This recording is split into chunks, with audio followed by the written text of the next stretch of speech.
So. Yeah, it shouldn't be too hard. Just tell us when and how long. So,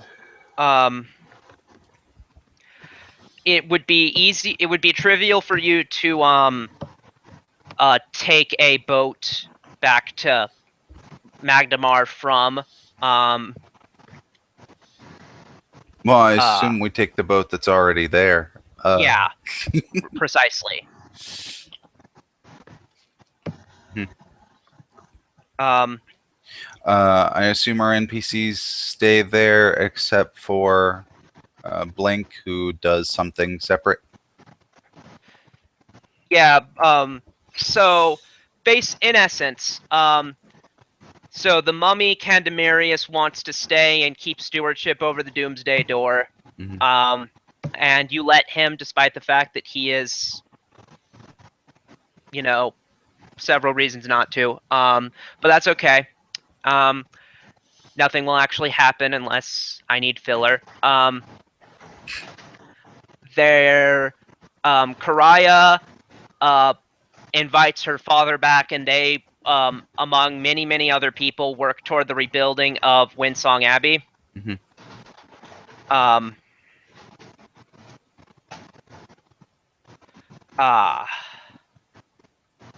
And Blink goes off to heaven to wait for the next time I need him. Mm-hmm.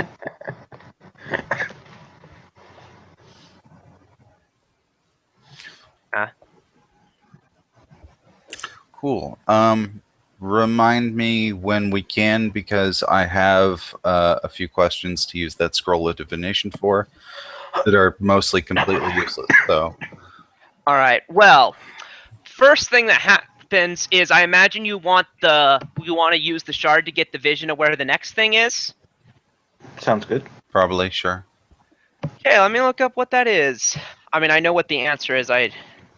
In the previous ones, they've had a specific way of wording it. So,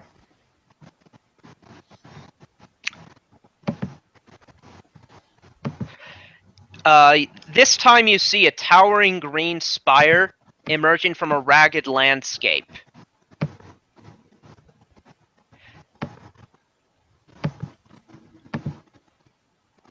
That's the end. Okay. I do not know enough to get anything really specific. Knowledge Yeah. geography would allow you to know what that is.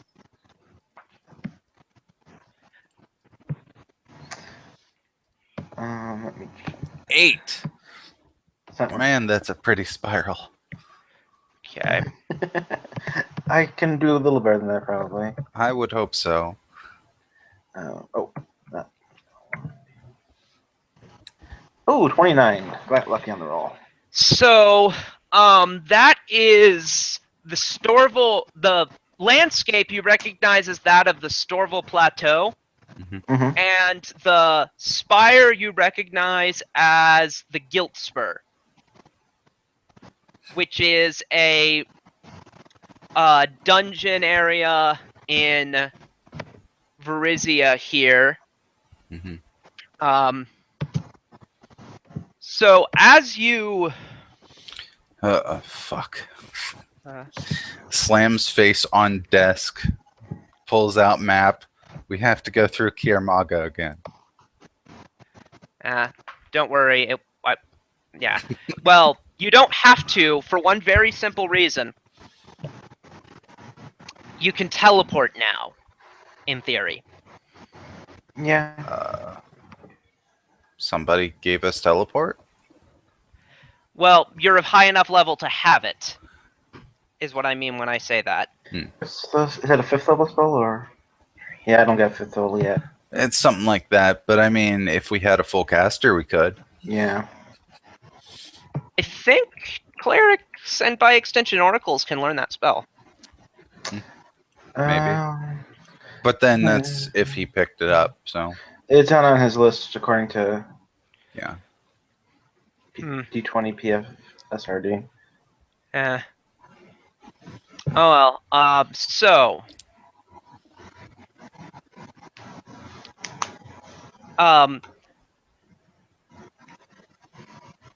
What let's see.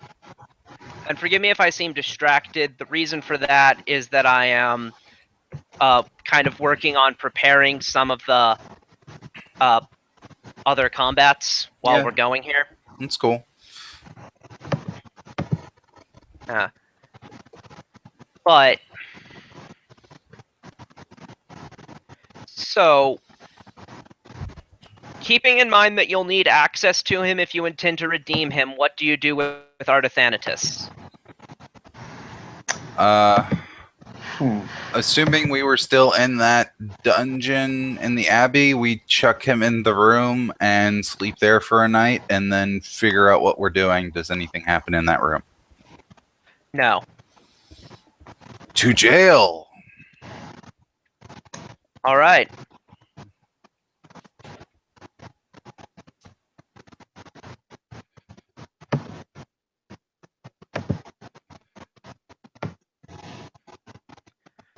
So, he goes home. You take him to jail. You get when you come back, you get your stuff for completing. Yeah, for reclaiming the Windsong Abbey. Other than the XP you get because you cleared it out, someone is buzzing. I don't know. I don't hear it, so I'm going to move my phone over here. Maybe that'll help. That's about the only thing I can think it is. Okay, that did help. Oh, I was hearing wind, but not buzzing. So, I don't know. Okay. So you are rewarded by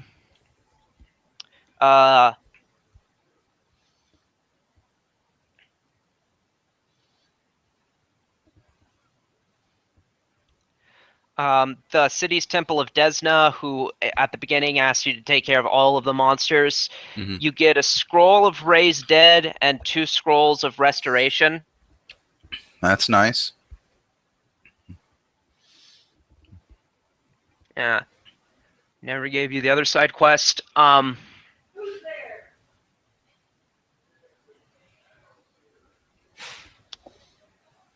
Okay.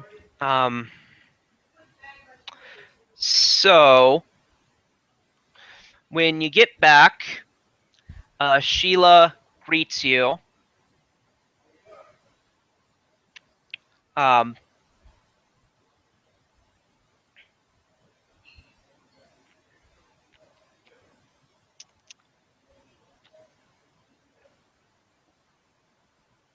uh, um,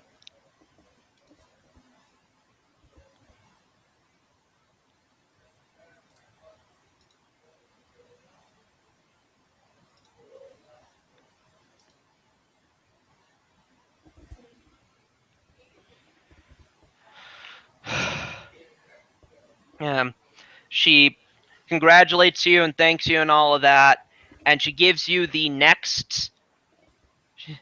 For the next shard, its curse will be deactivated by.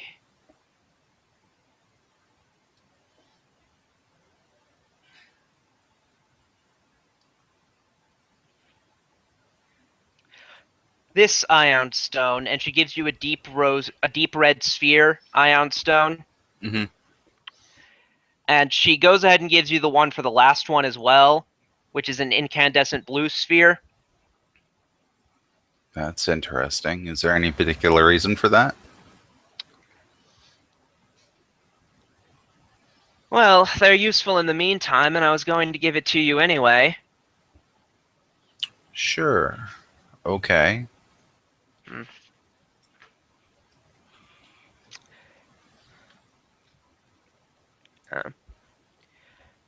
So, yeah.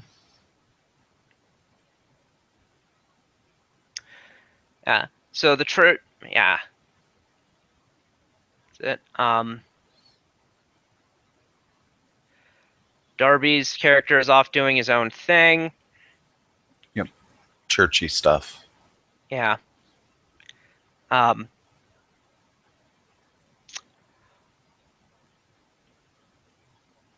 Thanatos is in jail. Be sure to add the reward gold for that, by the way. Reward. Oh, jail gold. Yep. Yeah.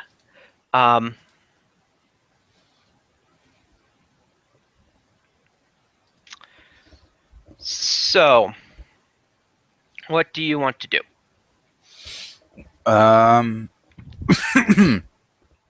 Well, if we're at the house, did we go get Crafty McSim Craftersim? That is the thing you may do. All right, so we should go do that then. Kevin, do you want to narrate this one since it's your baby? I can, sure. You want me to read off the backstory I wrote? Feel free to. It was wonderful. You liked it. Okay. Crafty McCrafterson comes from a long and mighty line of crafters. His aging predecessor regretted never having children to carry on his name, so as a final act, he created a simulacrum to leave something like a son behind. He recently uncovered a mysterious arcane process that might restore his vitality, or it could kill him. But he needed a Medusa's head to complete it. He heard that a group of travelers was looking to sell a Medusa's head and offered his simulacrum as trade in order to ensure that his progeny would survive. He is currently preparing the procedure now, and whether he lives or dies, he will be at peace knowing little Crafty is in good hands. Wonderful.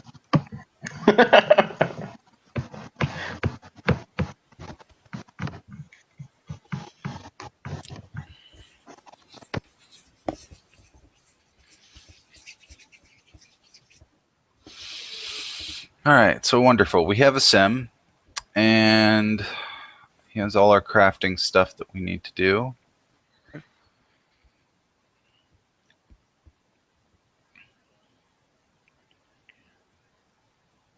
Okay. Yeah.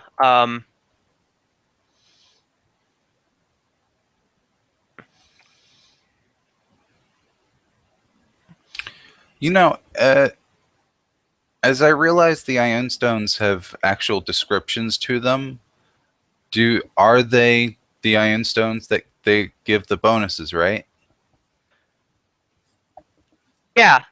But they give the bonuses while they're in the shard. That's part of having the shard. Okay. Is getting whatever bonus it is, and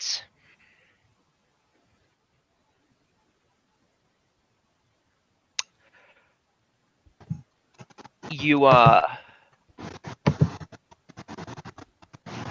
So then we need to go and look what the Ion Stones of previous shards give us because we haven't been tracking that, right? They give it. They're included in the description, I believe. of the shard. No. Oh, they aren't. Oh, I didn't know No, that. it's just +2 saves versus blah and a spell. Yeah. So They get what they do is they give an insight bonus to some fundamental stat like to hit rolls or AC or skills or initiative or something. They give the spell +2 to DC, +2 saves versus the school that they're associated with. The spell is also of that school, and it's a 3rd level spell. And yeah, so the other benefit of having them is getting the benefit of whatever the shard is. I know that there was one point where you were keeping track of that, because that's where, yeah. So, do you know what the shard, what the Ion Stone was for the Shard of Envy? I can look it up. oh Okay. yeah, that's a really good way to find out if shit's being tracked or not. I'm just trying. So if it's the Dusty Rose, which I think It it is. is, then yeah, it's included in the description. Yeah. Because that gives you a +1 insight bonus to AC. Okay, so it is all tracked. I think It they is. just I don't think that, at the very least, I don't think that's true for all of them.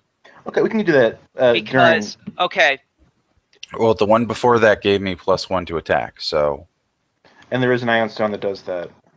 Pale green. Pink Void is the Ion Stone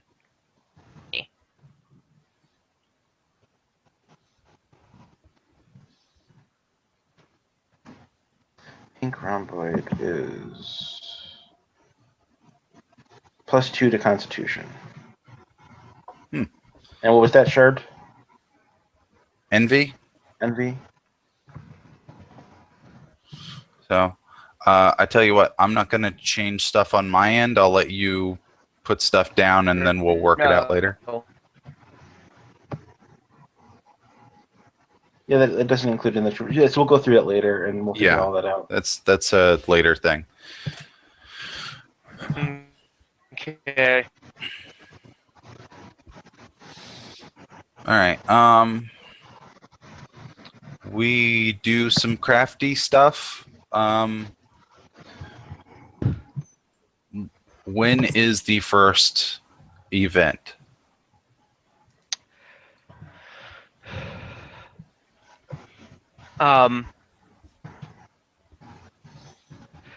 I would say a month or so in, though. In the meantime, redeeming Artithanatus does actually take work on your part. If you want to try that. Okay. Yeah, sure. Yeah. Visit him in jail like once a week or something.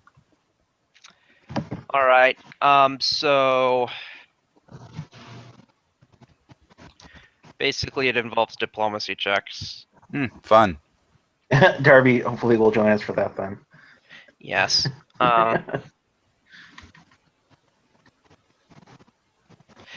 So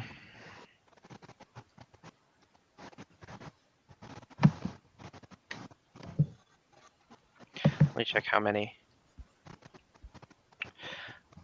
God. Yeah, Darby or even Blink.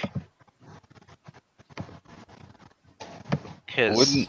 Well, Blink's of a separate deity though, so yeah. Yeah, I mean, technically, none of you are of the deity that he would be going back to. Right, but my thought was, as part of his thing, would be to redeem Artie, but he's not of the deity to do that, so he probably wouldn't be tasked for it. True, though Sarenrae isn't that deity, and she wanted him redeemed. So I'm going to say you have Blink's help, because otherwise you cannot possibly do this. Cool.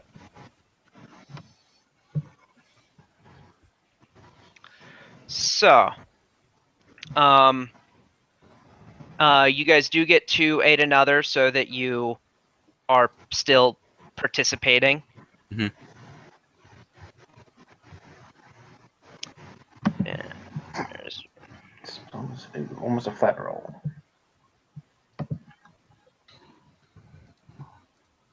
Yeah, I have a flat roll because I don't have that skill. So Can you, if you fail with aid another, is it bad? Just like, can you? No, nothing happens. Okay, then yeah, might as well then. mm-hmm. All right. Is there anything you want to? Is there anything you want to say about like the tactics you use? Because that can also have an effect. Kevin, you know the guy the best. So the fuck should we? I bring him nice food and wine, or like? The first thing I would do is like, since we're gonna do this probably over a course of time, is just try to get to know him. Try to use whatever information we get to kind of further our diplomacy-ness, I guess. I don't know how you want to call it.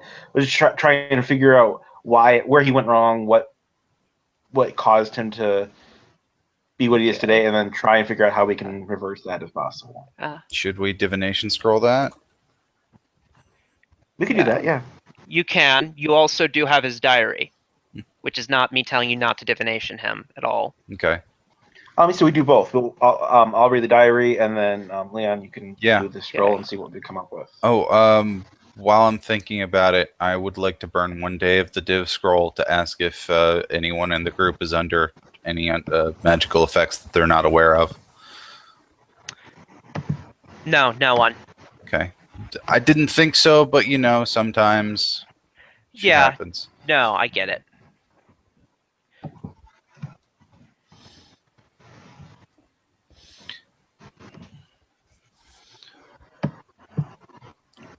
But yeah, and then the current issue with the div scroll is what's the best way to redeem him?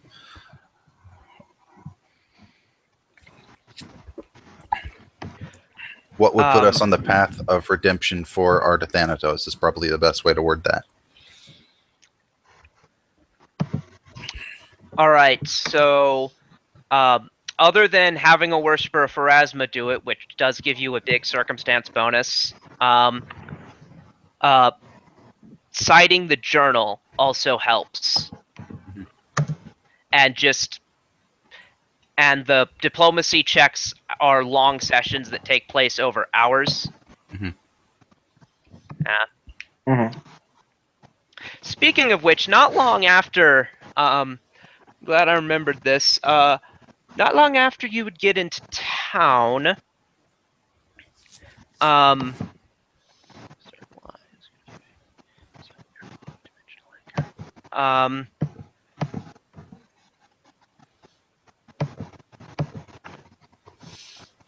okay. Belloc, do you know what? Actually, we'll deal with that a little later. So, mentioning thing, and so yeah. The first time you talk to him, you just kind of try to get to know him. Mhm. Okay, I'll give you a diplomacy check for that. And it'll maybe give you like a bonus on the later checks.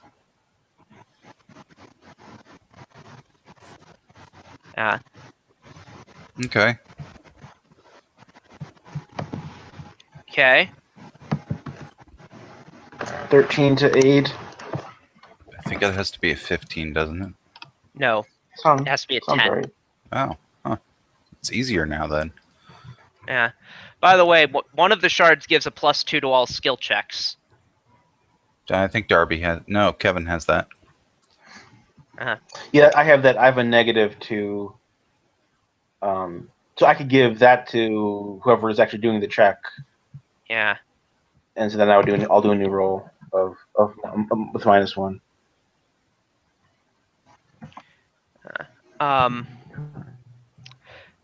Leon has the aid another in any case. So, in that case, you get to know him, and yeah, you guys, that would make it a 42. Mhm. So, yeah,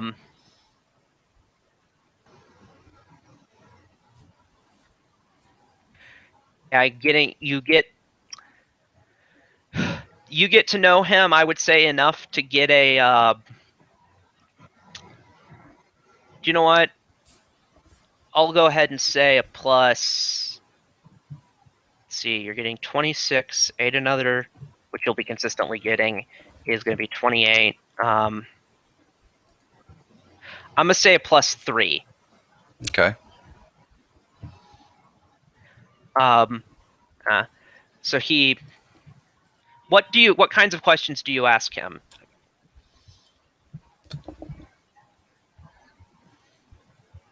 Kind of like what I was saying, like what made you turn evil? Why did you kill my why did you order the death of my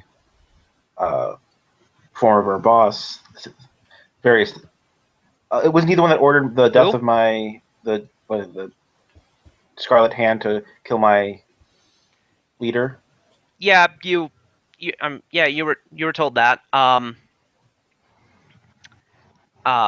But yeah, when you asked about your former boss, who? I was lied to. Damn you! Or might be another explanation. Or he's killed too many people to remember, because that happened Yeah. too.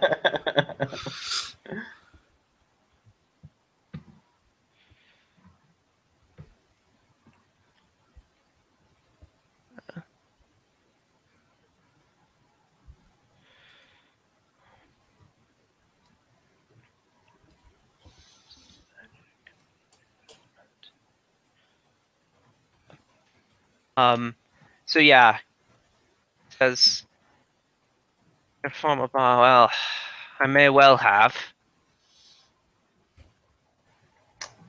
Okay. But you have no recollection as to why?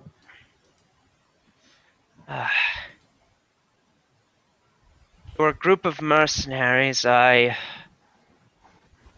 assume you would have done a job against me or someone I was working with. That sounds reasonable.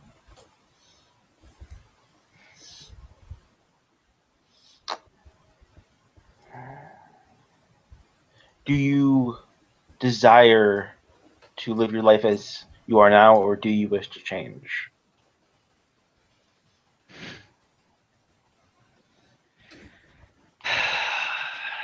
If you're asking me if I would like to be broken out of jail, yes. That was going to be a follow-up, depending on how he answered. Like, do you really want to change, or do you just want to get out? You know, do you really want to be a better person, basically?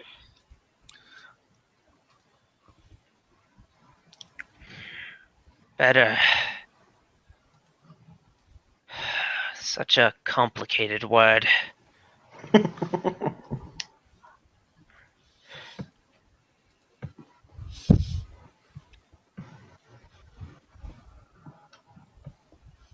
I can't say I know what that would mean, so I can't say if I want it or not. It's fair. Do you stand by the actions that you've taken, or do you regret them?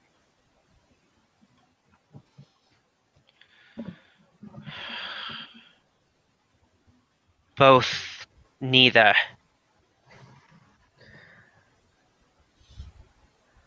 Do I have a magic 8-ball? Okay, so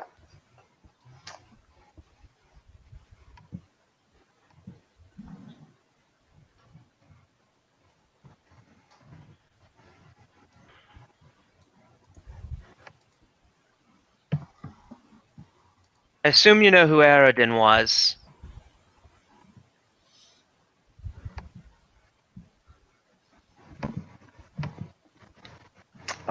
not offhand.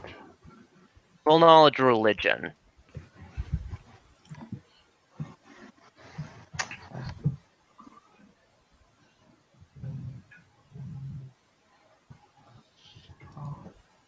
$28.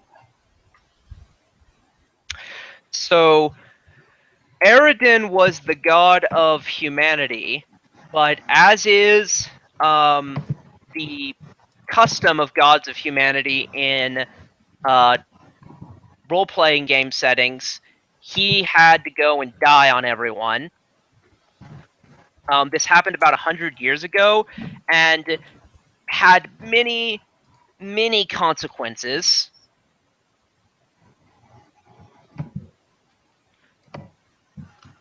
All right.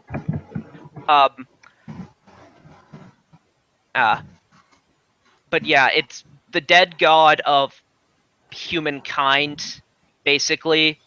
The patron of the of the Empire of Cheliax's time. Lots of bad things happen. Really sad. Really sad. So I'd say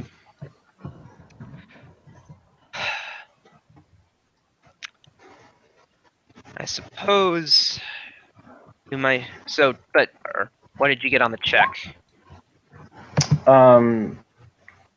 28 for the knowledge religion. What was Yeah, another you one we would were talking know who Aradin is. Okay. Yeah. So his death was a violation of a very important prophecy that had been going on up until then. He was supposed to return triumphantly and usher in a new age of prosperity for the human race. Then he didn't. Pharasma is the goddess of prophecy. I used to receive visions when I served her.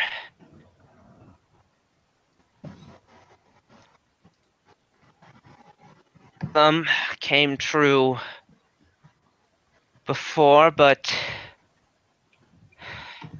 so many of them were lies.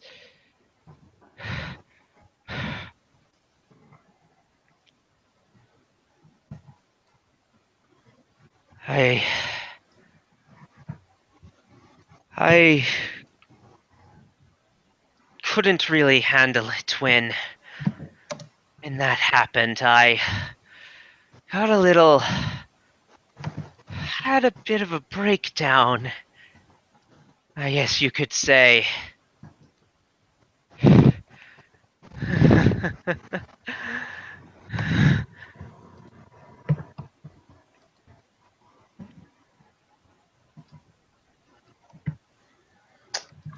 Okay. It's good that you can admit that.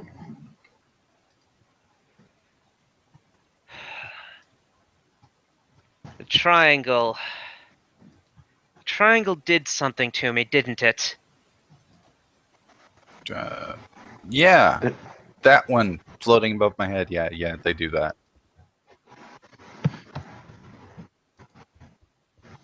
In my right mind, I never would have gone back to the Abbey.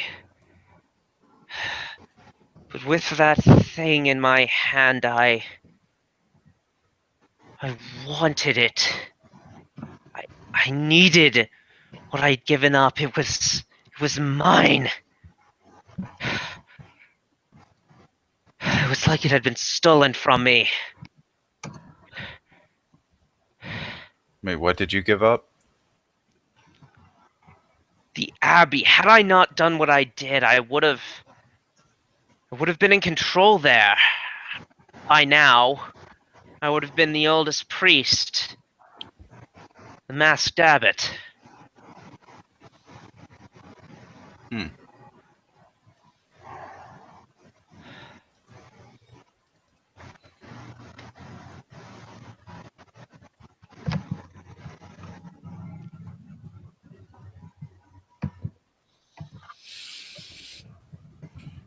Yeah, probably. Yeah.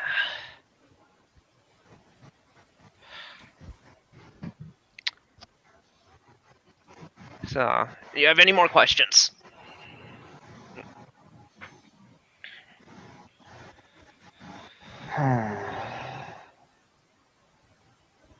do you still desire to take over the Abbey? No.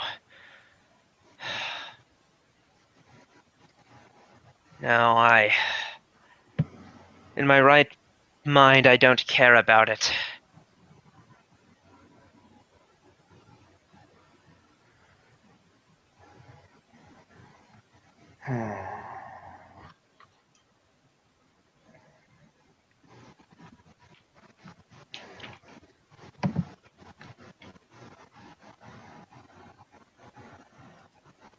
Okay. So then we kind of, I guess, leave him for the day and kind of converse Yeah. where he can't hear and discuss if we, what this means. What do we want to? Do we want to try and have him freed? I mean, I don't really know what we want to do at this point.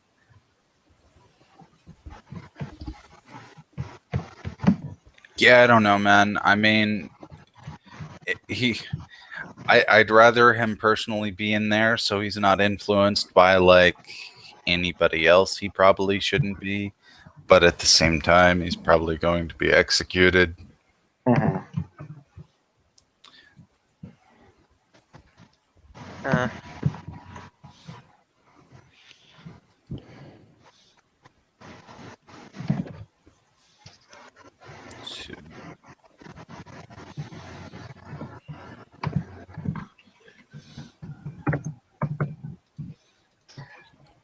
So can we try to find some kind of, I don't know. Is Blink still with us? Or Poop, sorry. yeah. Either one probably. Could he do a alignment check? Yeah. Poof can. Yeah. Poof can just has all four detect alignments built into his eyes. And so yeah, he can see he still detects as chaotic and evil at this point. Okay. So that alone would make me say he at least hasn't changed. Not that he necessarily can't change, but he, as of now, he should not be released as a chaotic evil creature. Yeah. Yeah. Okay. So that's a good, at least, benchmark to go off of. hmm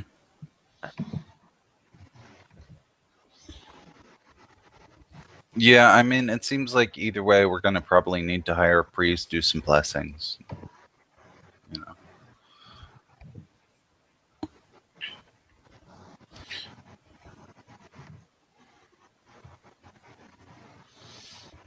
I mean, I'd throw the coin at him, just so we can have something to give yes or no answers with. But at the same time, he could use that to break out, so I can't.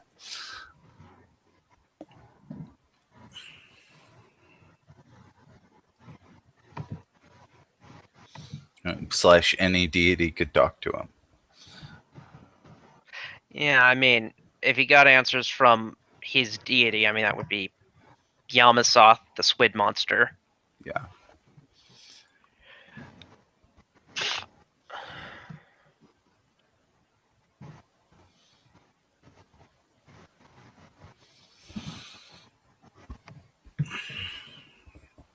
Now I suppose we go back to the house and talk it over a little while. Okay.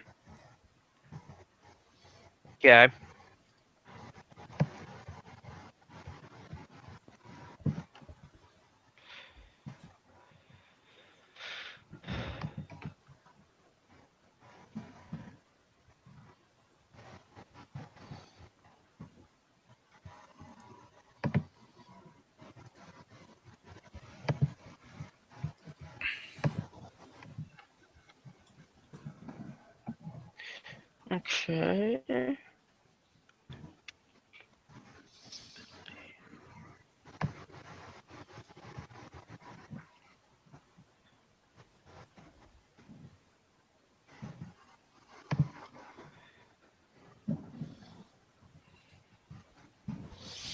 Right.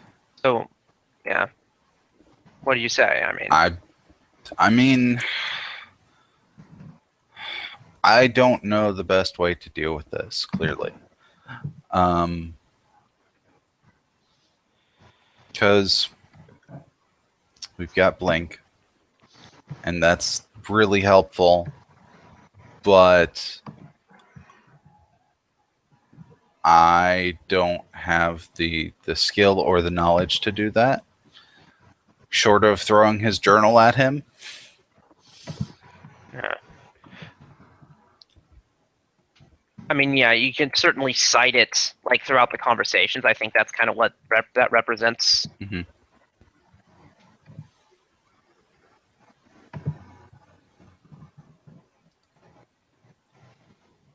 Yeah.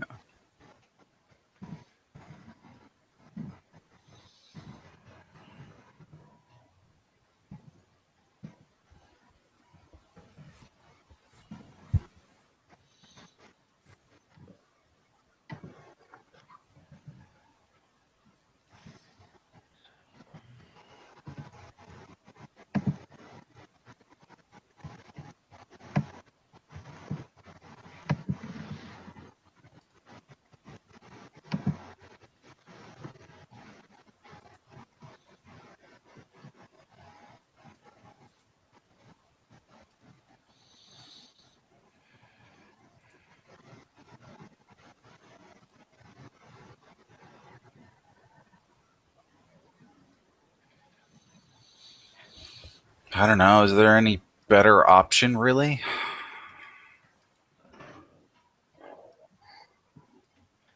And Just like going back on a weekly basis to go and cite the book and just how's it going? I mean, you might want to do it a bit more often than that, but I think that is essentially what they have in mind. Yeah. Well, I mean, that's this character's particular schedule, is to go with the group at least once a week, even though other people will be going more. The Crow is not the one involved in this guy's life aside from kicking his ass and sending him to jail, so seeing him may not be the best idea.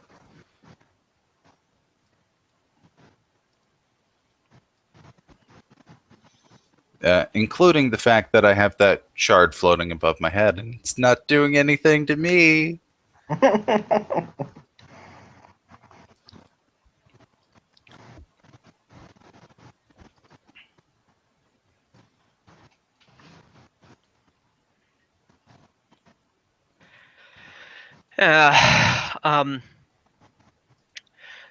So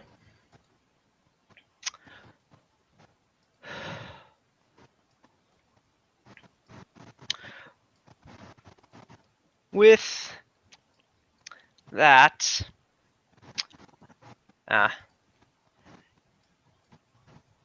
so as the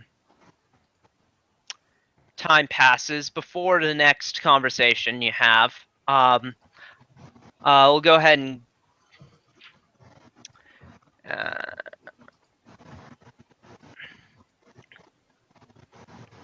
yeah, I think let me get Blink back, because actually, yeah, I'll get Blink.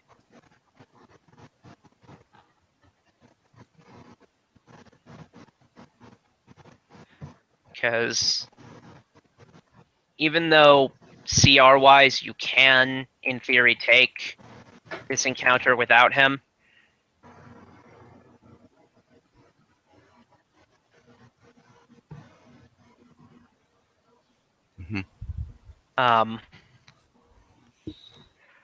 it seems to me like a good idea to keep him around.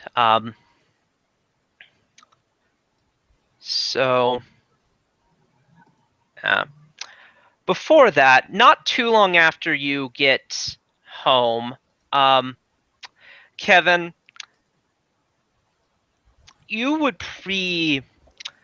you're walking down the street one day, and guy in a hood sort of walks up to you and says, Hey, Velok. Do I recognize this person? Yeah, this is your friend, non-friend. I kind of take maybe a wary step back and say, "Oh, hi. How are you doing?" Very good. It's so great to have this city afraid of me again. Have you heard of my work since you got back into town? Not out of character. I don't think I have. You haven't. Okay. So no, I have not actually. Ask around about it sometime. It's just so much fun. So, tell me all about the elf. How did you get your glorious vengeance? I took a different path. You did what? I decided that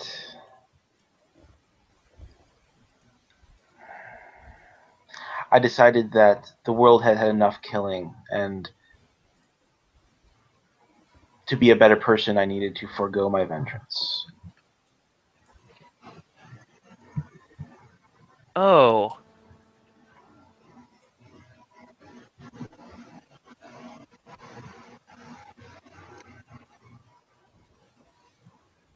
I see.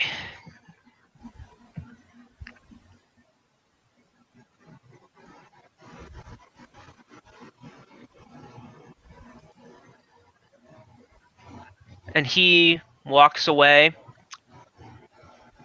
Go ahead and roll sense motive. All right. Do I have the shard back at this point, or? That's your choice. Probably. Yeah, outside of the room with, I would probably keep it.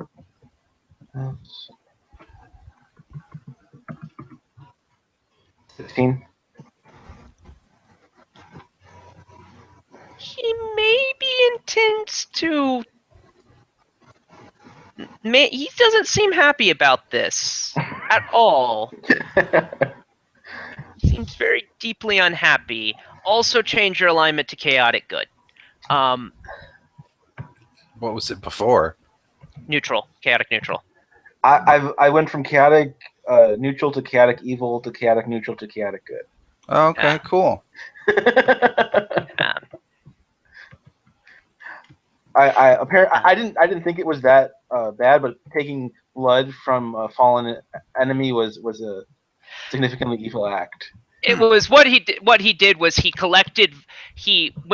After he killed the assassin who had killed his mentor, he took 2 vials of blood, one as a keepsake and one to give to this serial killer Oh, yeah, as a that'll do it. keepsake for them.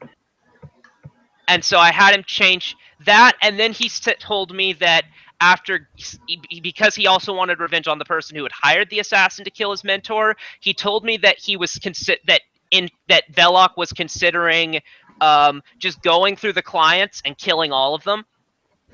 But these are people who had ordered the murder of people, so I figure they're probably not good people. So I don't know, man. Sometimes, like, grieving widows order the murder of, like, the executioner. Yeah.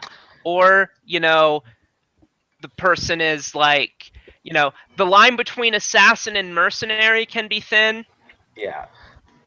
So like I said, that's why you brought in Poof to kind of. Yeah, Poof showed up. I mean, it wasn't specifically to keep you from being evil. It was that he was to be. It was primarily to create internal conflict in the character because I thought that was interesting. Definitely, yeah. But yeah, it was the bit about the world having enough killing and wanting to be a better person is what shifts you to good. Yeah, and I would say in some of our previous talks, I was definitely like, yeah, this is a cool dude to some extent. Now he's like vile to me, so I think that's a good time for that as far as my arc as a character. So okay, so I kind of stop and kind of conflict, and I don't know what he did, but I'm assuming it's not good. So can I just like try and detain him? Sure, we can set that up. I'll have to set up a map for it, but I'd be willing to do that. Okay. Or here, I don't need to set up a map. I do have one that would work. I just need to populate it with a statted him. Mm-hmm.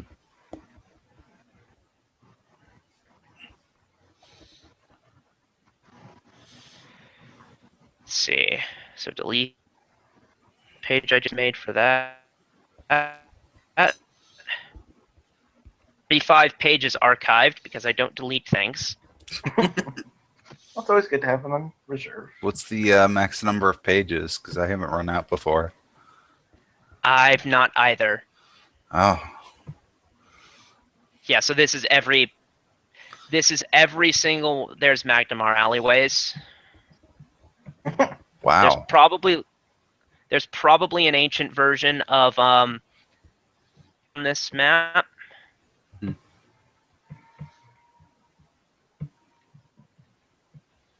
Huh.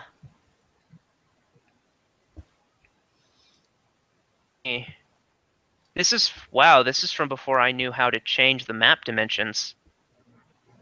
No, it's not. Okay, no, that's the glitch where the map dimensions appear bigger than they actually are. So,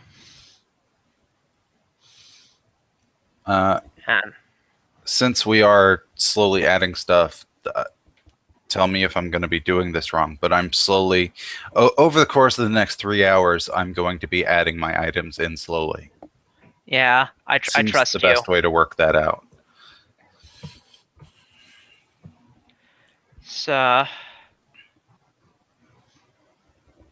let's see.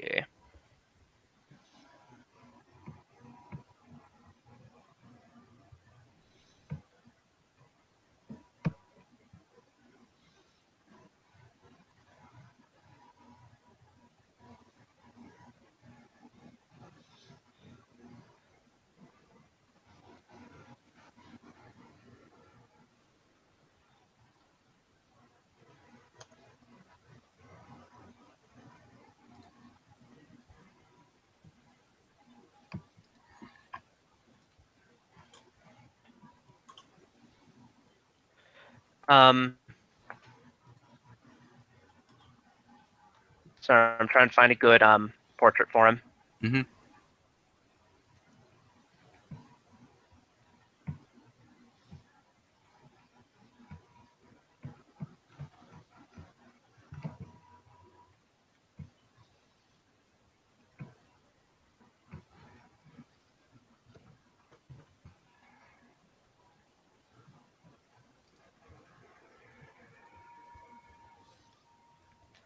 Okay. So I'll check if it specifies an NPC to use for his stats. I don't think it does. Because he is originally from an actual... Yeah. His name has been Darvingian this whole time. Cool. Yeah. So it doesn't give him stats. So I will...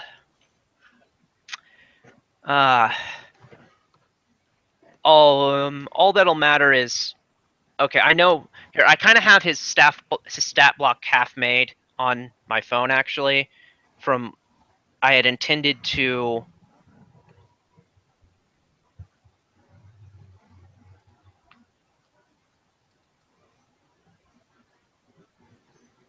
Yeah, so... This is him without... Yeah. Actually, yeah, I have all of his spells and his hit points, so this should be good. Cool.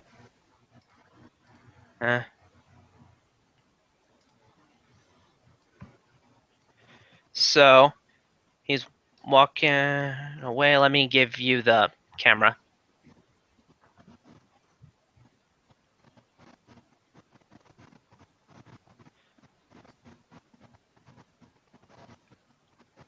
Init mod would be that.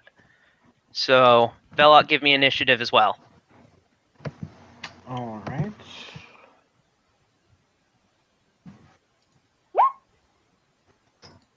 Twenty, 22 actually. I updated my macro, but we'll call 22. Okay.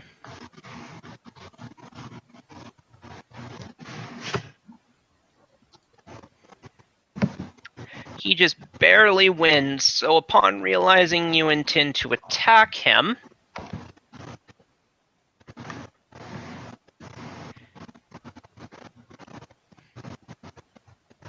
okay, and I actually don't have quite all of his spells, but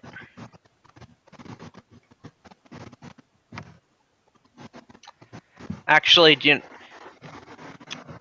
he will smirk at you, cast greater invisibility because he believes that will do the trick,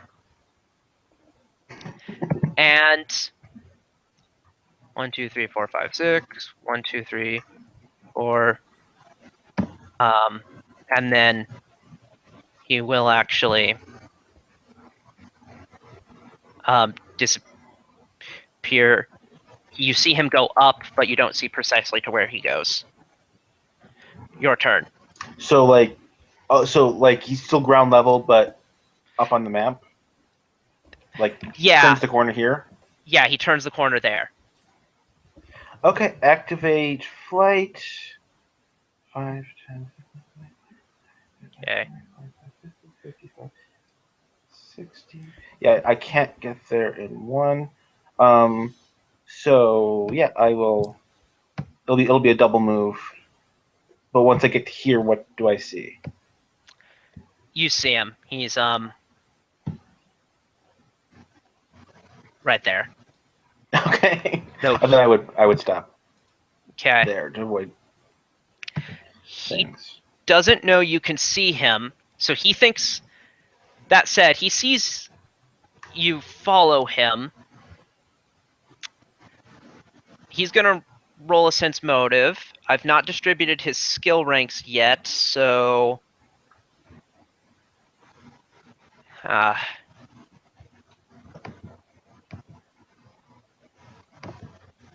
13. He probably doesn't realize you can see him. Do you know what? Make a bluff check.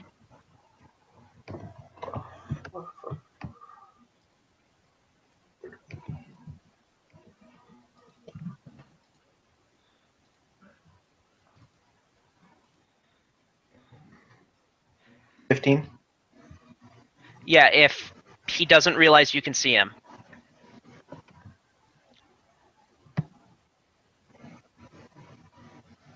That's good. So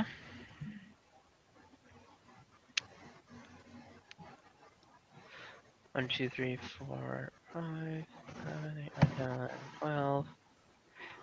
Jeez, this guy's fast. He's double moving.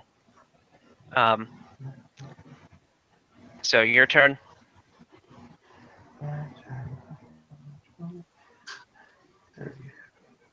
That's a single move with flight activated. Go to there. And that's probably won't kill him. Yeah. Chuck Poof licks your snowball bow. at him.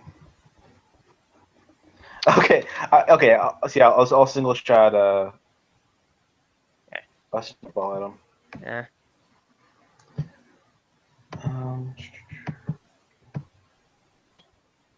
Plus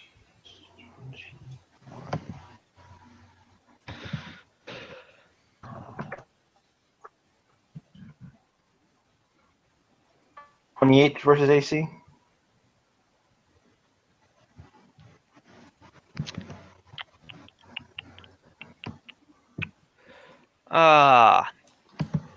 So not let's see. He'd have by default he'd have mage armor on. His dex bonus. Supposing he had maybe +2, +3 studded leather, that would be. Yeah, it would hit. Okay.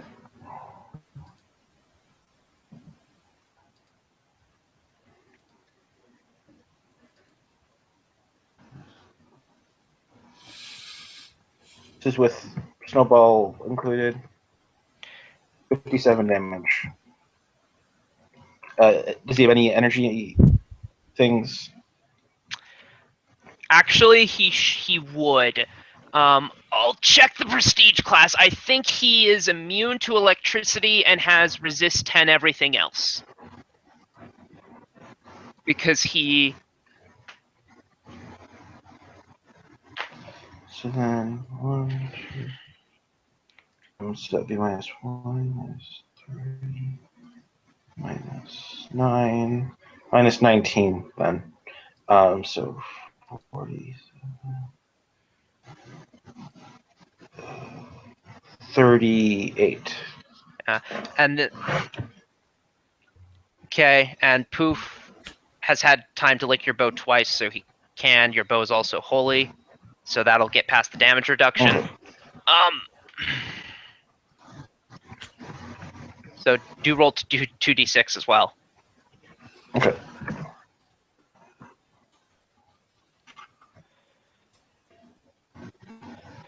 He takes a whole heap of non-lethal damage.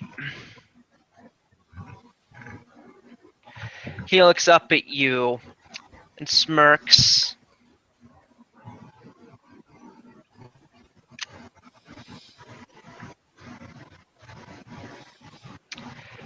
And says,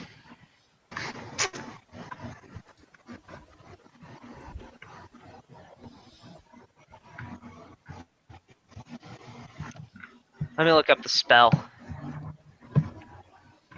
So you're kind of breaking up. What was that? I said let me look up the spell, because I need to check what it does, what I think it does.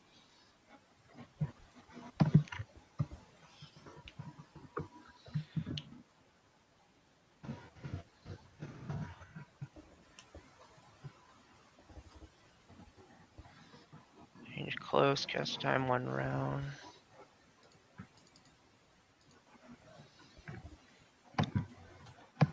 Okay, then. It's the 1 round casting time. Gets me. Let's see.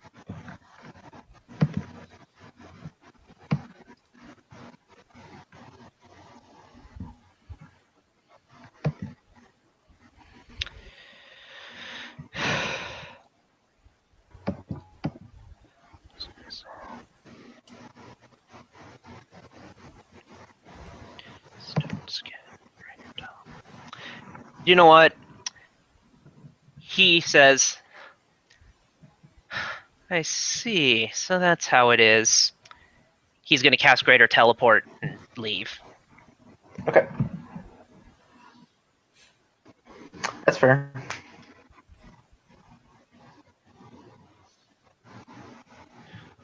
So.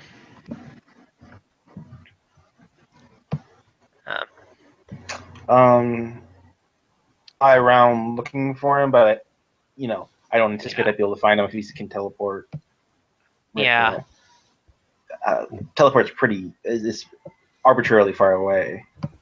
Essentially, yes.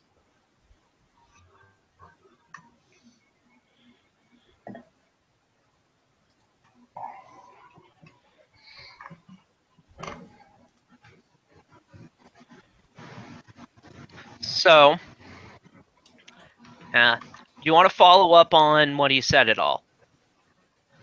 Yes, I look. I ask around. After checking if just in case he teleported near enough that I can find him. Searching for say an hour, say 10 minutes, half hour. I ask around about what he said, like what evil thing he might have done, or make a diplomacy check to gather information. All right.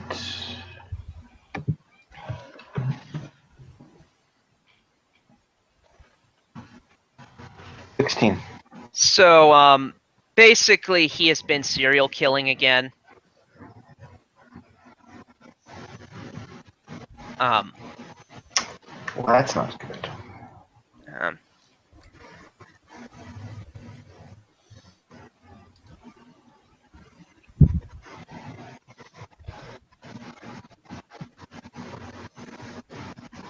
I've got to be responsible. I'll be back shortly. Continue as you would. Okay. So, perhaps the next week or so comes around.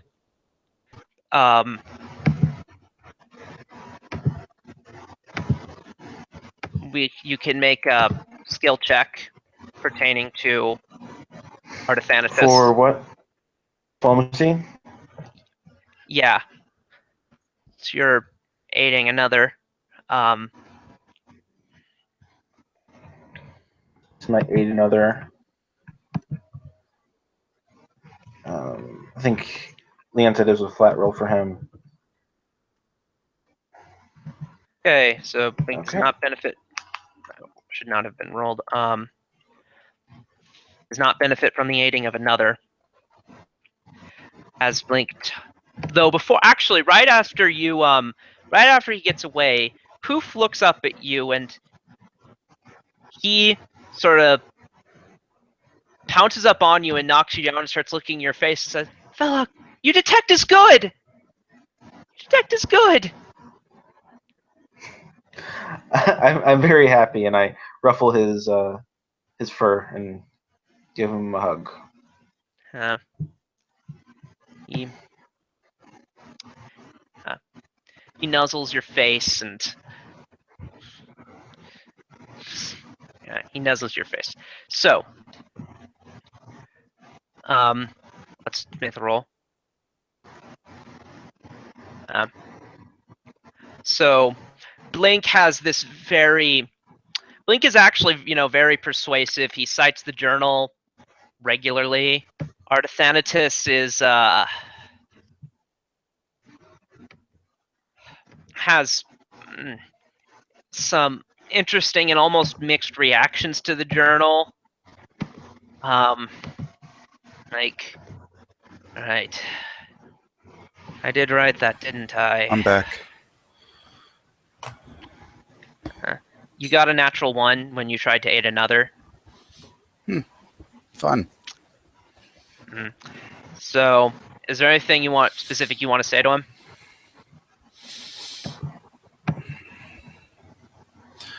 I assume we're in jail? Yeah, you'd be. Oh. Yeah, I'm going to stay out of that. Like I said, I'm the guy that kicked his ass and helped him get to jail, so... Okay. So, you walk away and you feel like a bit of progress has been made. That's good. So, after that...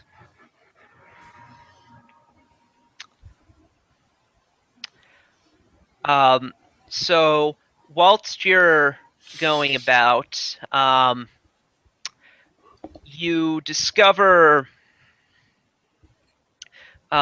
you are told of some... Sheila tells you of... Okay, so the town guard asks you to just briefly, if you can, look into some... let's see. Here, let me figure out how to hook you into this one.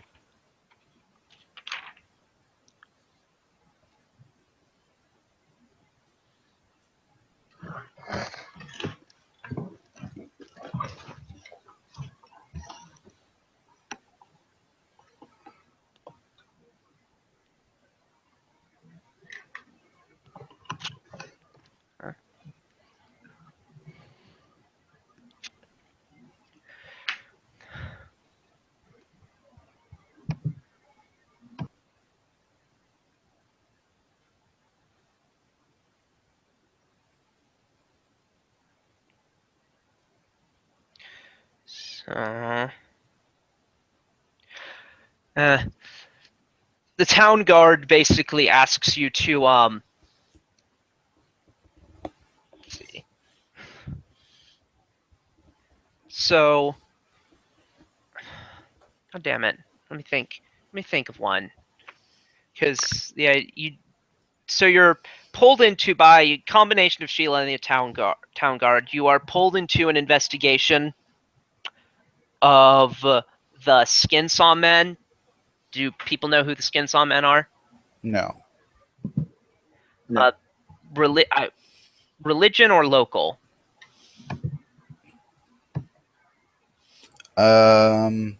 Local. I'll do religion.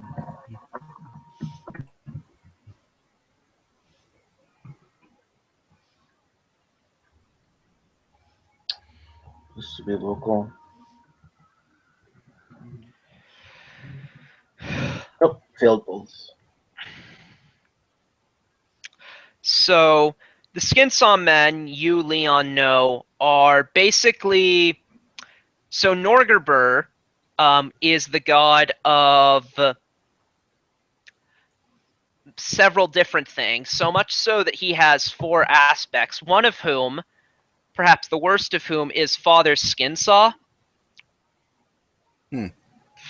who is the god of murderers. Wow.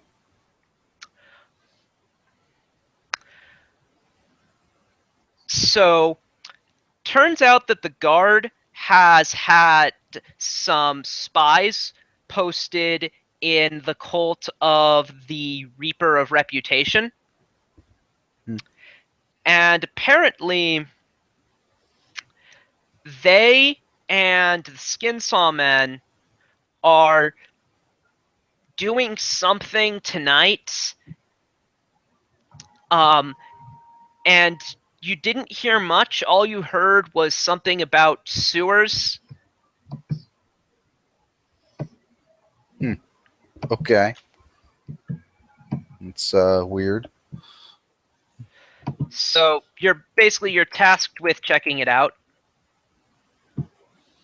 Yeah, all right. All right. I guess.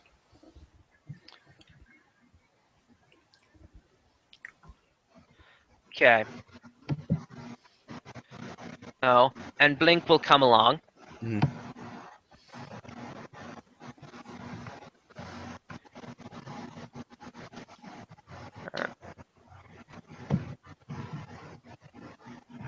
Yeah.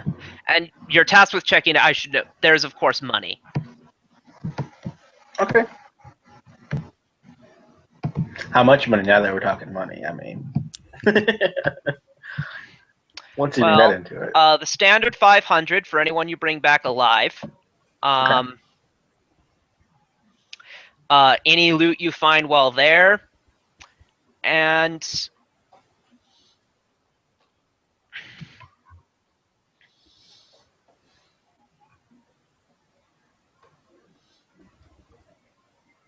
oh,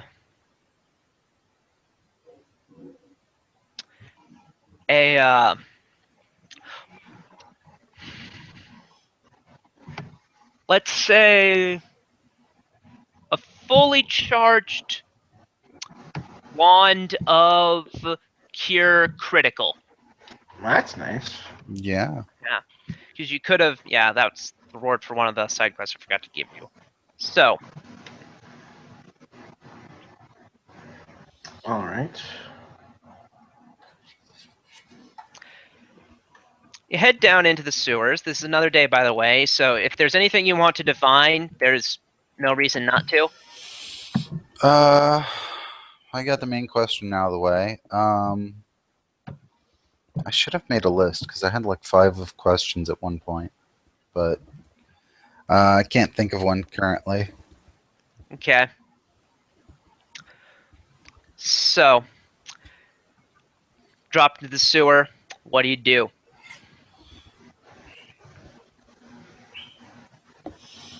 So there looks like there's a door. Yeah, well, it's not so much a door as it is an opening. It's like the sewer wall kind of eroded away into a natural cavern. Oh, fun.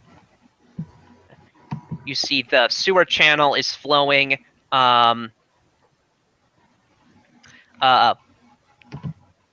it's flowing to the left, down Okay. and to the left. Yep. This place is going to have sinkholes in a few years. It's going to be hilarious. Um,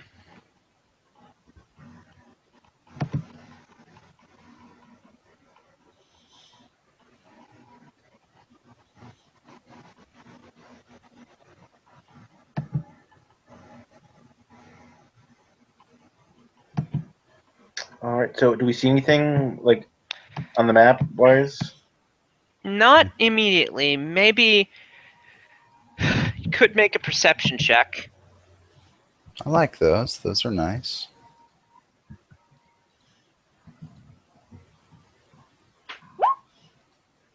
$38. So, as you're looking around, you notice that thing about this sewer is that there are just all kinds of secret doors. Okay. Let me go ahead and reveal the rest of this here area here. So there's a secret door in this wall. There's one in this wall. Here, I'll go ahead and just draw them as doors. Okay.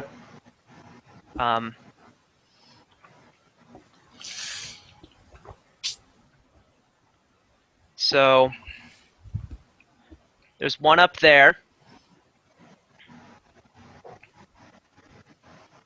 One there.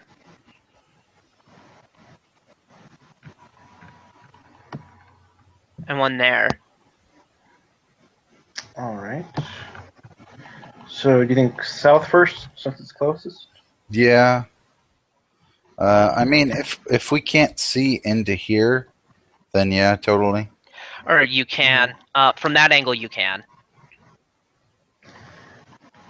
So I will cross over to there and wait for everyone else to get in position. And oh, you can't see him there. Okay. Yeah. Cool.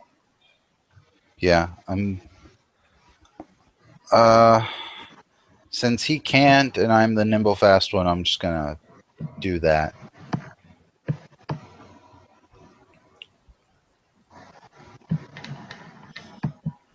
Want me to open it?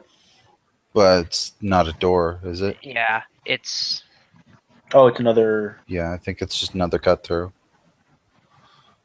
Ah, okay. So.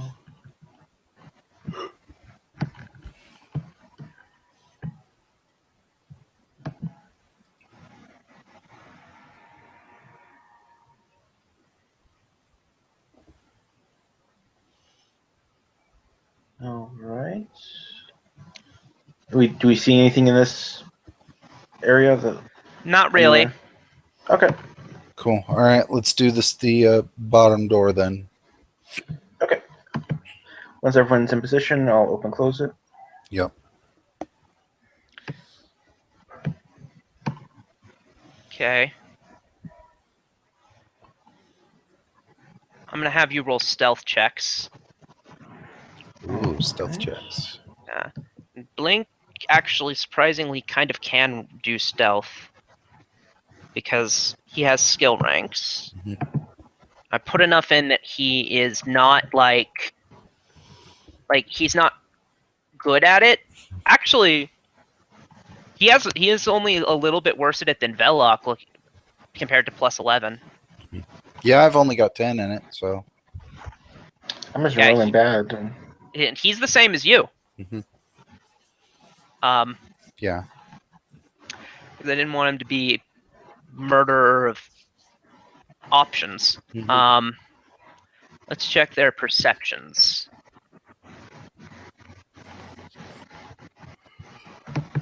Okay.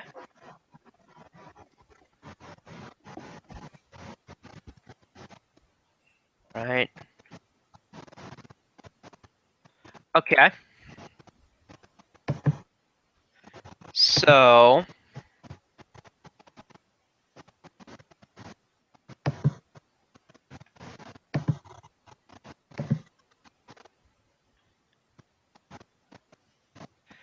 you can go down there. You see that there are doors. Alright. I think left first.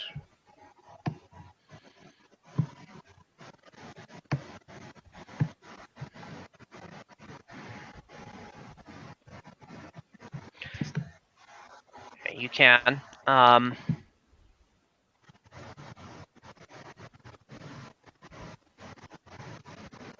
Roll perception.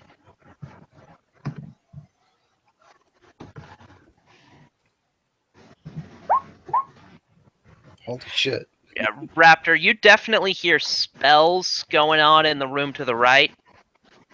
Okay, then I'll open up that one. What is this, by the way? Did we figure that out?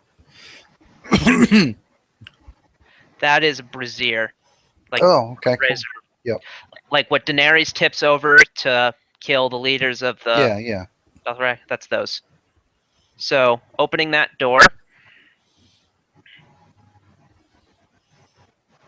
And I screwed up drawing. The things that look like doors up to the platform are actually stairs.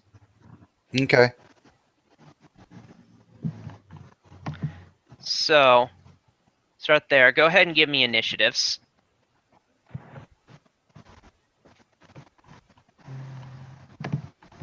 I have to look if mine changed. It did not.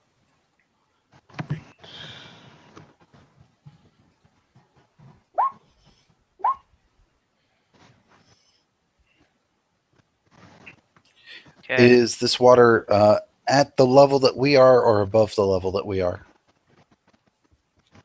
Below. a little. It's like rough. It's a pit. It opens into water. There's maybe. It's roughly at the level that you are. Okay, so like swimming pool kind of difference. Yeah. Okay. So I say Velot got a 16. What did Colin get? 9.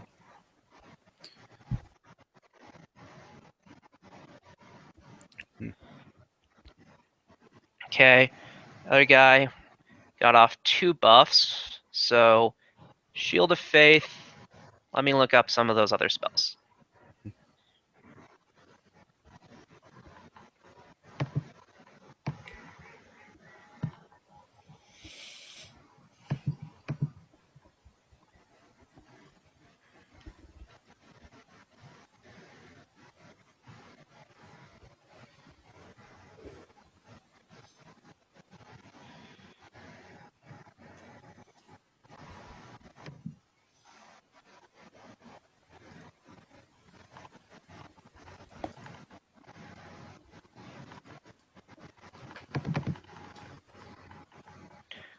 Okay.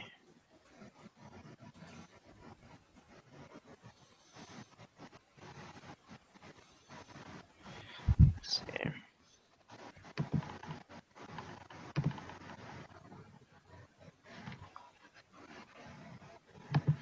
The 3 caster levels you have. Is 9.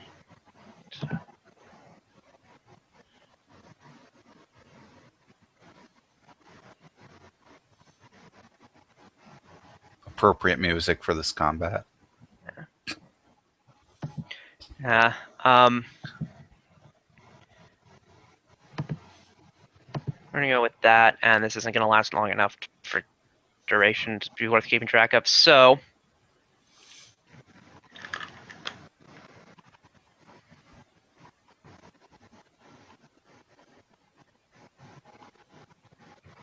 wait.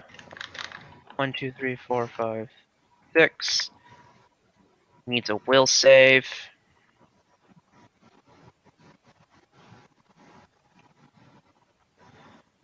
5. Not good enough. He is affected by the Aura of Menace. Blink's turn. He will go inside. And he will go ahead and full attack. Guy who's there.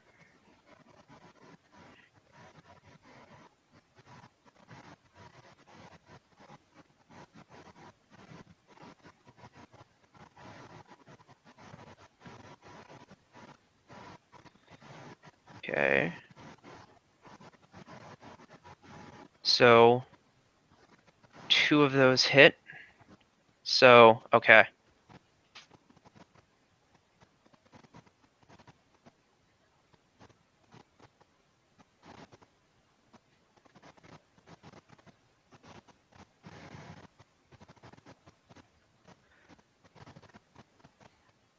You hear more sort of chanting sounds. Let me double check. Can we determine where they're coming from? Sort of the back of the room. Okay.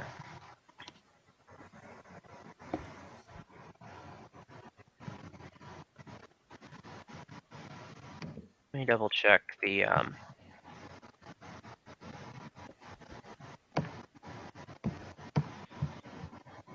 lists.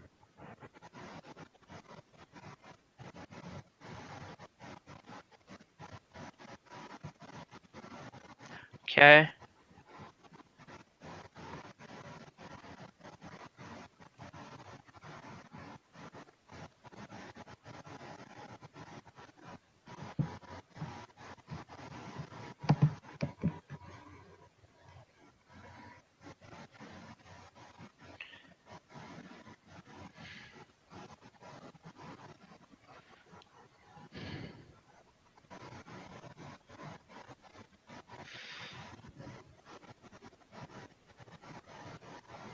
Red.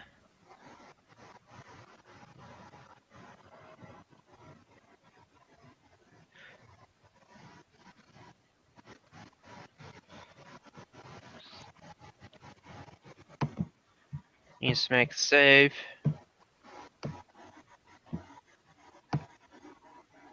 Fail.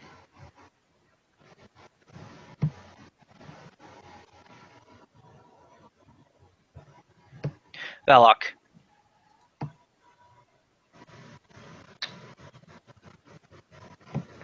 Give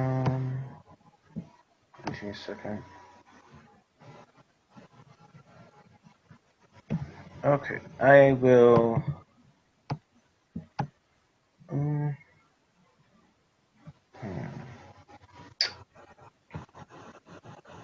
Move. It's not a good place for me to be. Yeah, I'll just move to there, and I will cast Fireball, empowered. That will get everyone but red.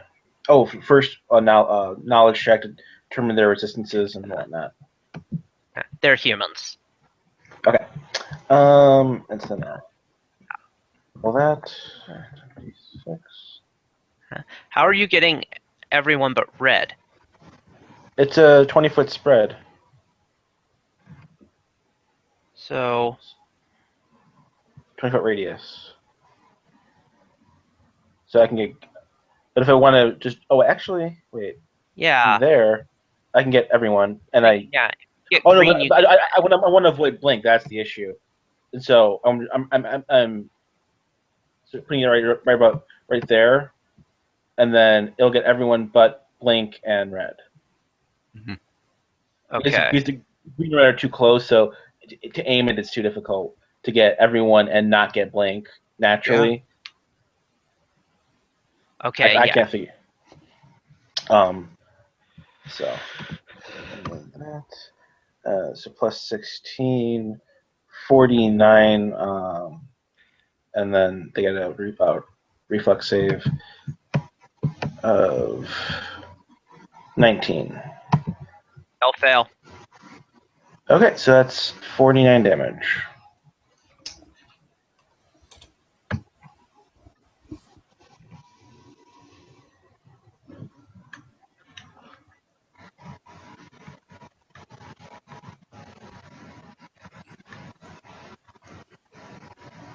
All right.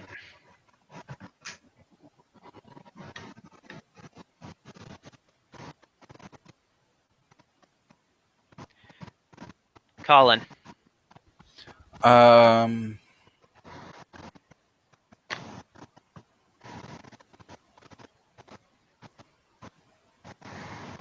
Fuck it, I can probably hit him from there. So I'll move to there and hit him once. Okay.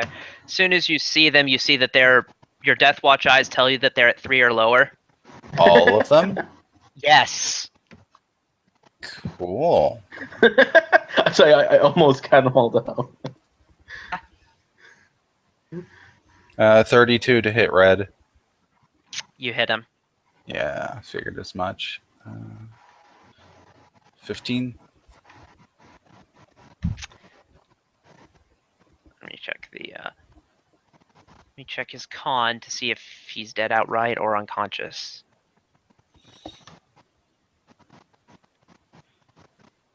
He is unconscious.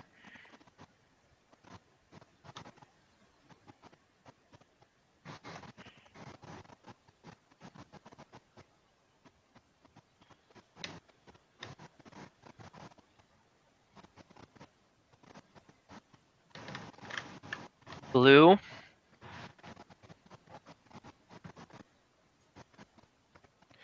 One, two, three.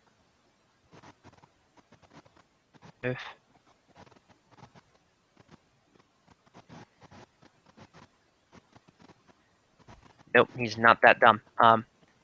1, 2, 3, 4, 6. 1, 2, 3, 4, 5, 6.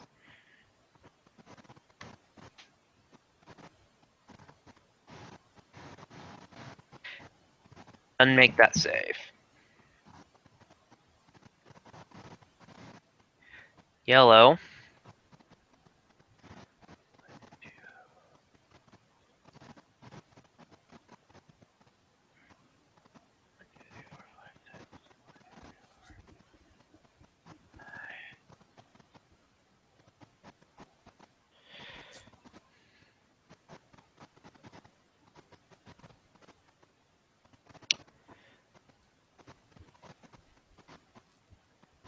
Hell, 6.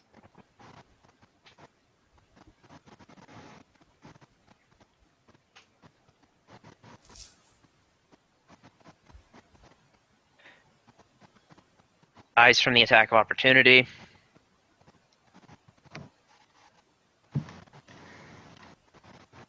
Let me check the amount of XP I'm supposed to be giving you.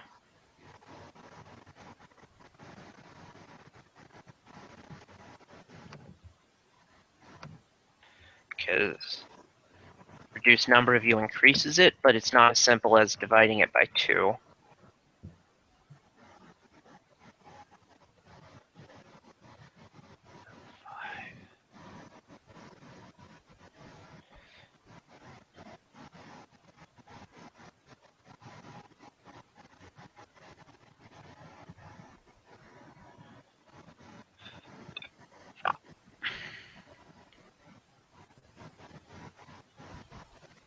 Okay.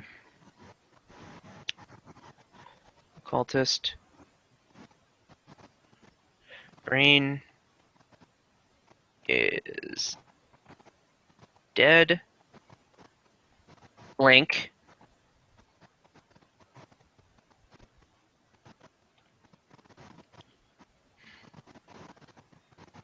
Five-foot step in. And back on blue. No power attack.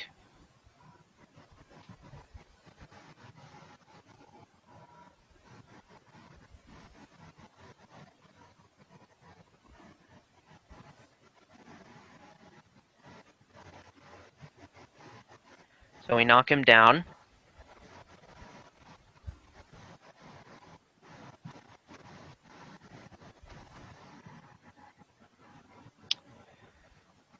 Head cultist finishes his summon.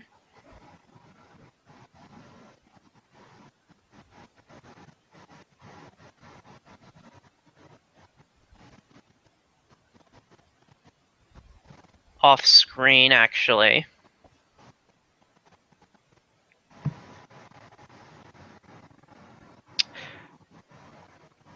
And he's going to demand a will save from Blink.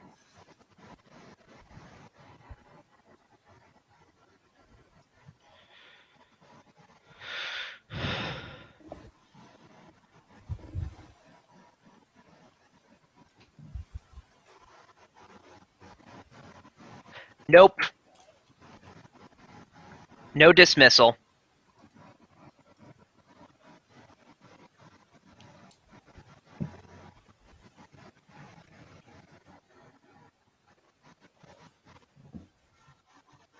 Red needs to make a con check.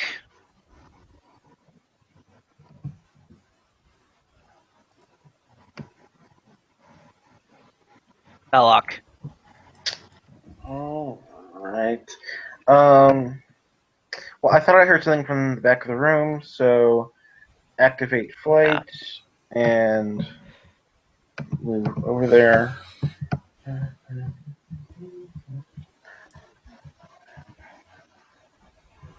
Right about there. Do I see anything from there? Yes. Okay. Okay. Colin. Move to there. What the fuck is this thing? Knowledge planks. Oh god. Okay. I would do that too if I saw it. So 9. I can beat it.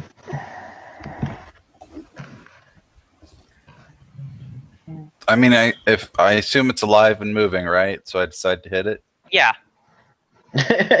Well, I would do mine first since I saw it first, so I would shout back any information. It's a water elemental. Okay. Oh, so it's a Darby thing. I'm gonna hit it. Yeah. Any resistances or? DR. DR flat. Let me check. It has elemental traits. So No, 36 to hit, 17 damage. okay. Let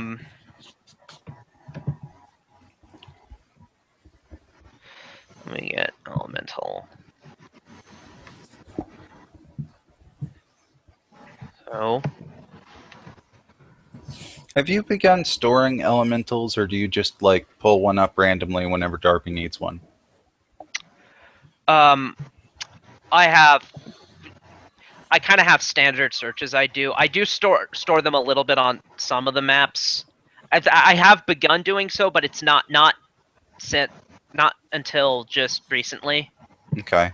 So, elemental subtype, they are immune to bleed, paralysis, poison, sleep effects, and stunning. They're not subject to critical hits, and flanking. Cool.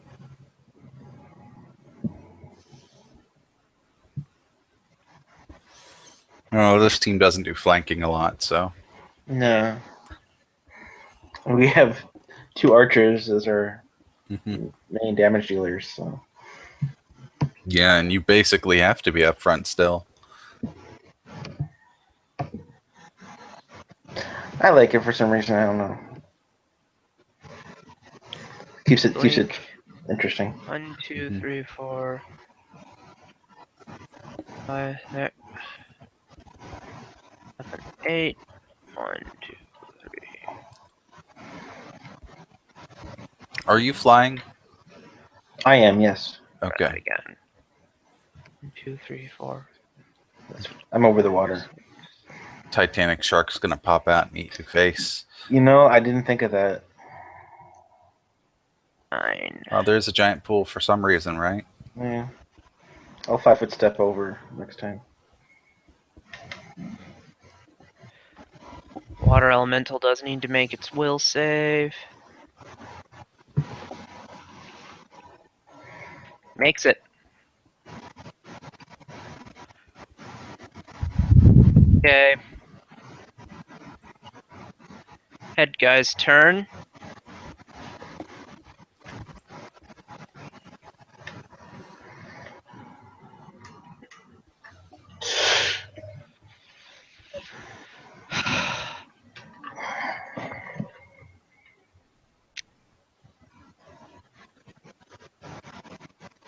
That looks promising.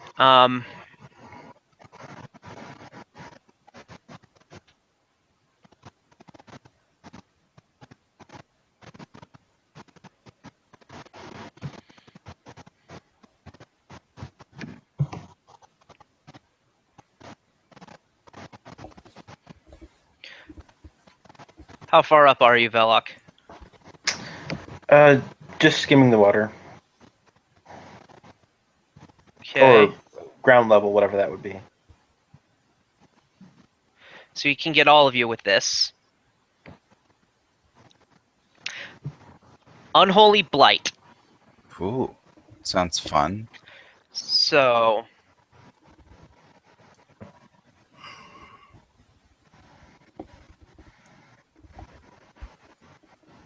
I assume there's a save for it.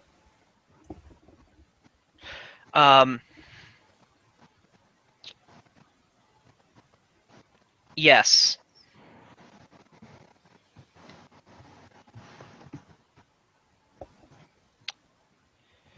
So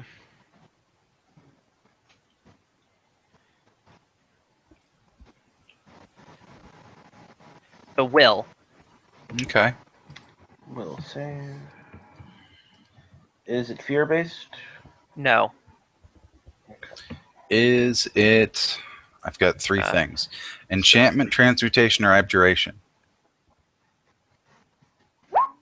No. I'm rolling really bad today. And that's not good enough, so Valok, you take full damage. Leon, you take 1/4 damage for some reasons. If And evasion helps, I have it now. Evasion does not help because that was a will save. Okay. Link takes a special amount of damage.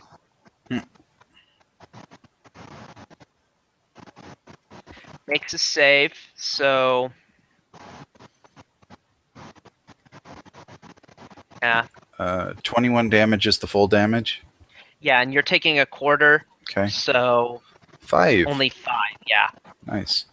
I need to adjust my health anyway, so that works. Gives me a good reason to do that. Okay. So...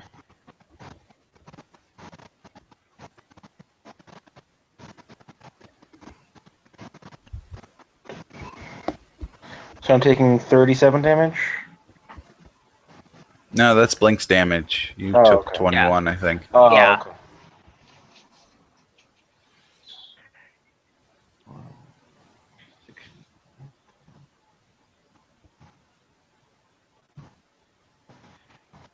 Red dies. Belloc. Alright, can I see this guy? Alright, wait, I forgot about something, though. So...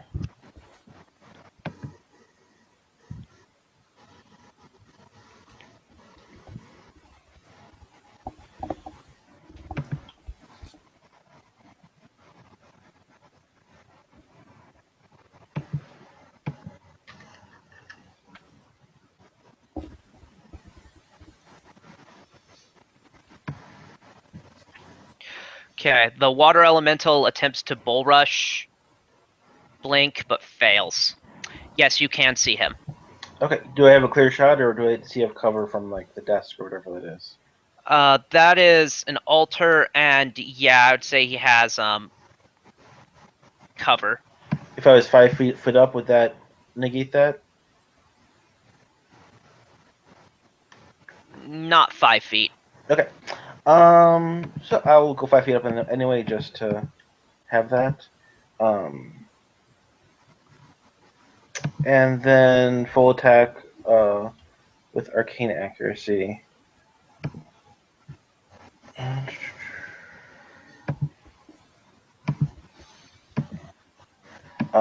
knowledge for his resistances, immunities, so forth. He's a human.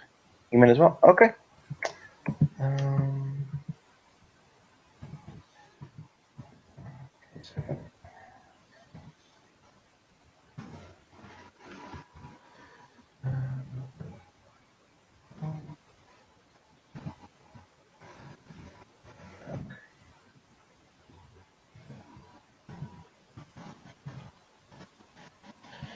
all right. So including everything, 30 would be the lowest, including cover.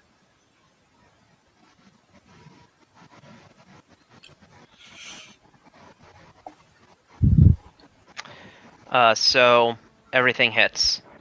All right. So it'd be 40, 60, 103, 123.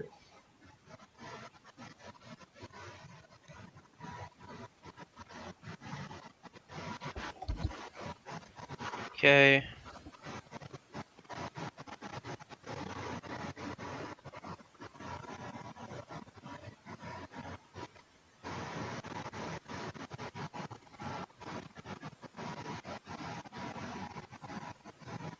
He's dead. Since we're trying to keep these people alive. They're all dead. Oh, I guess we've been failing at that then. We Yeah. don't have to stabilize. Would minus 20 keep him down? Put him down? Hold on. Yeah, so if you stopped as soon as he was down, then 20 fewer damage would have him be... He would still be up. The Death Watch eyes would tell you he's at 3 or lower. I don't have those, so... Nah, just do it anyway. It's okay. Okay, yes, he'll be dead then. That's fine.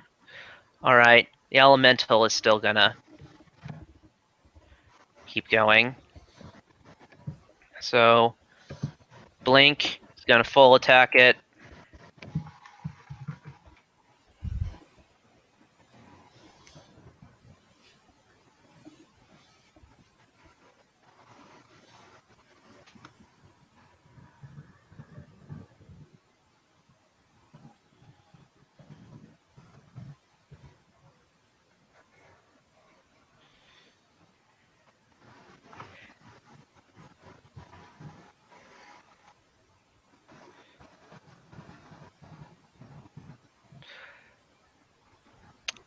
It's going to use its slams.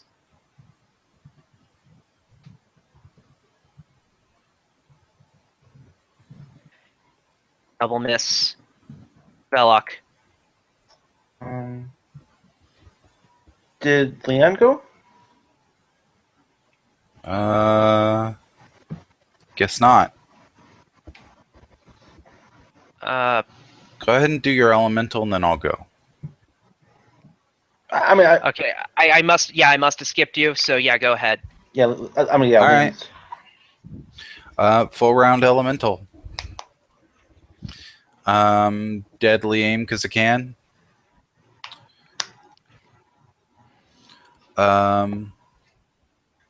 25.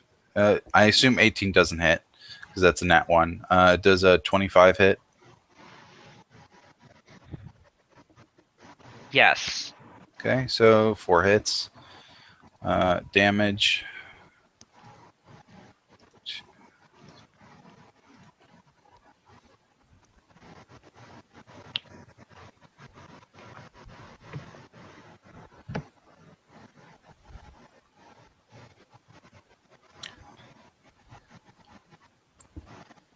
$86 damage.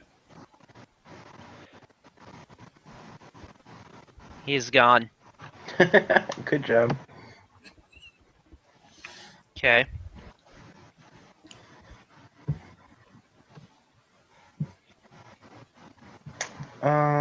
So we will loot anything lootable and search around for any information, clues, things of that nature. Okay. Case perception matters. I have a 27. book at 27. Okay. So on the main guy, you would find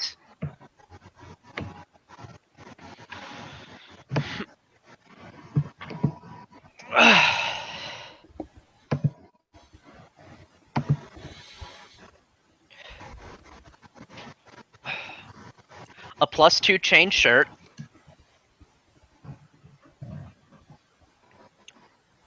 a +2 heavy wooden shield,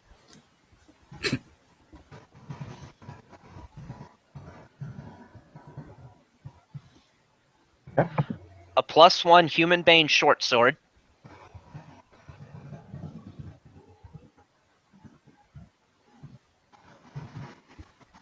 Okay. a cold iron dagger,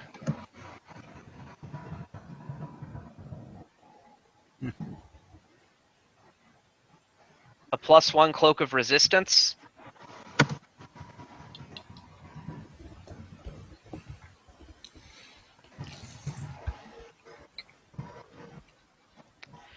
an elemental gem water,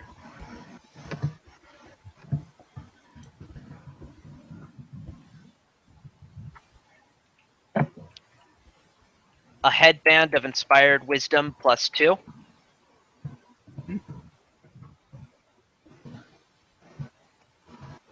a ring of counterspells with dispel magic,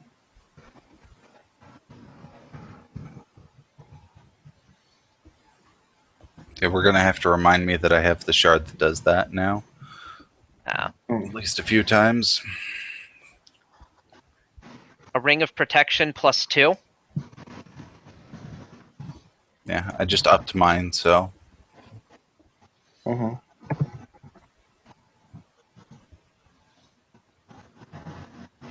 a robe of bones, which is an evil item. You are therefore obligated. Yeah.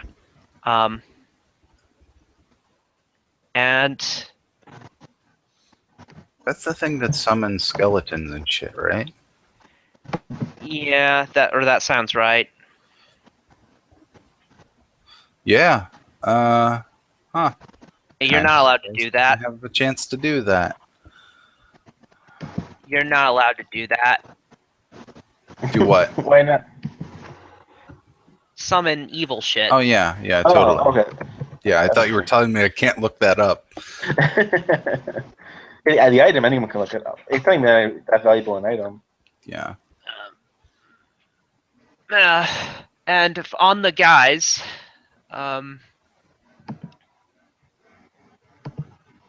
each of them has 2 vials of acid,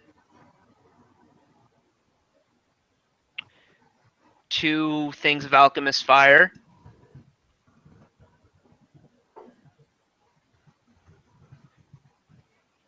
2 doses of green blood oil.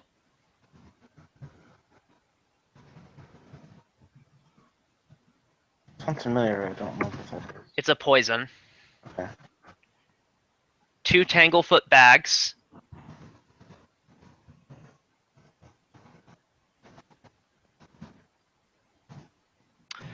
+1 banded mail. Are all those 8 because of 4 apiece? Yeah.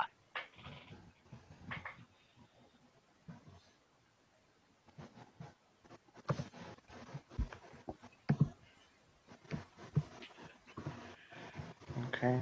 +1 banded mail. Times 4. Times So 4. 4.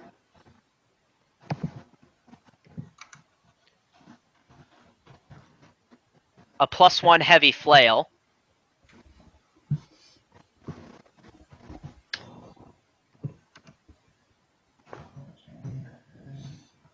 Well, okay. Kind of feel bad. We should have given this guy gear before we killed him.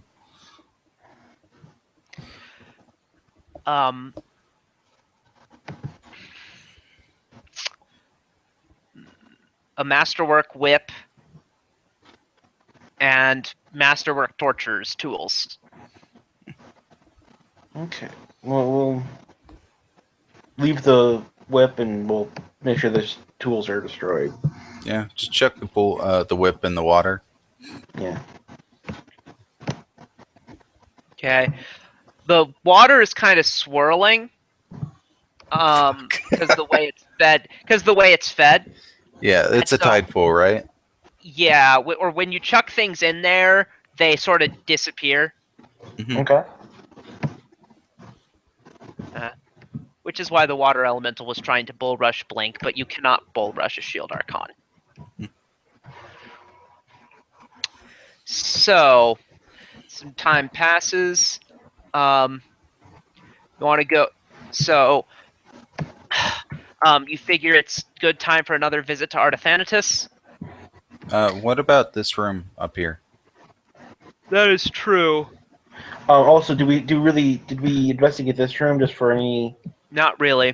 Okay. So we'll do that since we're over yeah. here. Roll perception.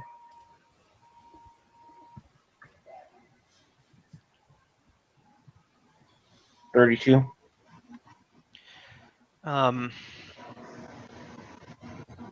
See, that's S5.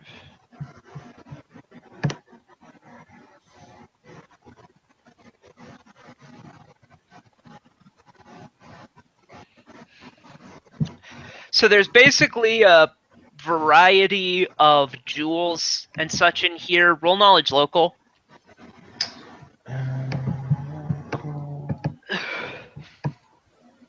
best.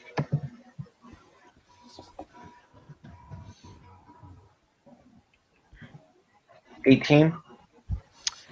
Some of this, a few items here you recognize as having been stolen recently.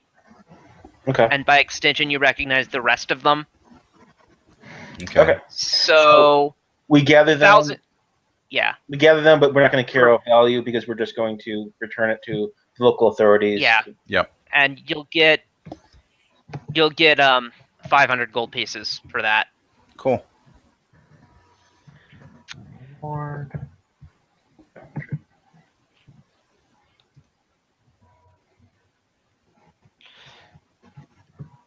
Sounds good. And then is that these boxes out in the hallway as well? Or is that something different? They're empty. Okay. All right. Anything relevant in the boat room? No. Okay. All right. So then there's north. I think. Oh, you revealed that already. Okay. Yeah. The map and then- ends. Oh, that's the map. Okay. I was just making sure. Yeah, like you said, Artemis. Yep. So,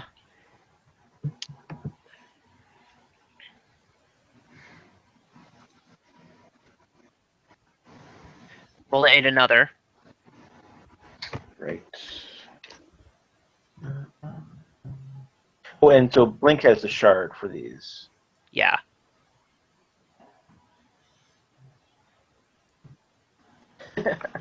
So even with this shard, I wouldn't be able to aid another Yeah.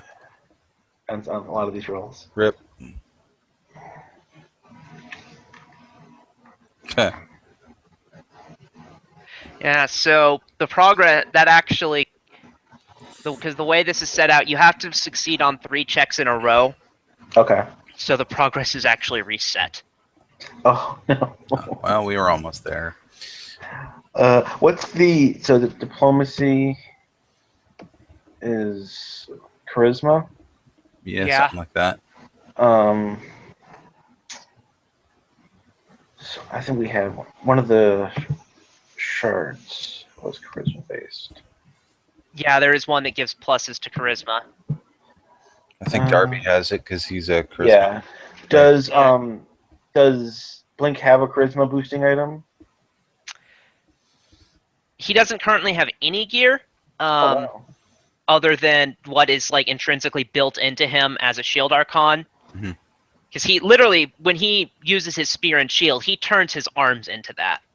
Oh, interesting. It's an ability they have. Yeah. But yeah, I figured we didn't need to gear them, so. He certainly should buy. Well, he can have the shard that gives him the +2 enhancement. Yeah, Darby doesn't need that for now. So even if there had been a 1 higher bonus, though, it wouldn't have helped. Just trying to. Because he rolled a 1. Yeah, I understand. Also, I have some magenta prism ion stones. I will set one of those to diplomacy. You can change those daily and give it to him. They'll give him another +2. So he'll have 2 from the shard, 2 from the stone, 1 from charisma. So that'll be a +5 to his native. Okay, so native is 19. He's getting 20. He's getting 2 more from that. So 18. He's getting 5 from the books, 2 more from the shard, 2 more from the stone, 2 more from that thing.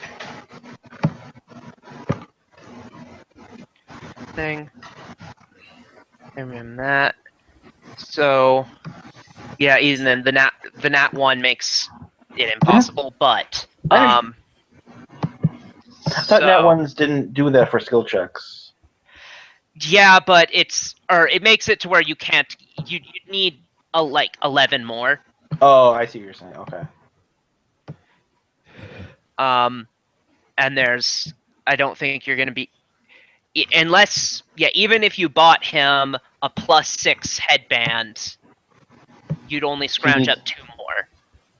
Okay, so we need to be succeeding these 8 and others to give him a decent chance of doing this.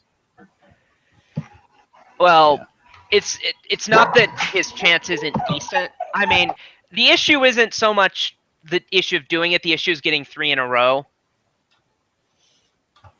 Currently, he's getting a +32, which means that he succeeds on.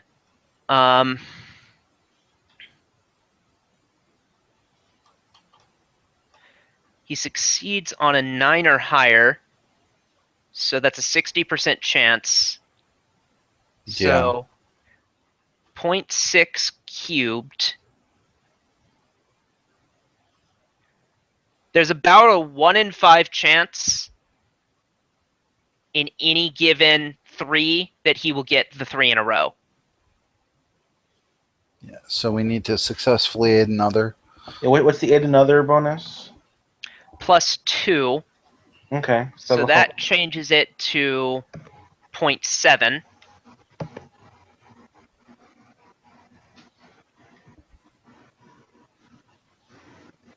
Which increases the odds to about 1 in 3 Okay.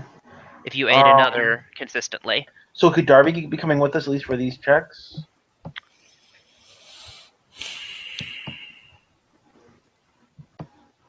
As nice as it is, I don't think his character is motivated to do that. Yeah, Okay. he did kind of say so. Oh, I didn't catch this. That makes sense. Yeah. You weren't there for it? Oh, okay. Yeah, but yeah, he did say that he wouldn't. And then that's if that's his character's decision, that's totally fine. Yep. Okay, so we'll just start again. All right. So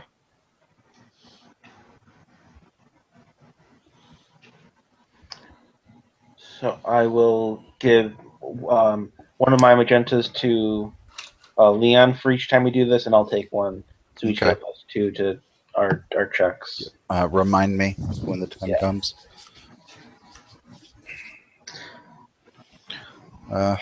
We get back to the house. I am handed a scythe from Crafty. Puts it on my back. People are like, "What the fuck's this for?" Oh, well, this. And the scythe swings off my back and takes a slice out of something. or what is it? It's It's that shock and grasp 5 times a day. The cost of that was like 12K, by the way.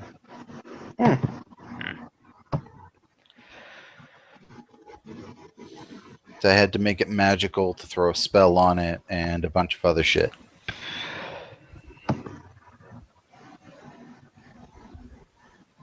So, but the likeliness that I'll use it, not much. Okay.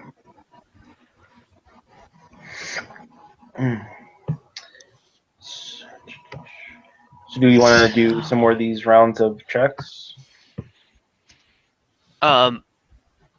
Sure. Another week will pass. Go ahead and make checks again. Okay. You want to just do 3 consecutive checks, or? I need to see if you're aid another. Okay. There's mine, which fails.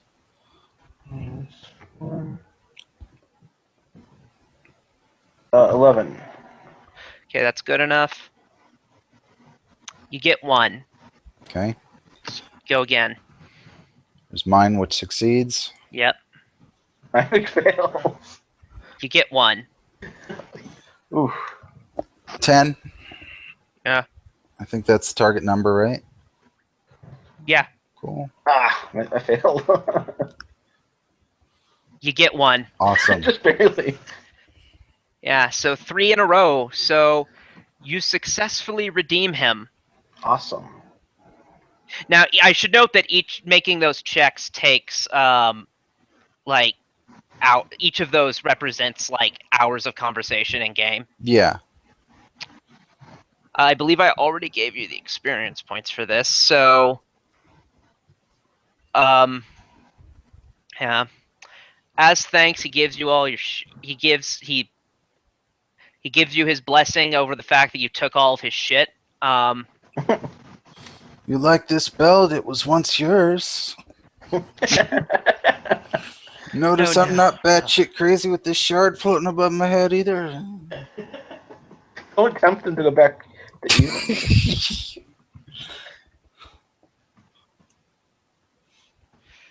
No, it's fine. You can keep it. It's good. I was going to anyway. Jeez.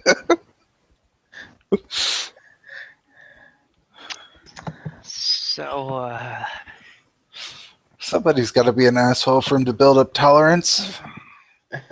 I suppose. I don't suppose that automatically gets me out of this cell. Can we I get an assume alignment check? Yeah. He's not detecting as anything. Interesting. So I assume, like, with our recent that side quest and everything, we've developed somewhat of a reputation, or Yeah, I mean, yeah, the city guard. Yeah, I mean, you definitely to have a reputation. You guys are some of the most powerful adventurers in the world at this point. so we go to the magistrate or whoever would be the person to talk to, and we explain the whole situation, and we try, or you know, Blink will do this because he's and he's probably known as someone who wouldn't be arguing for someone who isn't a good person. Yeah. We're actively working on his redemption. Can you get him moved to like a I don't know, a church facility that would be able to help him while we're out of the city?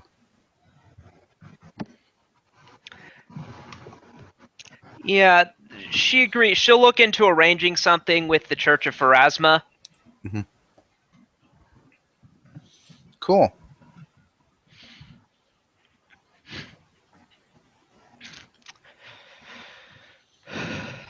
You go tell him we're gonna try and get you moved to a reasonable religious institution to help you get back on the path while we're gone.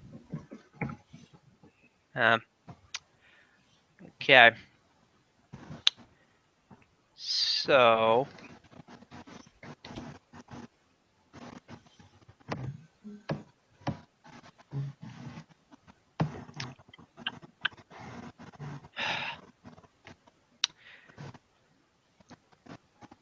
have few more things to arrange before we do the last mini mission. So, anything else you want to do during that time? I would ask around about my quote unquote friend, any evidence of his whereabouts or his movements, things of that nature. Yep. Well, he's still in the city. In fact, he's killed 2 people since you spoke to him. Hmm.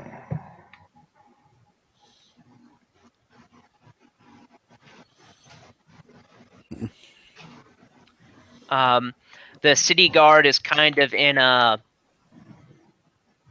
having some difficulty dealing with him, truth be told.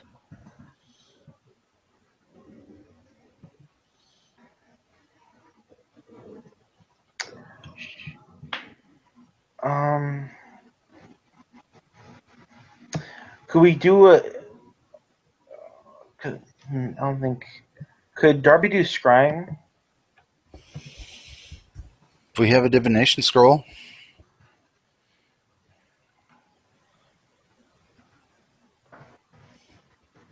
Not that that's used for scrying, but you could ask. I know him well though, so I might just try to use magic device. I will say that he's from a outside of game standpoint, he is currently not suited for a real boss fight, nor are just the 2 of you or even just the 3 of you sufficient to take him. Okay. Like, you'd have maybe a 50% chance of victory. I'm fine with that personally, but Yeah, more or less. More yeah. than that, he's not ready. So yeah, you don't want to allow you want scrying to fail. Then scrying, that's understandable. From I mean, you can find him. It's divination can tell you where he is, but he knows, like, he's smart. He's been evading the police for months. And so the guards would have tried scrying. They would have tried. They would have gotten someone. Yeah. So if you search where he is, if you go there, you don't find him, but you find like the hand of a child with "nice try" written on it. Oof. In blood. Huh. It's very small writing to be able to read that. I mean, it's just 2 words. Still, I mean, depending on the age of the kid, that's a tiny hand. I mean, I suppose you could put one on the front, one on the back, right? Maybe. So on the front, it just says nice. Yeah. And on the other side, it says try. Except, actually, he accidentally put the wrong side down. So it actually says try and then nice. And so it takes you a second to figure it out. Or it's like 2 hands, and on the fingers, like they're closed, right? And it says "nice try" when you enter the room on the knuckles. Yes. Jeez. This is awful. I like it anyway. So, did the mummy guy come back with us? Is that what this is? No, that's actually Artefanitus. Oh, okay. So then, I'll remove him next. Wait, who the fuck is this? That's the person who owns the house. Yes. Okay.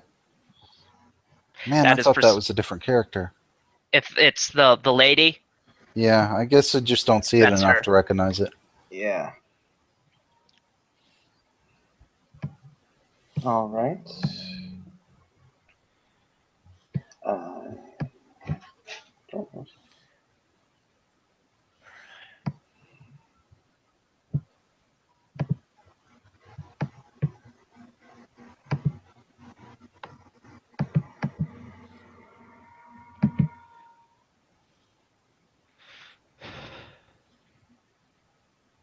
Okay.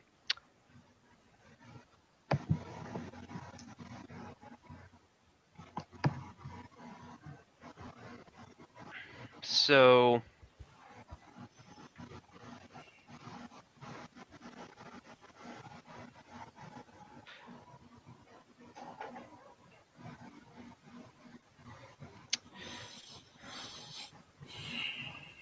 let's see, I don't want to call a break when there's so little left. Yeah, I mean, I'm mostly helping our new guy with the crafting, so.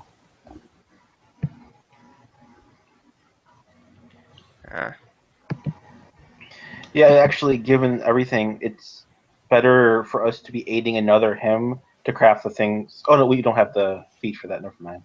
Mm-hmm.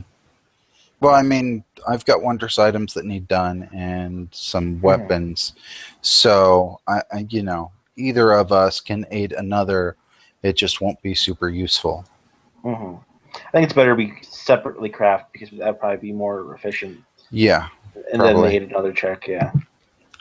So these are cooperative crafting. That you can technically they double with each person, which is kind of crazy, but you need the feat to have. Then we don't want to make an investment. I don't think. Right. It's not worth the feat to invest. We have our nice simulacrum friend to do lots of crafting. So where are we in our through our downtime? How far into it are we at this point? I would say about 5 weeks. 5 weeks? Okay.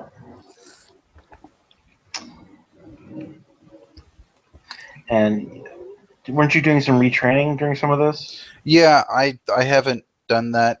I'm going to assume that I do all of the crafting and sporadically add those items, and then I'll add all the retraining shit after the break is over, because that would probably take the most amount of time on and off again. What all are you retraining?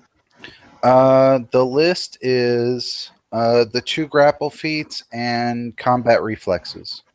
In exchange for? I get... Where is this at? Pinpoint targeting is a monk feat that I can get without the prerequisites. Okay. Bullseye shot and Tinga wings is a gain of fly once per day. All right. Since we're 13th level, I assume that happened at the same relevant time. So it's less retraining as it is this thing happens.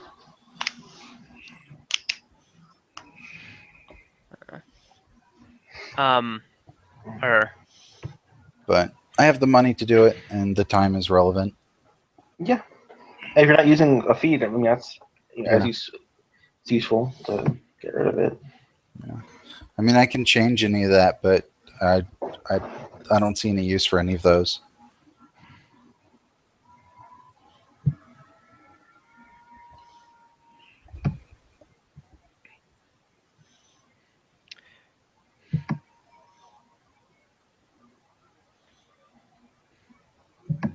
So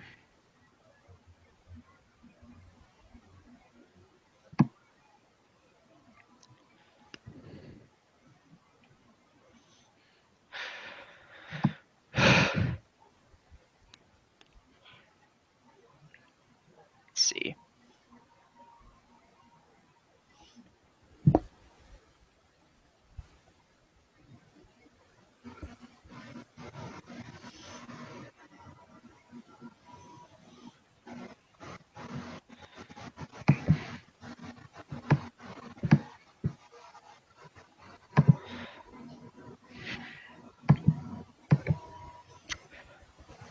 So your next mission.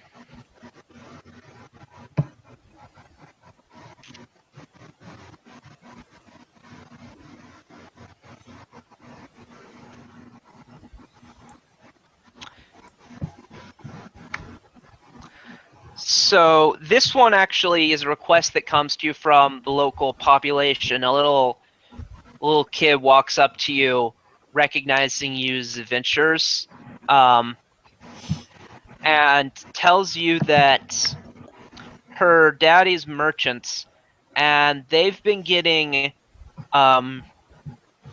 repeatedly robbed by the a bunch of people in building outside the city. She's able to tell you where it is. Okay.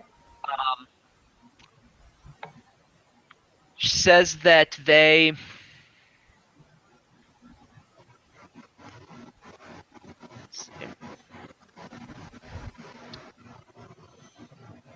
She says that her daddy says the guards can't do anything, so she's hoping that maybe you can.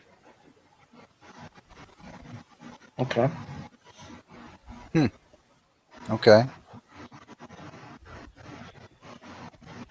Alright, so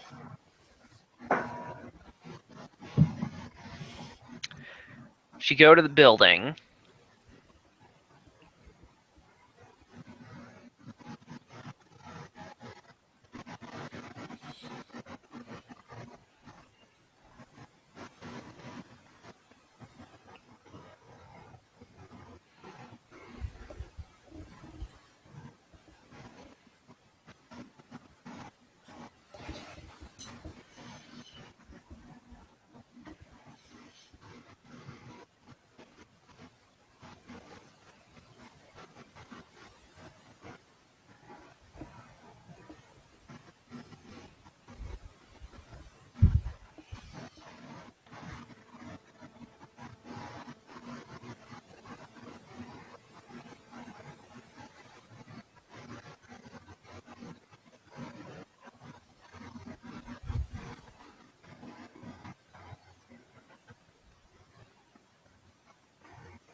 that's about what you can see at this point.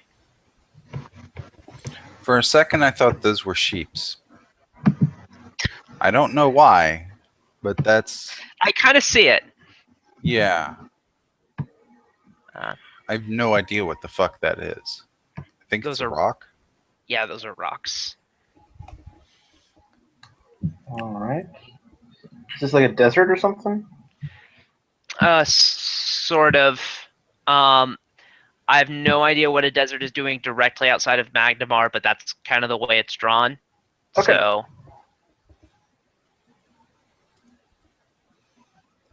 Well.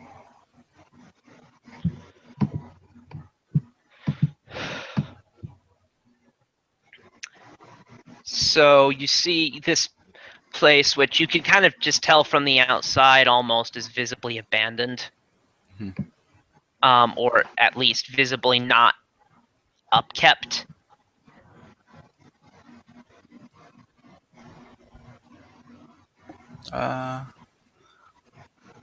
Depending on how far outside, there's some deserty areas, or if it's on an island, there's some completely barren islands. Alright. I'm just more weirded out by the rock placement. That's kind of odd. Yeah.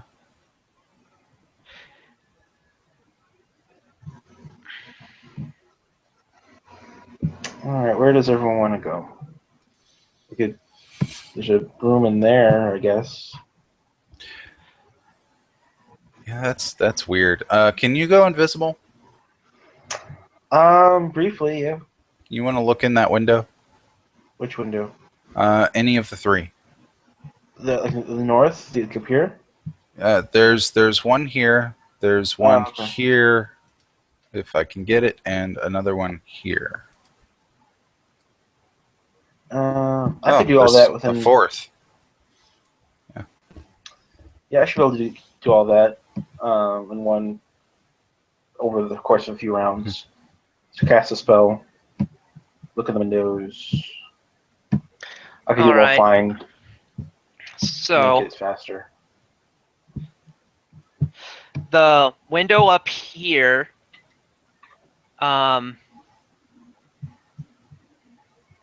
has its curtains drawn. Okay. This window, its curtains are only partially open. You can kind of see what looks like a kitchen.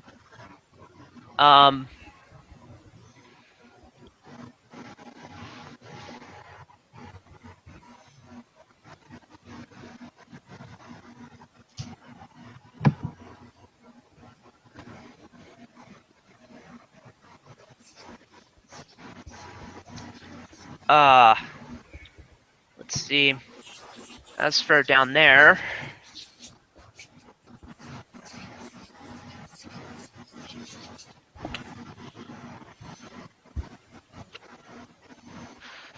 you see two very heavily vandalized rooms.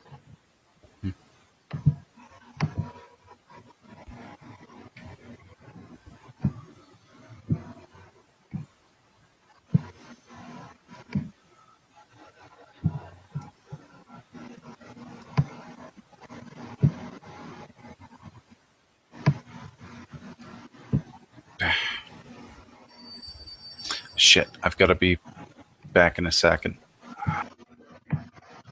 Okay.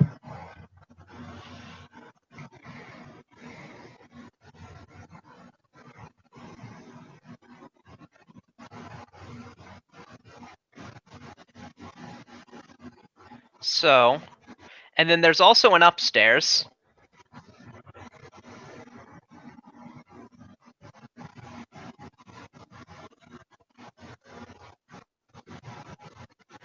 Belloc? Yeah. I can So, try this one too. yeah. And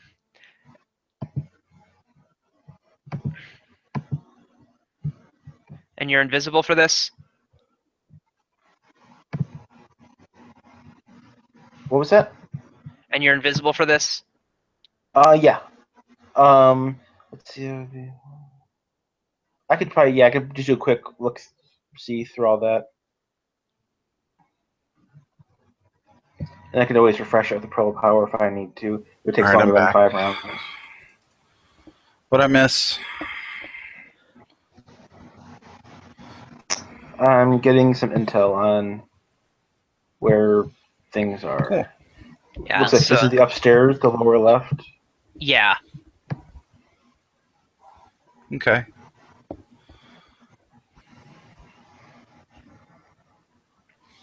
So we have some idea of where things are. All right.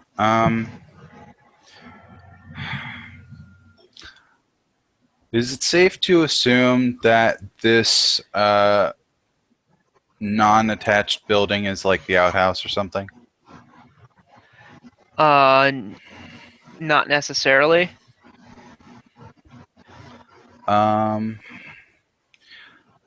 My first instinct is to ignore it Because if we don't, shit's gonna see us, and we won't be able to sneak in and kick ass.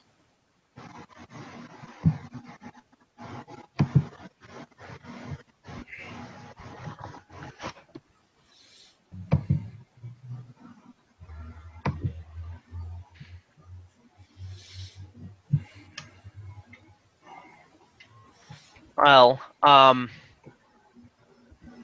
mean that's your. I'm gonna go up against it. Perception check to hear anything.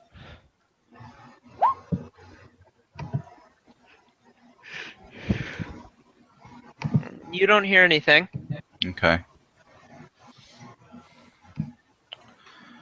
Uh, Okay, let's run in, and I know upstairs there's a few evil-looking dudes, so we'll Yeah. go fight them. I mean, we could well, I mean, you fly, so it'd be easier for you. But I was thinking of like hopping on top of this detached building, and we can probably take out Green from here. I mean, yeah, there's a window, but it's glass.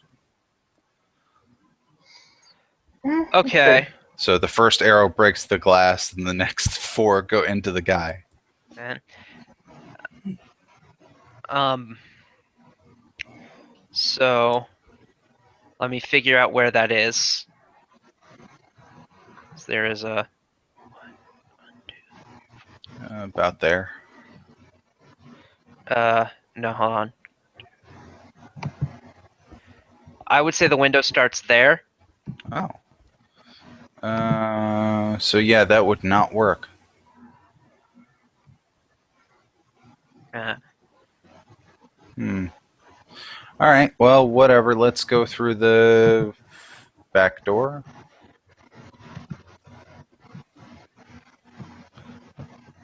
okay.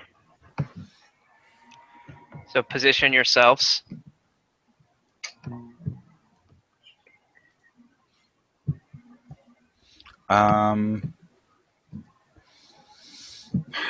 I have a once per day ability to just pick a spell off my list, so I'm just going to grease the door and open close so it's quiet.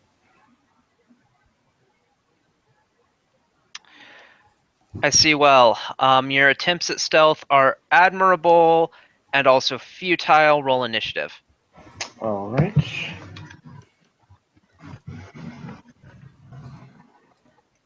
Oh shit. Xenomorph? Knowledge planes. 23 and 13. Okay. Wow. 10. It's a devil of some sort. 30. That's a bone devil. Villain Devil. Any information on immunities, DR, things of that nature? ER10 good. Immune to fire and poison. Devils in general are immune to fire. They resist acid and cold, and it has spell resistance. Huh. This one also looks, with 30, you can tell it looks like it's been beefed up by augment summoning. Oh. So it's a little tougher. Okay.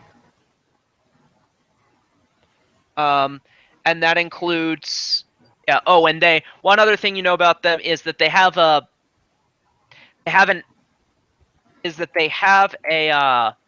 poison, Mhm. and their poison is an asshole.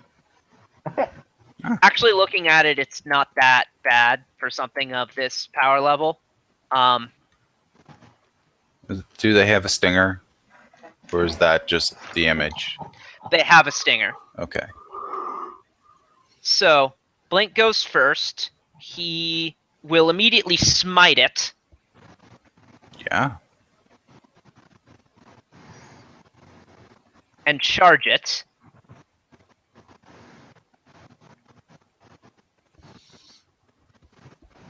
He wins.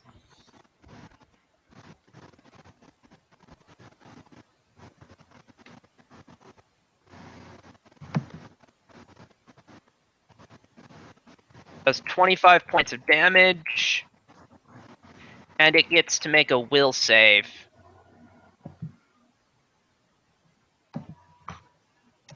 It also has an aura, it also has a fear aura, though you have to get within 5 feet of it for that to activate. It's kind of a weak fear So- aura. Yeah.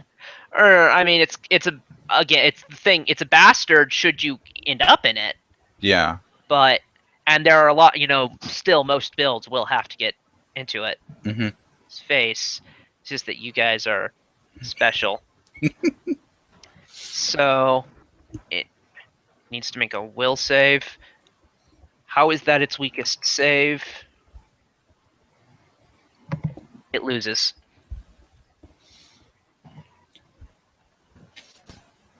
Is this a thing? Yes, Okay. that is a dude. Colin. Full round monk damage. This thing's scary. Okay. Deadly aim because I can. I assume a 15 doesn't hit. Does 21? No. 25? Yes. Okay, 3 hits. 2, 3. Okay.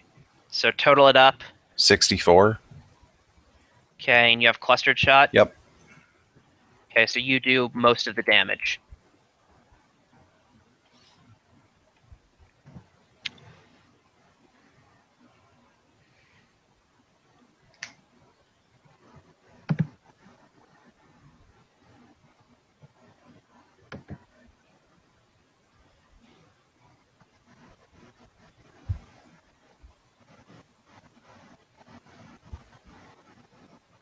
Velok. All right. Second here.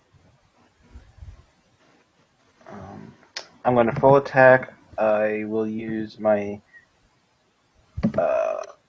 elemental rod to get it to acid. Okay. Your weapon is holy. Open its holy. Okay. This will all be electricity damage since I got that, or weapon damage. And then that. So, so I'll be 5 foot step over, using arcane accuracy to negate cover. Yeah. So that would be 29 for the lowest. So everything hits then. Okay, so that would be 34, 40, 52, 56, 76, 96, 85. Oh, wait, 105. That'll do that again. 34, 40.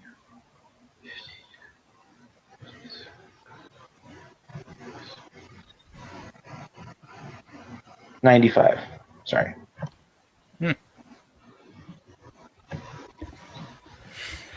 So let's see.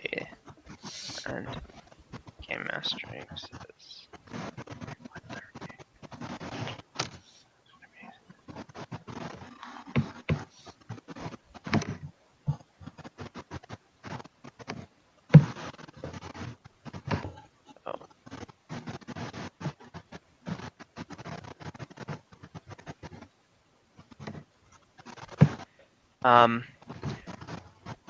Its turn would have come.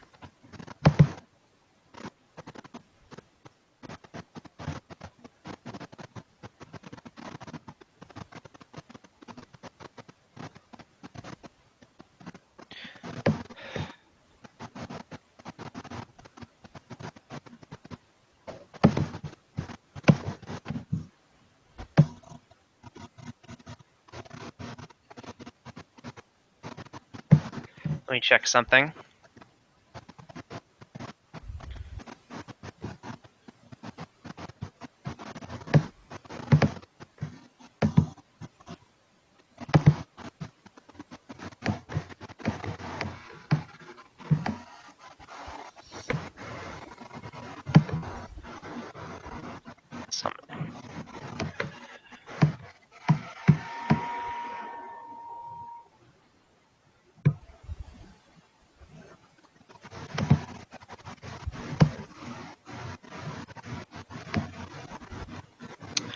All right, so disappears to the left.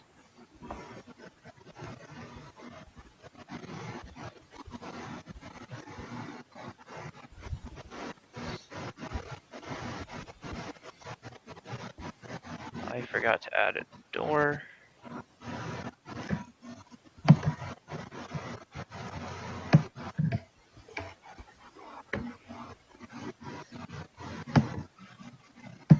And you don't see where he goes?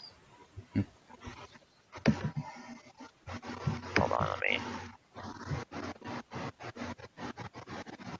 Right.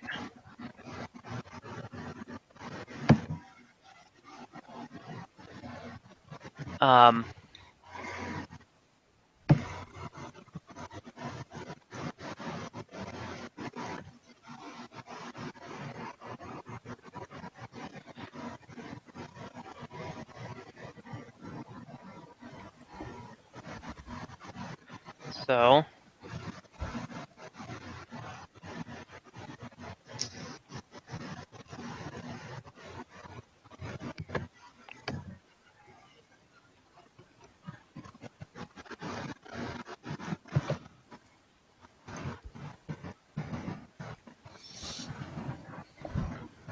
And...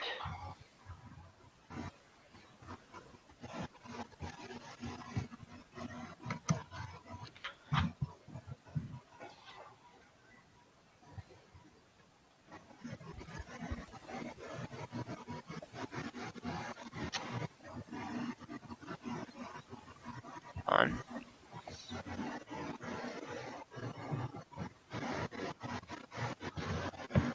Blink's turn.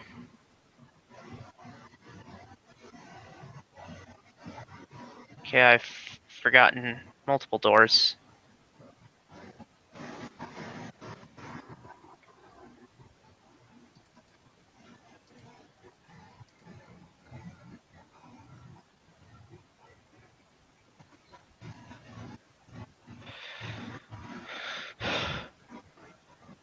There's one.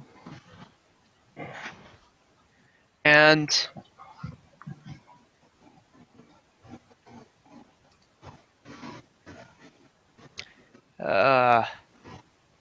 he is not summoned, so he can cross the magic circle against good.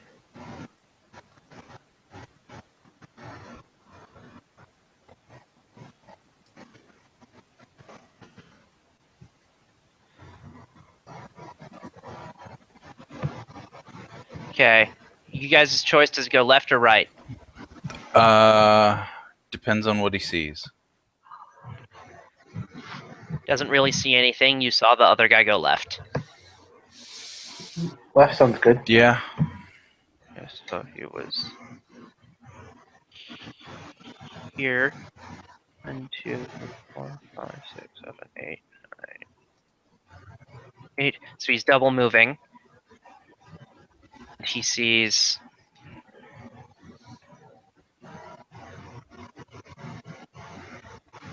in 10, 11, 12,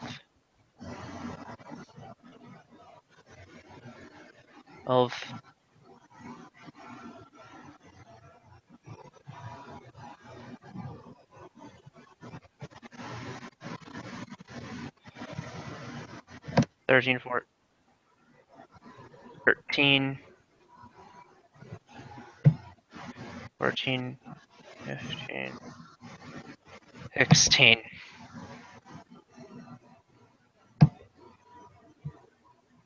Colin.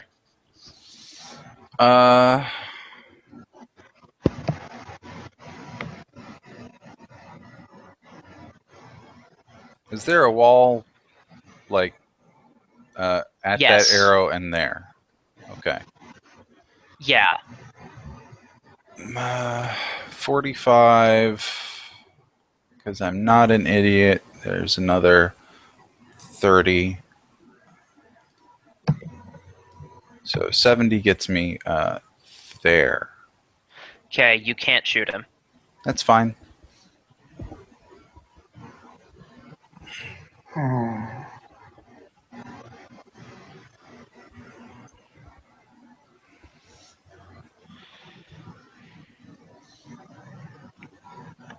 Actually, that's a single move.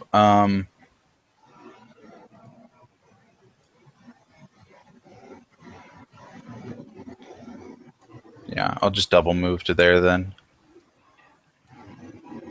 That'll at least get me in shot position next round. Okay, you couldn't shoot him from there either. Oh, is there a wall like there? Yeah. Oh, okay. There? Yeah, you with your feats and stuff you could. Okay.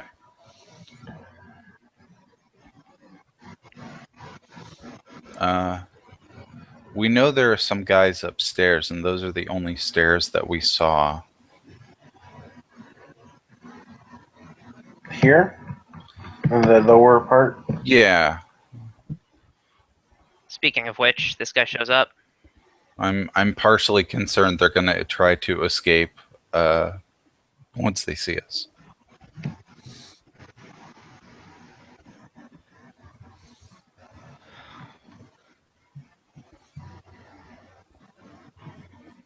How you doing, Red Dude?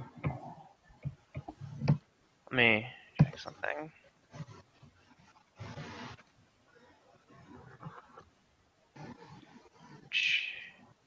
Specifically whether or not this is a reach weapon. This is not a reach weapon.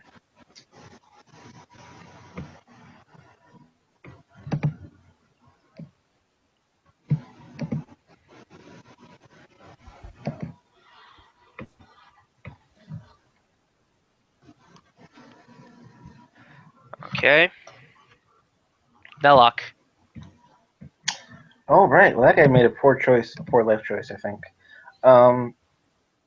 What knowledge should? What is this guy and Human. what human? Okay. Well, I will. Mm, full attack, scorching ray.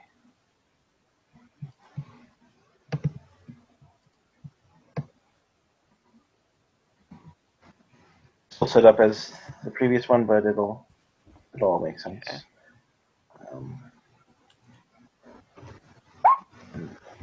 Lowest is 27.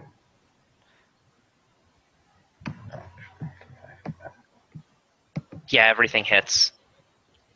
Oh, right. So that would be 12, 6.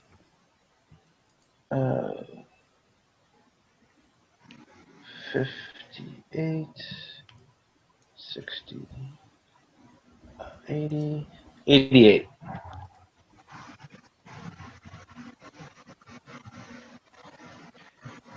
Okay.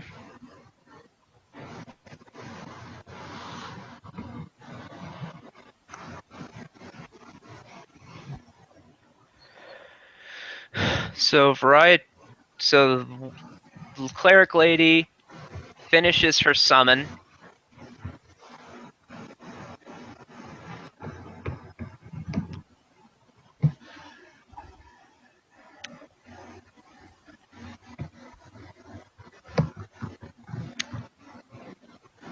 And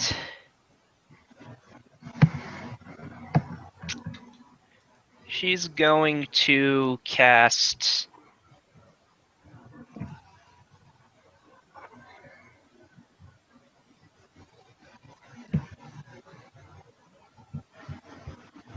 let me check a spell.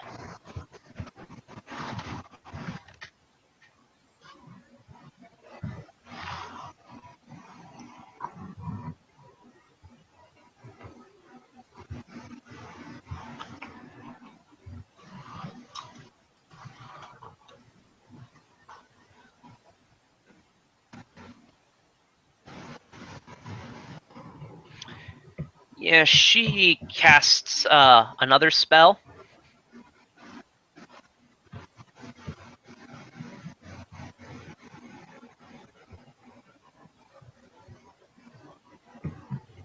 All right. You're not seeing this, Velok, I should note. Yeah, that makes sense. I'm not even anywhere near this, even with my hefty perception. And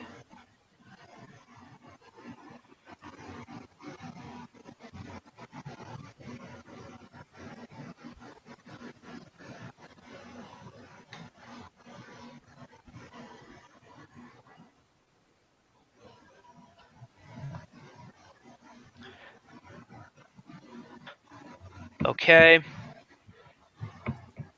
And 5 footsteps up toward you.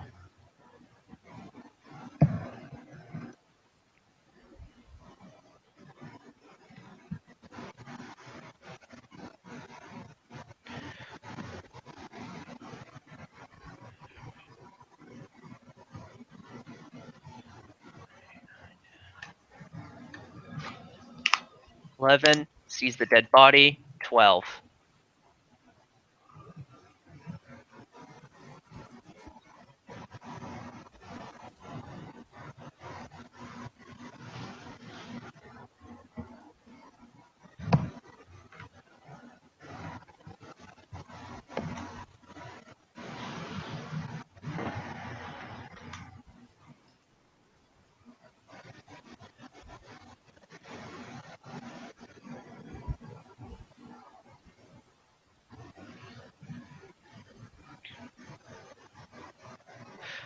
Blinkful attacks the Bone Devil. Mhm.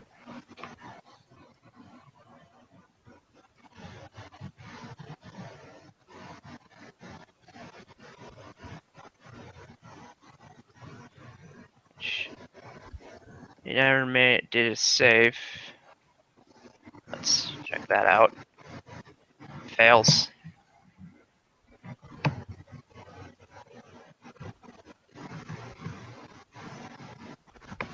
Third attack. That's the second.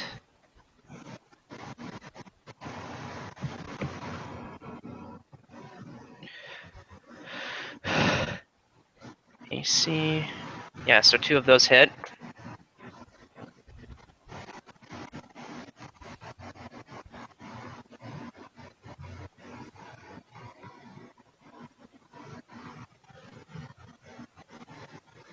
Colin.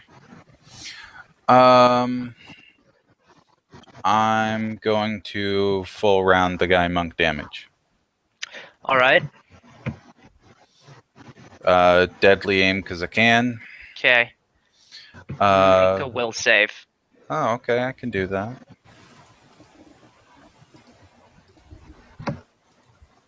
30? As after your first arrow goes into the guy, you realize he's an illusion. Huh. What? Well, that first arrow was a crit, so it's whatever. It's a very dead illusion. Yeah, I'm just gonna see what that would have been. All right. The rest go into the Bone Devil. 21 hit.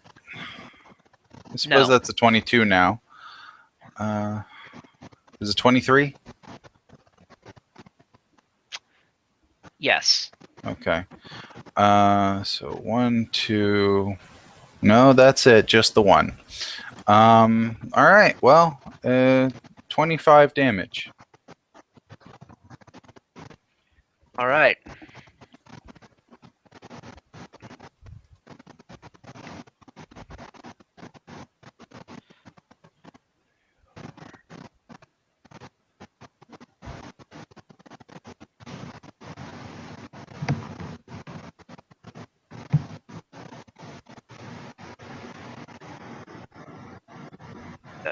Belloc.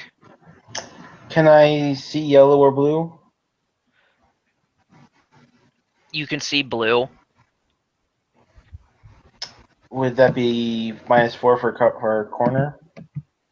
Yeah, if you wanted to shoot him. From there, would that be a clear shot? No.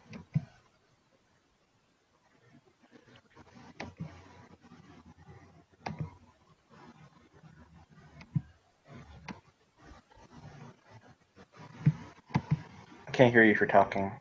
It wouldn't be a clear shot. Okay, so like -4?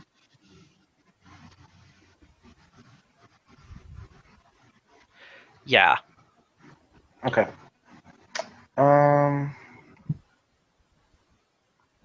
13 accuracy. So, +2. Crit fail. Lowest is 28. So everything hits. Okay. Roll 6. 31, 34, 44,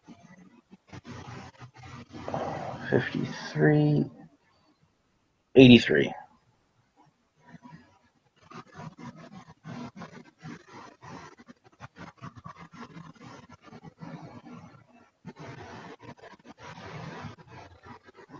All right.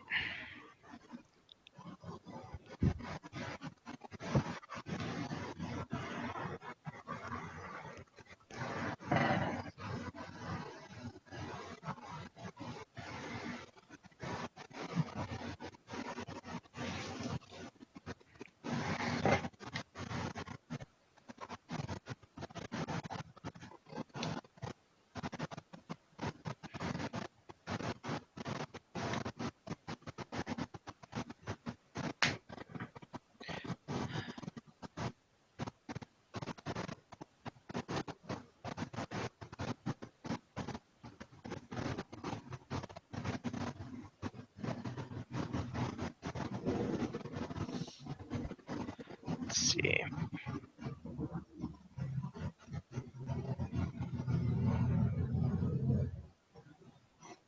That would count as...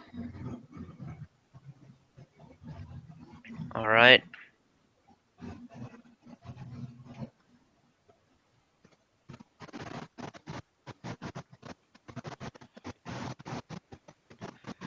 So you hear a spell go off, but you're not able to place quite from where. Okay.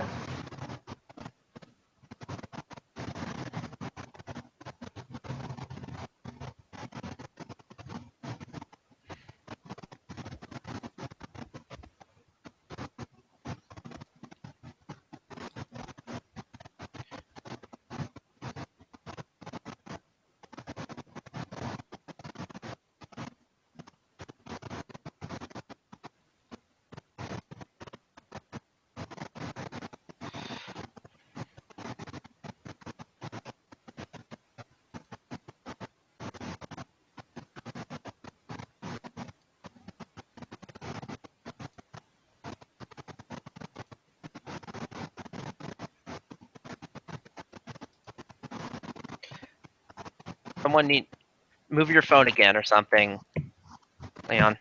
That was not me, apparently. I'm guessing there's a fan in the background for him or something, because that's not normally like that, or that I notice anyway.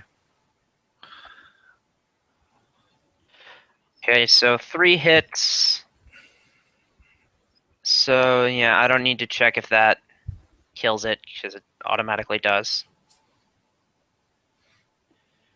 And a 5-foot step. Colin.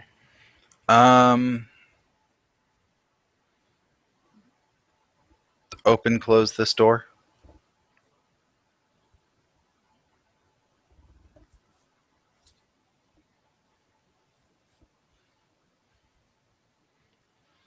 I go in because I couldn't have seen that. Nothing there. I continue to move to here. All right.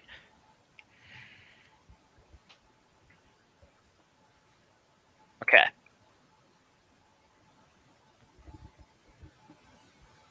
That's it for me. Hello, Bandit takes a 5-foot step. Belloc.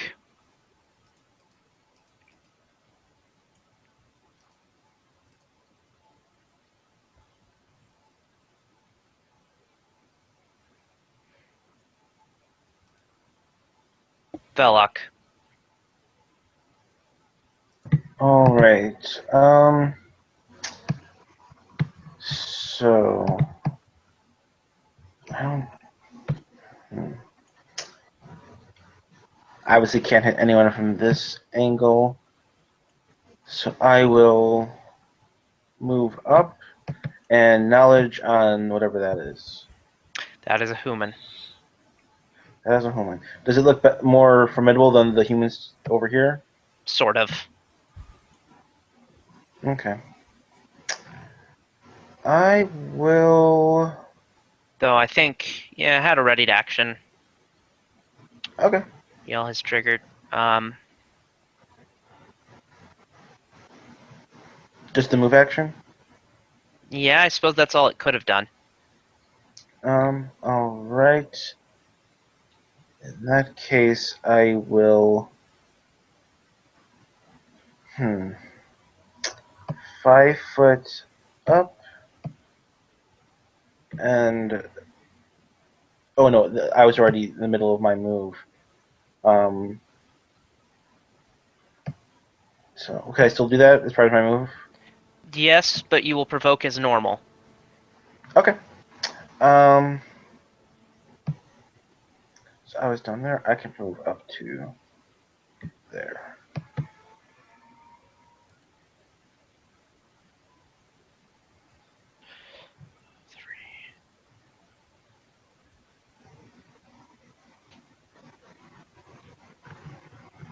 Doesn't hit you. Nope. That's way less than my movement speed, but I can want to stay relatively close to be able to hit him. So I can still do a standard action. Yeah. Why not? I will empower Dragon's Breath. Okay. 12, 6. 24, 27, 81. Let's say fire damage. All right.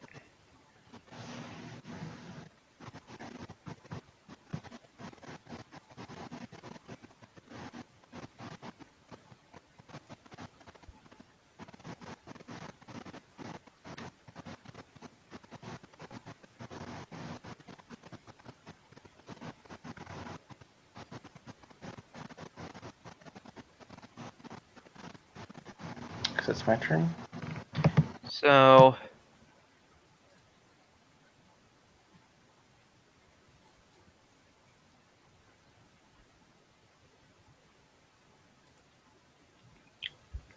you hear spell.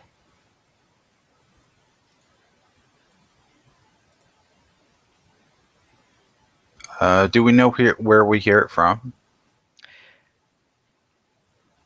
This general direction. So probably upstairs. No, it's not upstairs. Oh.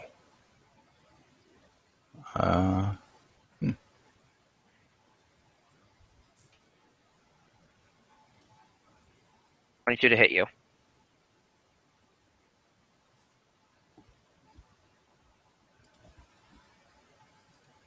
Sorry, muted. No. I don't think a 22 would have hit you before anyway. Depending on where I was in my build, it might have, but the way at this point in crafting, there's no way it would hit me. Yeah, I only added one of my AC items so far, so, but that wouldn't have hit me before, so. Threat. 22 does not confirm then.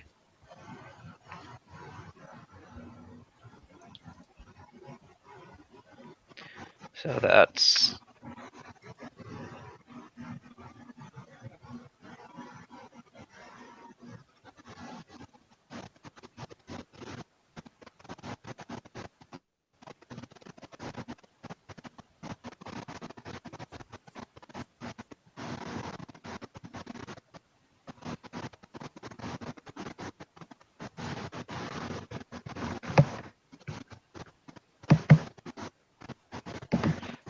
top of the round. Blink.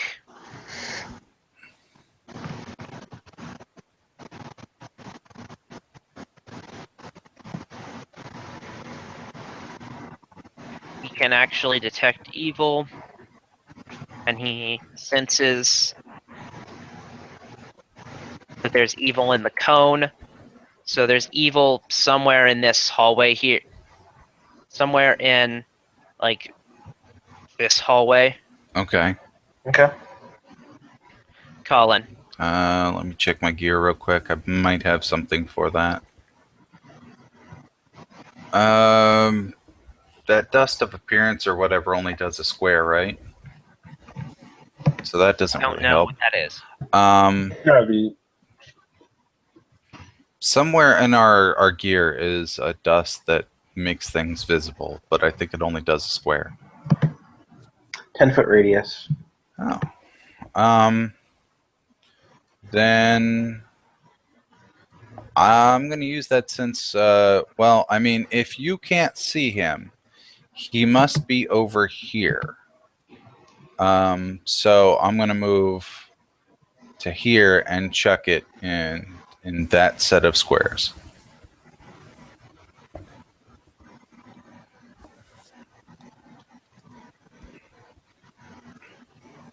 Okay, and he is in the middle of spellcasting. Okay. Well, that was all of my actions, so... do you want me to remove that from the list, or do you got it? I can do that. I can do that now. Okay.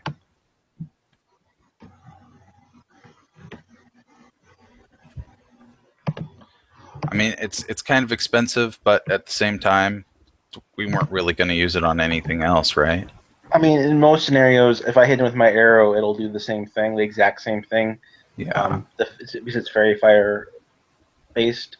So I think it was a fine use of it in the case where we're split, which is relatively rare. Yeah. I mean, I couldn't think of any other time we would have a chance to use it. We've had it since way before I showed up. Yeah, it's been there for. It was near the top of the loot list. Yeah. So. Okay.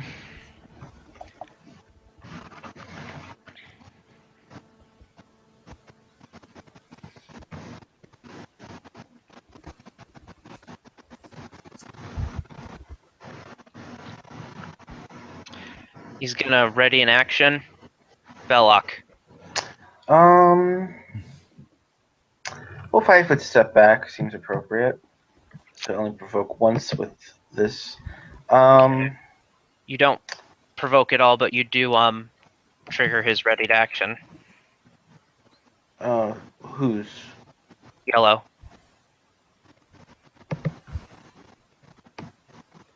Out of curiosity. 25.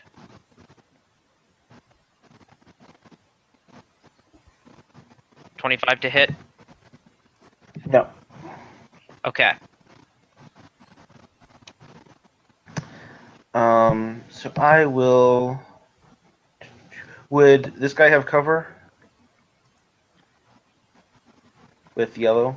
Technically, yes. That's what I figured. So I will. Tactics is not really great tactics, but whatever. I'll full attack yellow with arcane accuracy. Okay, you do provoke from him. No. Right. Nope.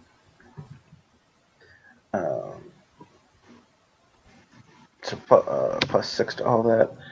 25 to hit.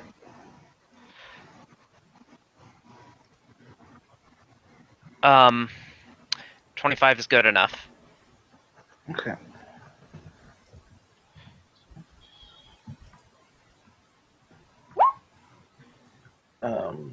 All right. So that'd be 41, 55, 62, 82, 92, 90, 99. 99 damage kills him. Okay.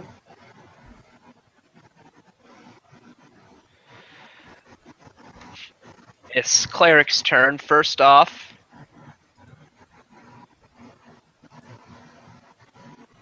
her summon shows up. Gets a +2 to strength and con.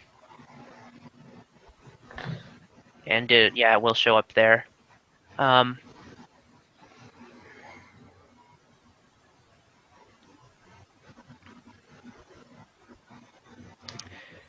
So with +2 to con, it gets 12 extra hit points, so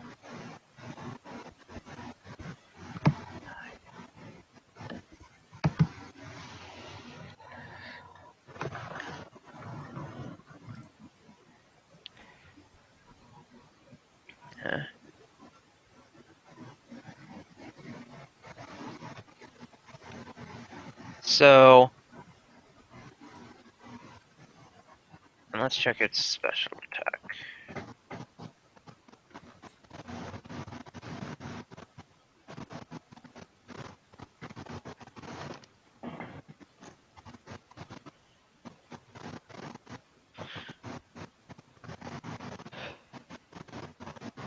Okay. So it's going to attack you with its glaive.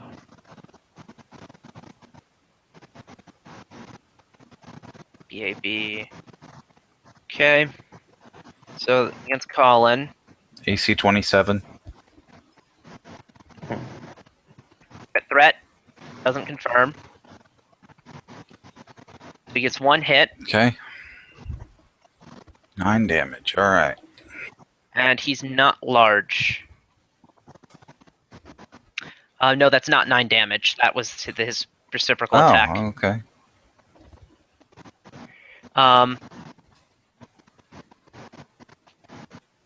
13 damage plus 2 bleed.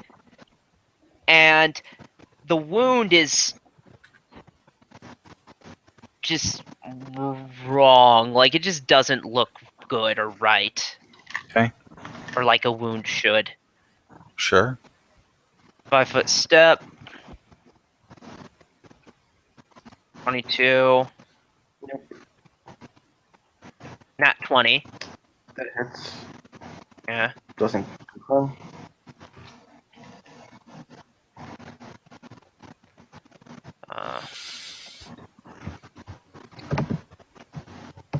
D10 plus.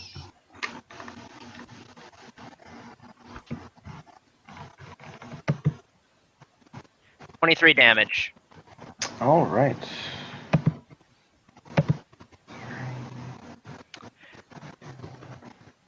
Green's turn. 5-foot step here.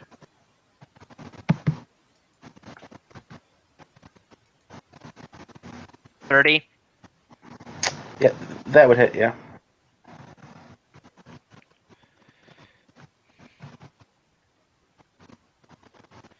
Doesn't. 9 points of damage.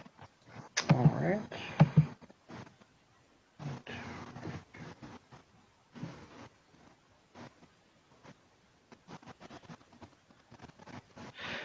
Blink will attack the cleric.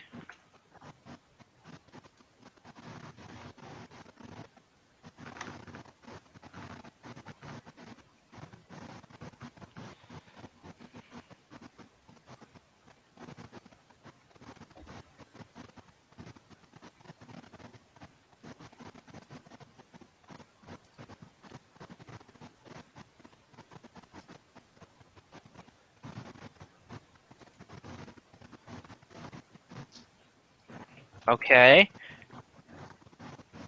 Its AC is shocking.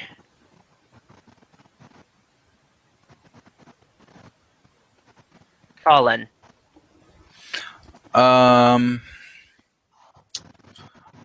going to 5-foot back and target our caster with monk damage, deadly aim, blah. Okay. I'd rather not have him summoning shit. 22 hit. Yes. Cool. That is really low. Yeah. And don't forget to take your bleed damage. Oh yeah, I will do that. 4 hits.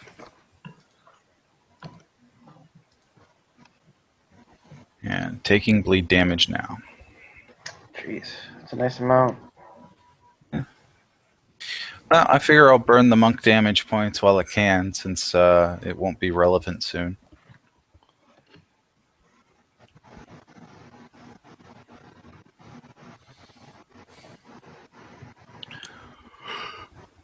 Okay. So that's at least 80. So it's gone. Okay. It's close to 100, yeah. Yeah. So 96. 96, yeah. to do 19,000.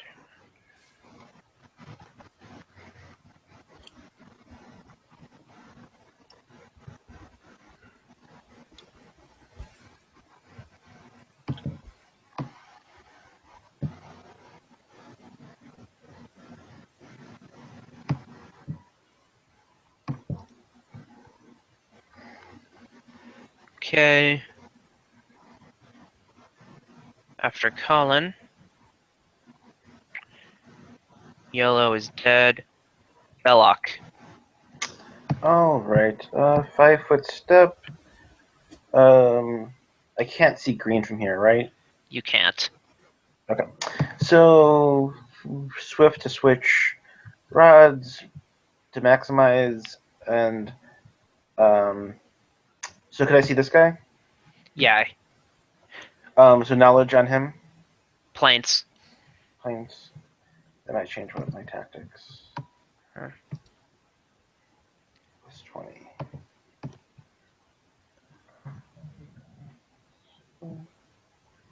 $34.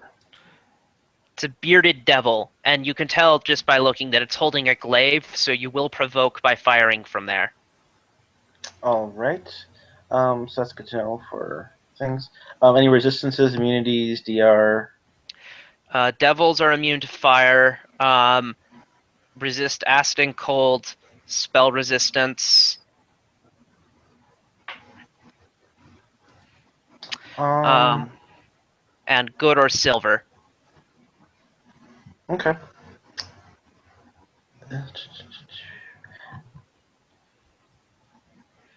So yeah, I know. I think I know what I'll do.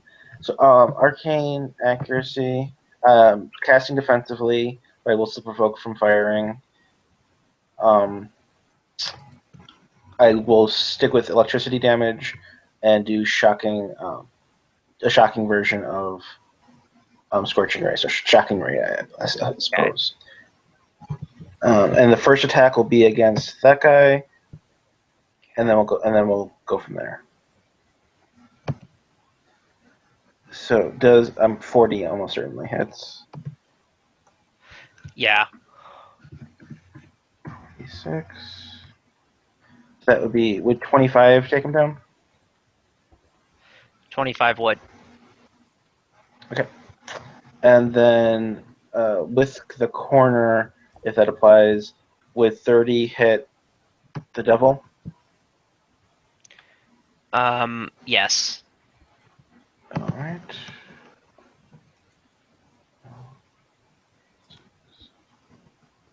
Um, 16,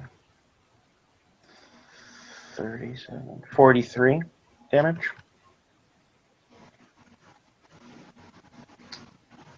And would 24 hit, given the potential cover? Would 24 hit? Yeah. Yes. All right. That's another 28.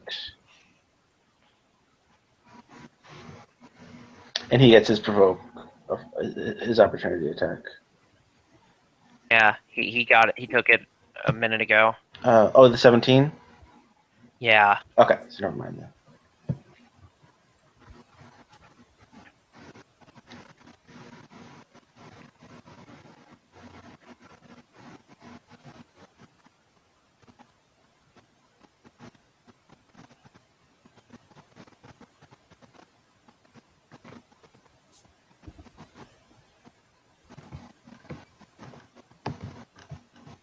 Hold on.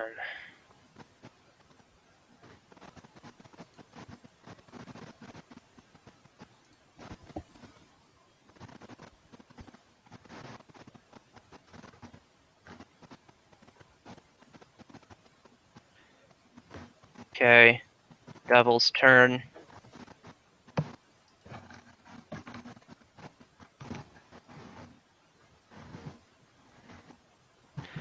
5-foot step, full attack, Velok.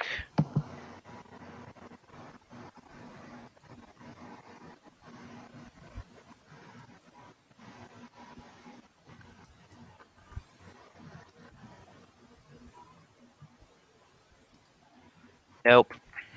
Not even close. Yeah.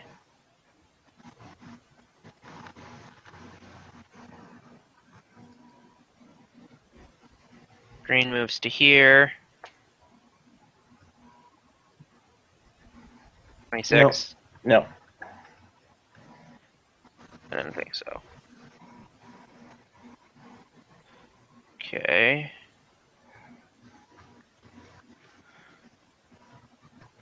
He flies. He can't really fly that well, so.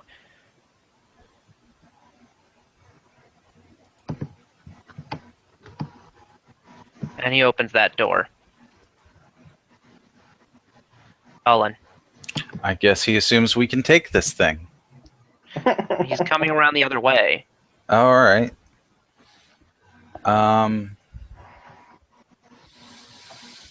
Well, seeing as how I don't provoke. Oh, take your bleed. Oh yeah, that. Good point.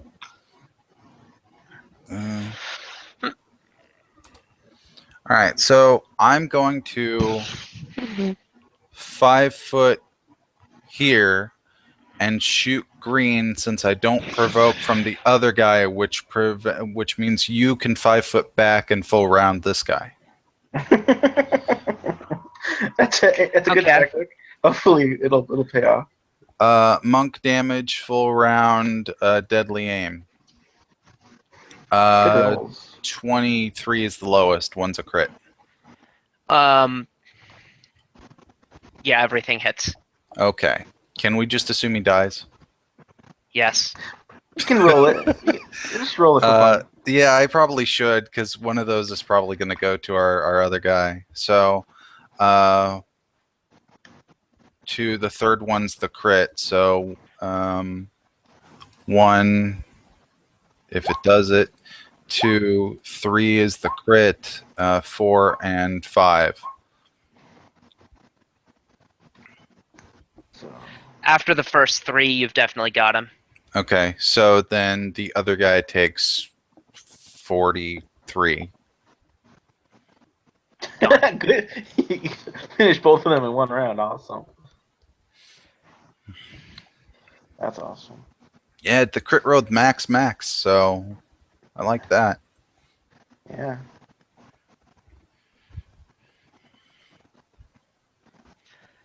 So And that's the one where he's like, "Fuck, that's a lot of damage in one arrow through his eye or something." Yeah. All right. So I'm sorry. I'm not sure if I was paying too close attention to what this mission was. They were stealing stuff, or yeah. They were getting insurance money from a local merchant. Yeah. um, Your murderization solved the problem. okay. So should we look around for the stolen items or things of that nature, or just? Yeah. You could do that. They have stuff. Yeah, we'll take that. We'll take their stuff, and anything they stole, we'll return. Yeah. There's one room we didn't check, so I'll do that one. Okay, let me read off their stuff for you. Give me 1 sec. So. All right. So the big guy.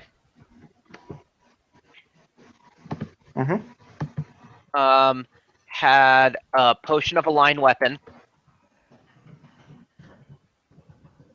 which does not make any sense. So make it an oil of align weapon. Mhm. A potion of bull's strength.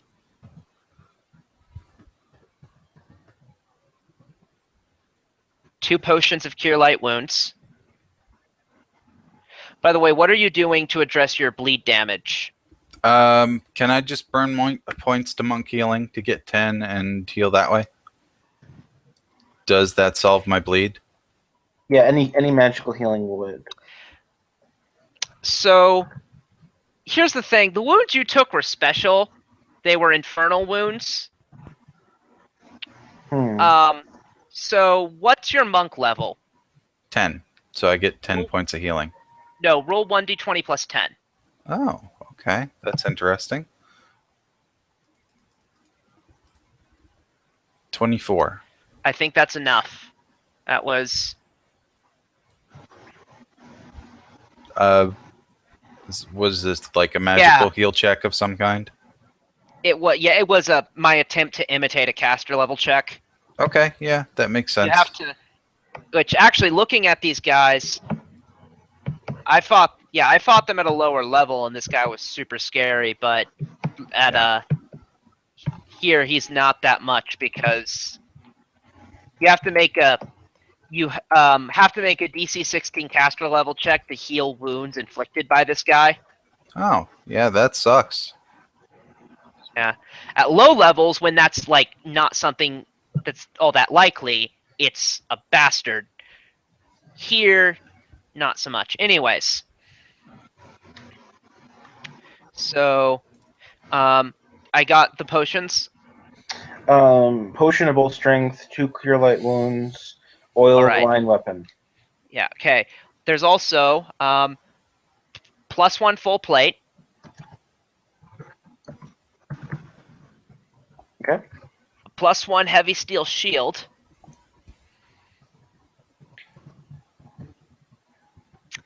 A +1 bastard sword.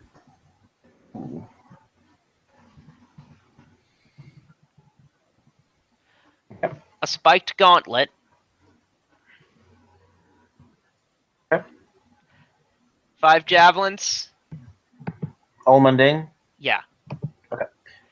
+1 cloak of resistance.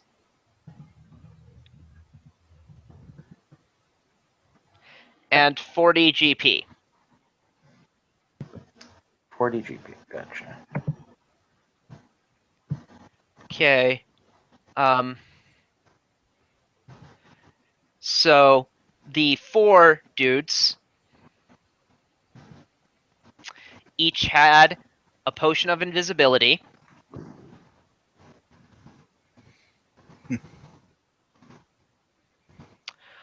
A +1 chain shirt.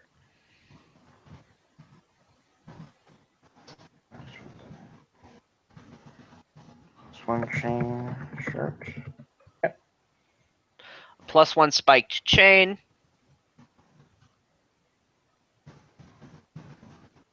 Okay. A masterwork composite longbow with +1 strength.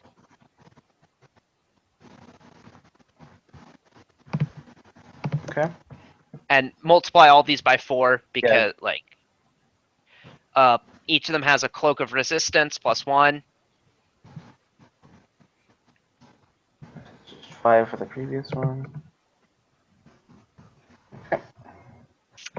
A disguise kit.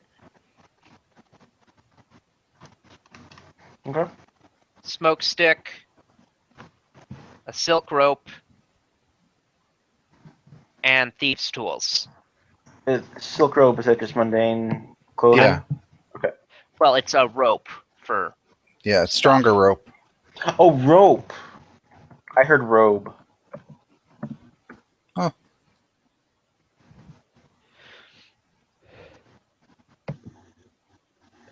And you got the thieves' tools? I'm just not, I mean, I guess, yeah, we could use those for disable Yeah. dice checks. Okay. And then...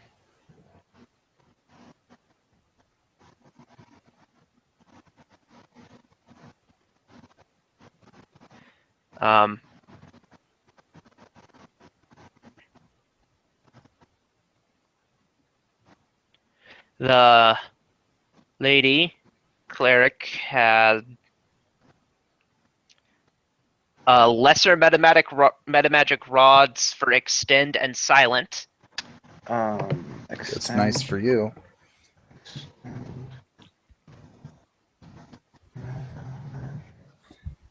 Sure. And silent? Yeah. That's fucking cool. Extend is really good for you if you want to do mage armor. The bracers do mage armor. Mm-hmm. which I'm actually bumping up to 4 soon, so it's gonna do that. It'll be the equivalent. Yeah. And fortification moderates. That's really nice. Yeah. For silent, I'm not sure if we really need, but it's not bad to have on hand. It's useful tactically. Extend, I'll probably keep for. Fully charged wands of Eagle Splendor and Silence. Oh, that reminds me. Did you write down the wand we got for the reward for the last thing? I did not. What was it? Critical? Yeah.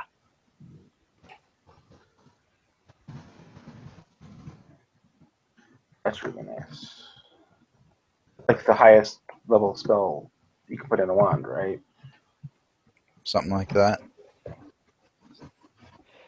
So Eagle Splendor, what was the other? Silence? Yeah.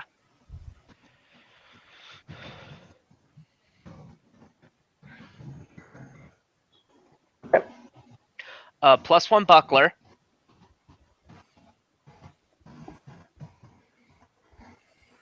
Okay. A belt of mighty constitution +2. Yeah, if you don't have a belt, you might want that. I have a dex spell. Yeah, but you might need that health.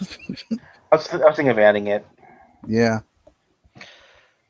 making it one of the whatever the two stat Yeah. one is. Yeah. Cloak of resistance +3. Cool. So anybody that hasn't upped that could use it. Yeah, definitely. Eyes of the Eagle. I need to look that up.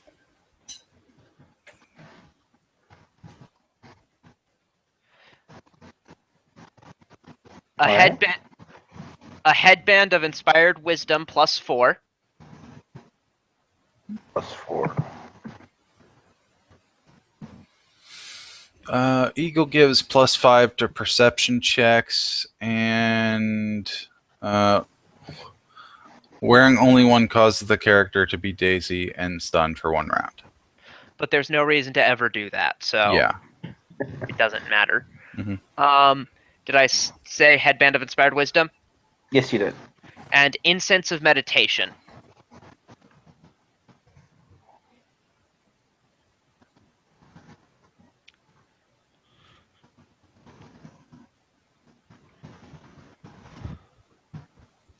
All right. Got a lot of loot today. Yeah. I mean, it's lower stuff, but it's still decent. Just from a, I haven't done all the math, but it's good a good amount of money. Mm-hmm. Yeah. These are the bonus encounters, and they're against stuff from the NPC galleries. Yeah. So all of those have like a normal amount of, or an NPC amount of wealth, but that's still a decent amount. Mm-hmm. So that's why they each have. That's Yeah. why these are pretty profitable adventures. So, you can look around, but there's really nothing else. All right. What was in this? I assume we've checked all the rooms and whatever, but a little bit. It's a little bedroom. okay. This is where they hold the prisoners, except that wouldn't make any sense.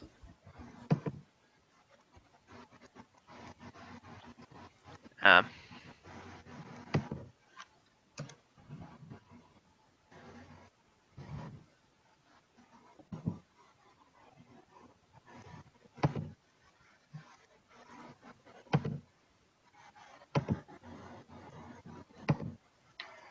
right.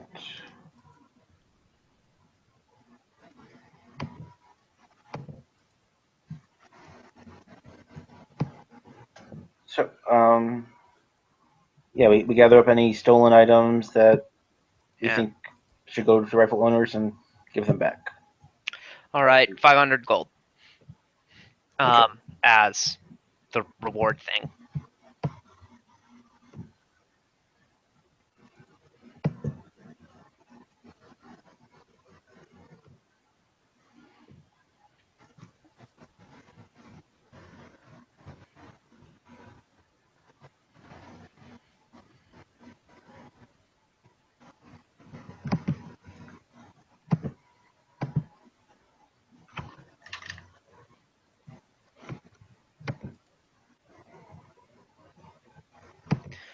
So,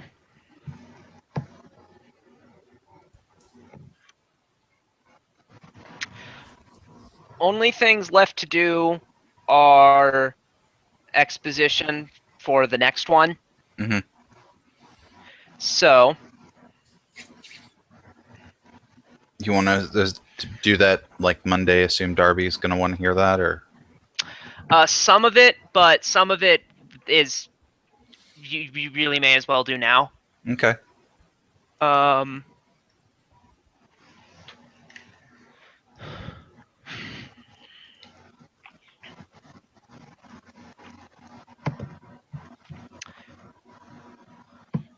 so, couple of as word gets around that you're going to the Guilt Spur, Mhm.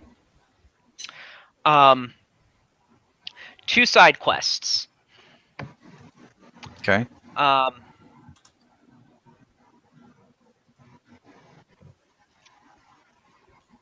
First, Madame Sisha Raucus, the owner of the Shuckled Oyster, one of Magnemar's more infamous brothels, has long competed with with one of the city's other well-known brothels, the House of Welcome, over who can boast the most outlandish decorations. The House of Welcome has recently added a wyvern's head to the bedroom. She contacts you and she scoffs, "Anyone can kill a wyvern. I want something better for the oyster." So basically, she wants the head of a. Medusa. We should have. No, that would. There's one simple reason why that would not have worked. Because its Actually, eyes are active and they don't want to fuck with their patrons. Yeah, that's one. Also, it actually wouldn't have a high enough CR. Oh. Oh wow. So some specifications are basically the only specifications other than it has to have a pretty high CR are that it has to be a non-undead corporeal monster. Okay.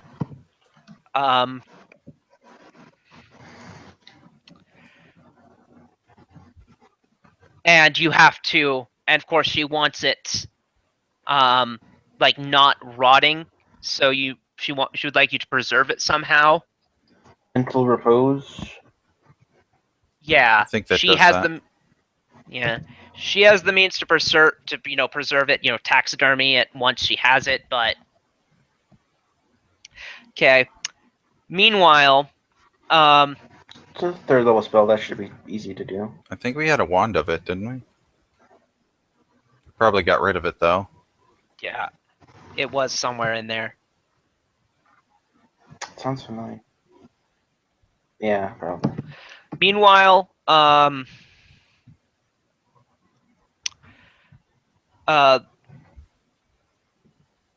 Stone of the Seers, a magical academy.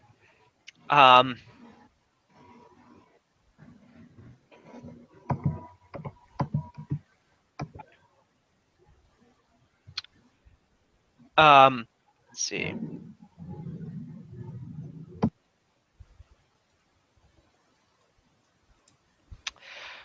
He contacts you when he hears that you intend to do an expedition to the Guilt Spur. Mhm. His research suggests that powerful abjurations ward parts of it, and he would like to know more about how these wards function, particularly what source of energy powers them. Okay.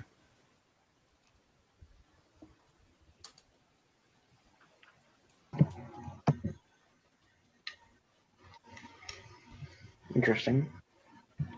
And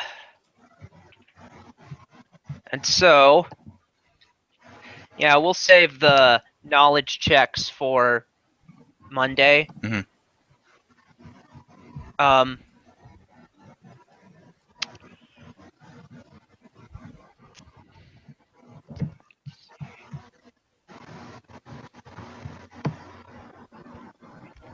And I'm just looking. Yeah. So if I do the next map, that should be able to last us 1 session. And then the maps after it should be significantly easier. well, at least the map after it. There's one of the maps in here is it's a ways off, so shouldn't be too worried about it. But it's the core, and it is unreasonably large. Cool.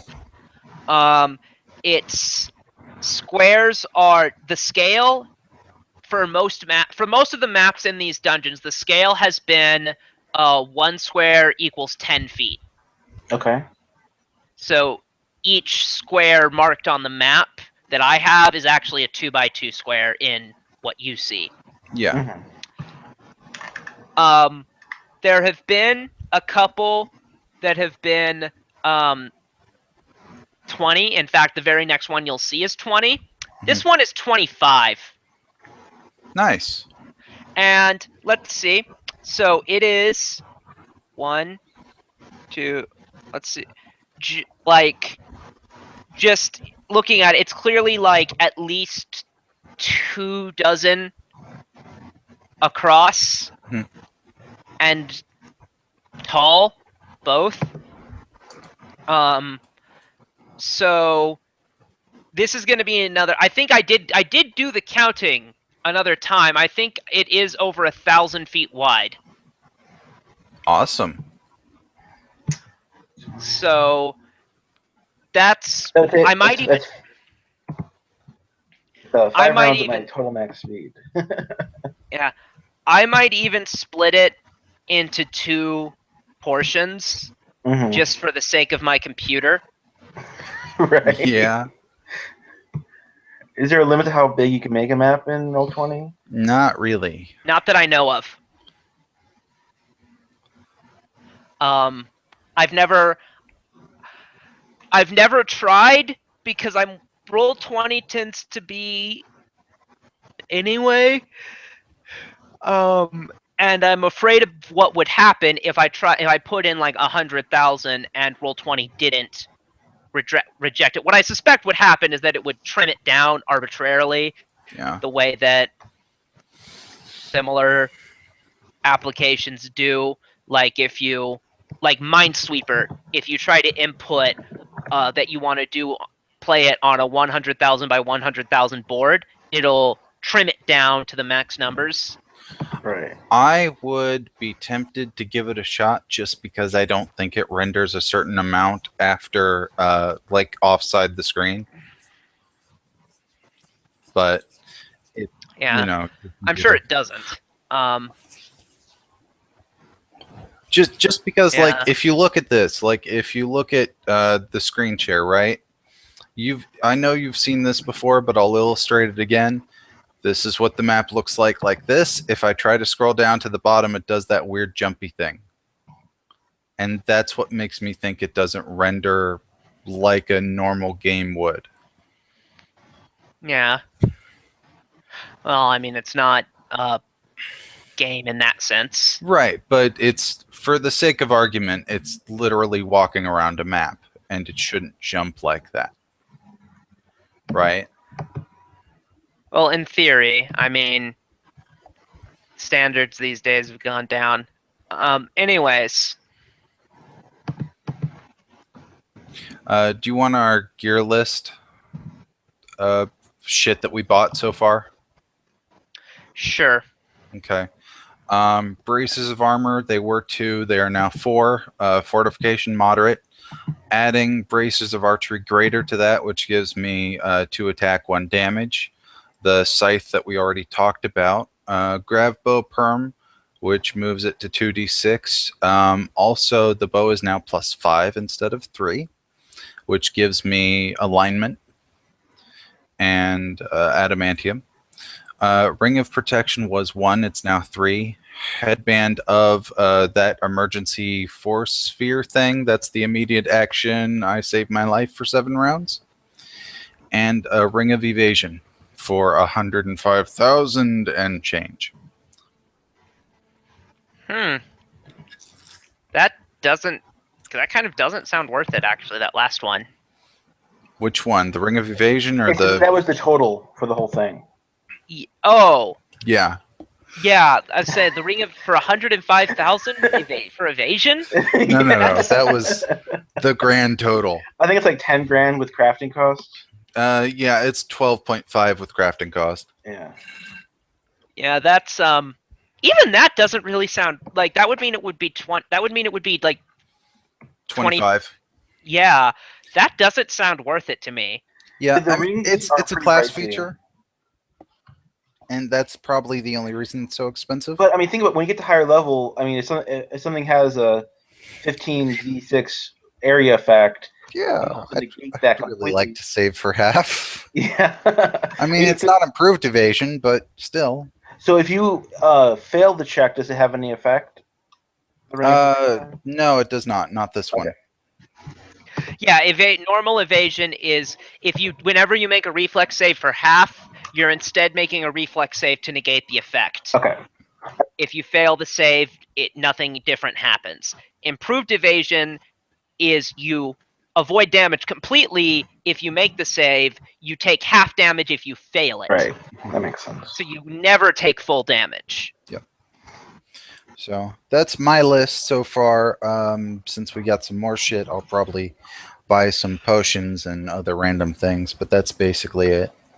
Yeah, the one thing that Yeah. I found that looked useful, let me see if I can find it on my list. Martyrs tier.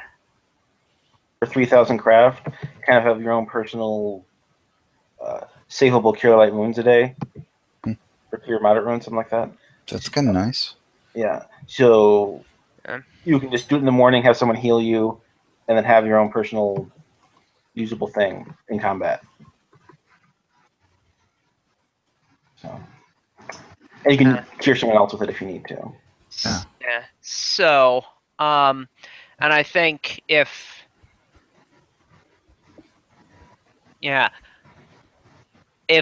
I don't miraculously find another player Mhm. today, then Blink is going to go into the heal Okay. square with you. Yeah. I assume you have an add up or something. I will do that today. Okay. Did our paladin guy? Did he? And we've just not work heard out? from him, and that's probably for the best. But really, what he should do is he should play. What I would like to maybe do is once we finish this one, or maybe once winter break begins, Mhm. and I can legit afford to GM 3 to 4 times a week, I will perhaps start Ire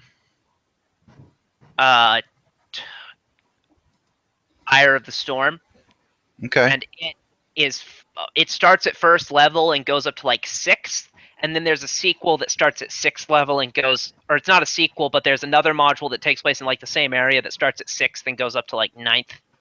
That's cool. So, Yeah. I wouldn't mind having him around, but I think he's definitely more suited for learning lower level games. Definitely, yeah. yeah. Unless you're willing to digest the entire book before your first session, it's a lot to pick up as you play. Yeah. He said he never did his own character sheet before, so that Did he say that? He said that he has never made his own character sheet alone. He has always had help. So. All right. So, EXP total is 374635. Okay.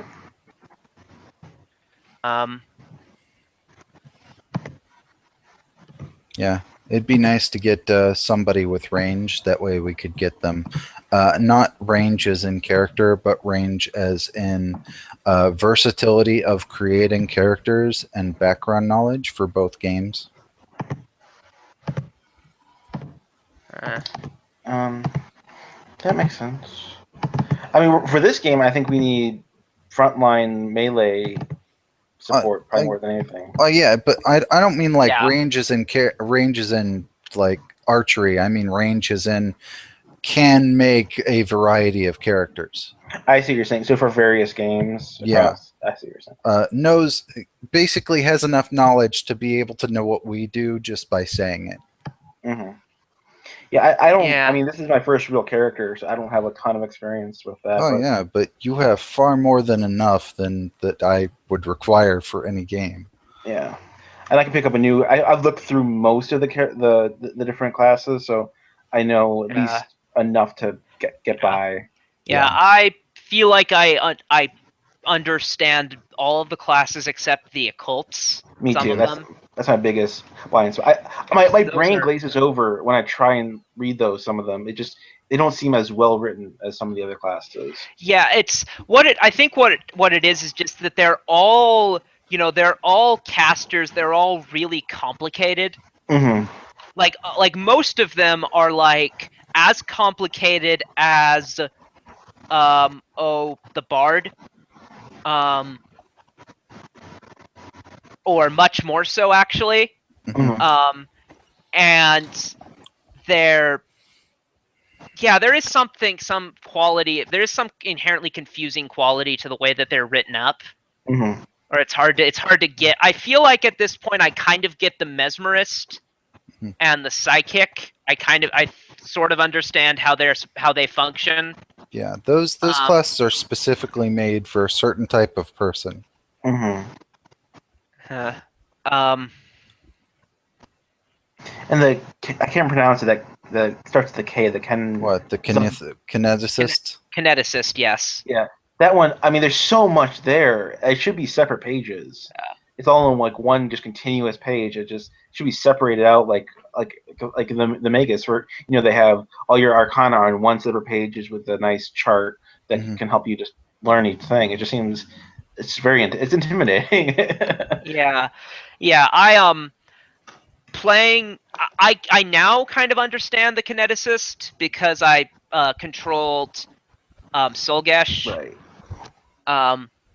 And it's actually a very, very powerful class. Definitely. Because they basically get they get absurd amounts of damage. Like they're doing as much damage as, or nearly as much damage as you would with a spell. Mhm. Every round, all damn day. Right. So it's like a character who gets to cast, like at 4th level, they're casting Scorching Ray at will. Jeez. Or at 8th. It's at 8th level that their attack is, or at least could be, if they make the right choices, the equivalent of casting Scorching Ray at will. Yeah.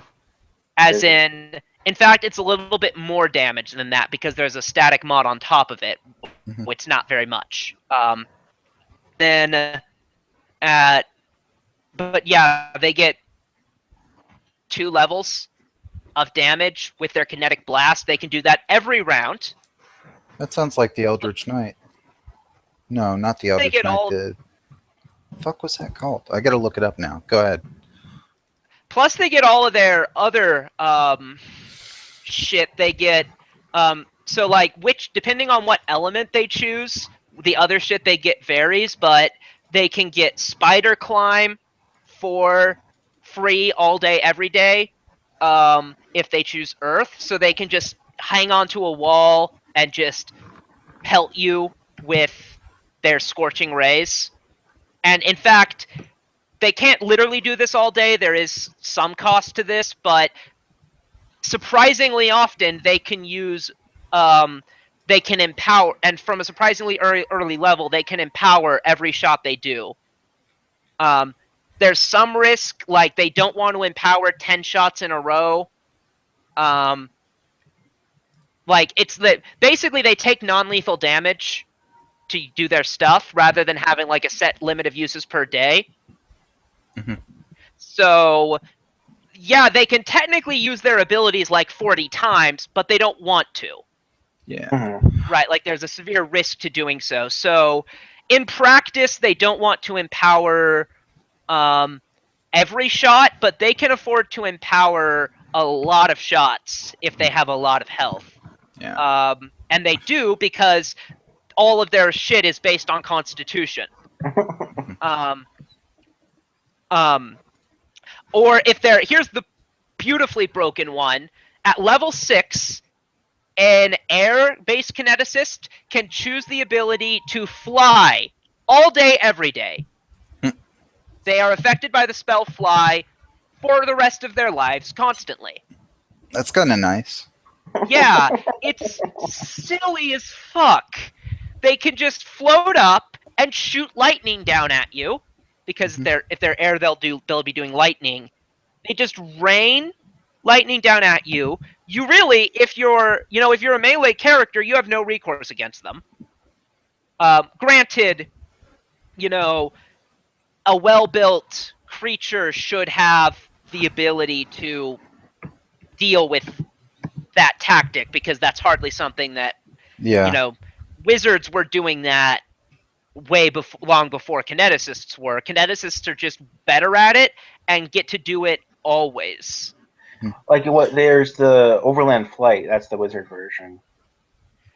Yeah, or That's a, just fly. Fly is a 3rd level spell. right, but the Overland Flight is the So one where it's hour per level. So basically, by the time you get it, it's almost all day. yeah, that's true. Yeah, but kineticists get it all day at the same time that wizards get it for like a combat. Mm-hmm. Which, granted, it is balanced. It is somewhat balanced insofar as they only get one thing at that level, whereas a sorcerer gets like at least 2 new spells known of that level, and will eventually get many more. So they get fewer abilities, which is why their abilities are so badass. But nonetheless, some of them are genuinely ridiculous. These are things that you can just have a whole build built for, and then just do a lot of the damage. Versus having more options, you can just have a build that just is great at doing at least a very useful thing. Yeah, and I mean, granted, I tend toward those more min-maxed type builds. I have a fighter who is basically in my society games, which is the only time I actually play. I have a fighter who is basically min-max for DPS. There's a little bit of flavor in his ability scores. He's not as I didn't dump all 3 of them. In fact, yeah. And there is some flavor in how he operates in terms of some of the feats I've gotten him more recently. He has a feat that makes it so that when he kills someone, he does it in a horrific way that gives him a free dazzling display on all of the enemies nearby. Oh, nice. That's impressive. And he has a big old intimidate, so he will often succeed. But yeah, I mean the kineticists are kineticists. Like I've been strongly thinking about and meaning to build a geokineticist for society. They are. It'd be interesting is to have like a whole party of kineticists.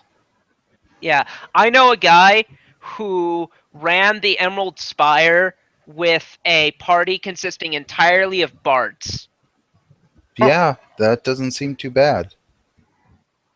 Yeah.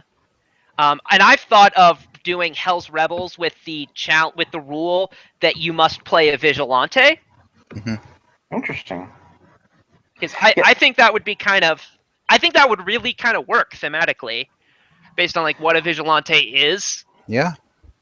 That seems to be one before picking vigilante, you'd have to like talk with the GM and say, "We're going to make a game that makes this make sense." Yeah.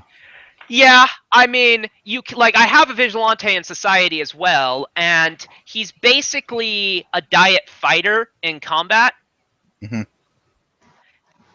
granted, because I have again min-maxed him, he's got a plus 30 something to bluff at 7th level.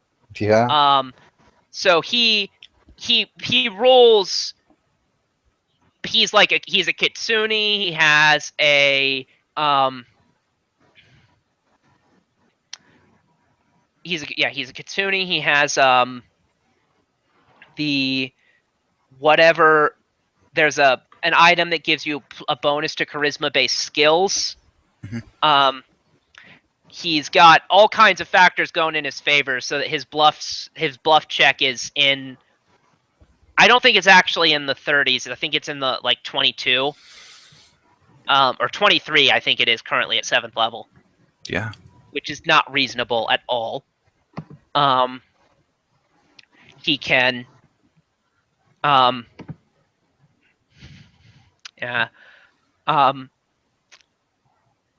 but yeah, he's just.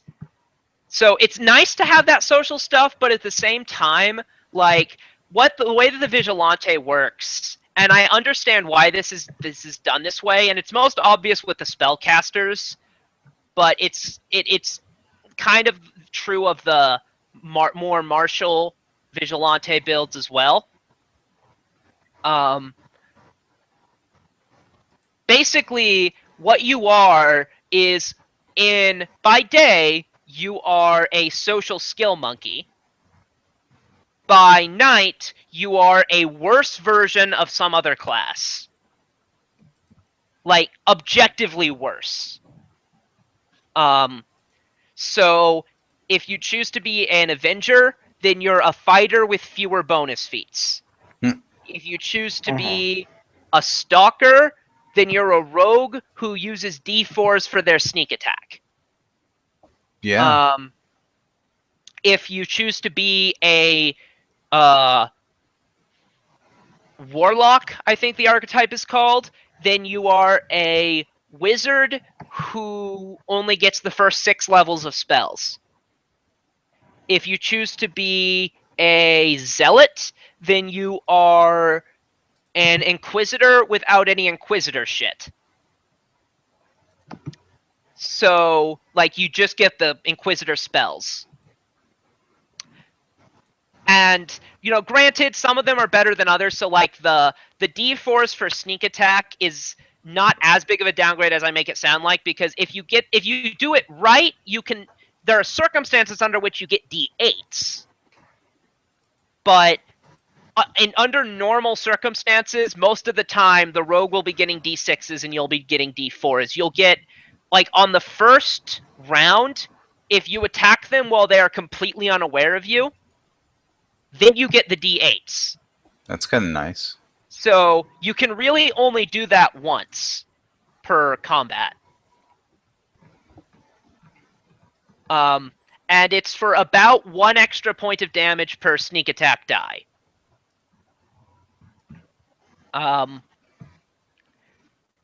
Whereas with the going down to the D4s, come to think of it, you're losing about 1 point of damage per sneak attack die.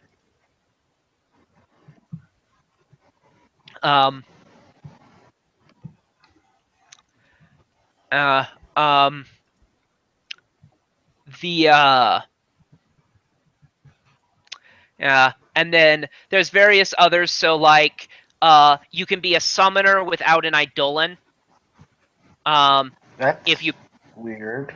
Yeah. Well, okay, what it is, it's called the Magical Child. And I love it flavorfully, because what it is it's a magical girl. Oh, okay. As in magical girl anime. So you get the transformation sequence. It takes way less time to change forms, but it's really loud and involves loud music and flashing lights. This is what the description text says. Okay. You get a familiar who is clearly intended to be a mascot character, but they never get better than a 7th level improved familiar. So you have a shitty Eidolon. Okay.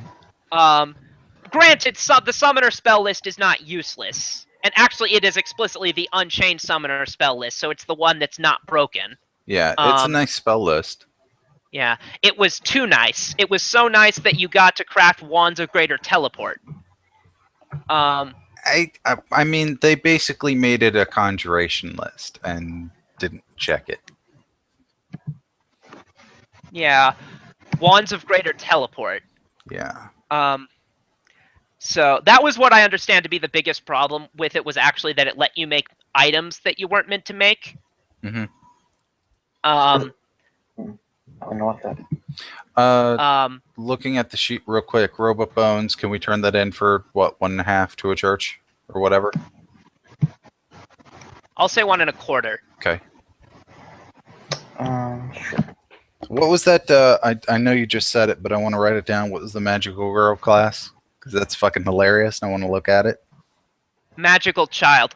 I have it here. Yeah, there's all kinds of Vigilante archetypes. He's supposed to be he's like all modular. Mhm. So there's all this shit for him, really.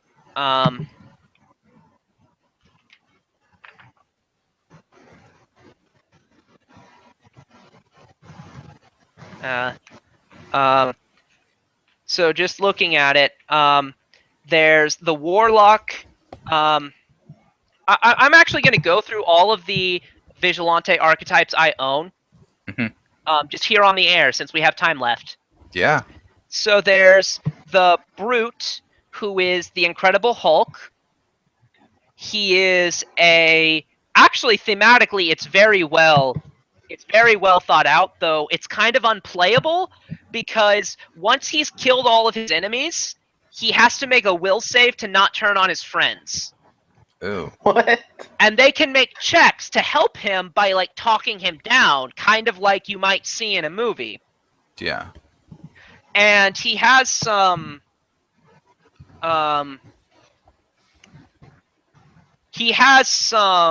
very powerful DPS abilities. Like, he is a badass. There's the Kabbalist, who is a diet witch by night. So they're a witch without hexes. In other words, a witch without the point of being a witch. Huh. And they only get the first 6 levels of spells. Okay. They do get a familiar. Just looking through this, they have they get the only other special thing I see here is they can cause bleed when they do a Kabbalist can cause bleeding when he deals a piercing or slashing damage with a melee attack or ranged attack within 30 feet against a living foe who is unaware of his presence, who considers him an ally, or who is denied his dexterity bonus to AC. The amount of bleed damage is equal to the Kabbalist's level. A Kabbalist can't deal this bleed damage to a creature with total concealment. This ability replaces Vigilante specialization. So that's actually a pretty even trade, because Vigilante specialization is a pretty major part of that class. Yeah.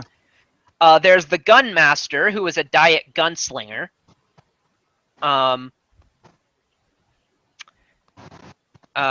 There's the Magical Child. She gets she's not proficient with medium armor. She can cast summoner spells. See spellcasting below. She casts arcane spells and cantrips as an unchanged summoner. Transformation sequence. A magical child's transformation between identities is assisted by magic. This makes it faster than usual, but more noticeable. A magical child can normally transform between her identities in 5 rounds. Though this improves to a standard action with the quick change social talent and a swift action with the immediate change social talent. Normal Vigilantes can get those talents too. After the transformation, however, the transformation is quite a spectacle, involving loud sounds or music, brilliant colorful energies, and swift motions. Animal Guide is a magical girl starts play with a magical spirit guide in the form of a familiar, using her Vigilante level as her effective wizard level. This familiar also has a social identity as a seemingly normal animal. Though Vigilantes with outlandish familiars might still need to hide their familiar. Yeah. And then there's the the magical, and then the familiar gets immunities to. Yeah, they get like DR magic, so that's not bad. No, they get, what I'm saying is they get immunity. Okay, staunch ally. A magical child's familiar counts as the magical child for the purposes of the startling appearance, frightening appearance, and stunning appearance abilities. It can calculate.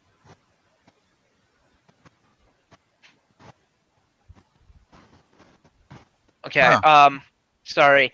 It can calculate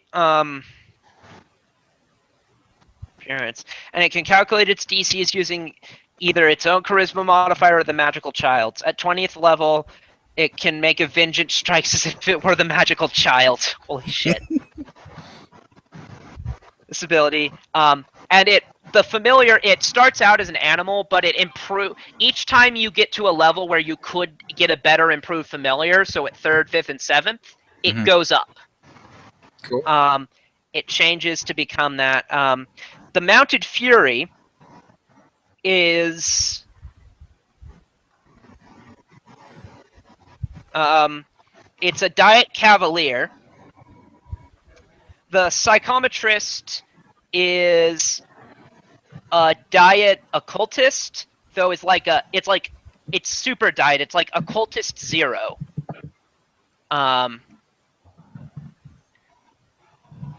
The Warlock, is the Diet Wizard. The Wild Soul is the animal themed one. So you choose to be either an arachnid, i.e. Spider-Man, a falconine, i.e. a bird, or an ursine, i.e. a bear. The Zealot is a Diet Inquisitor. And then I have 2 other books that have Vigilante archetypes in them. Here's the Spy Master's Handbook and Inner Sea Intrigue. So I'm just going to check them both.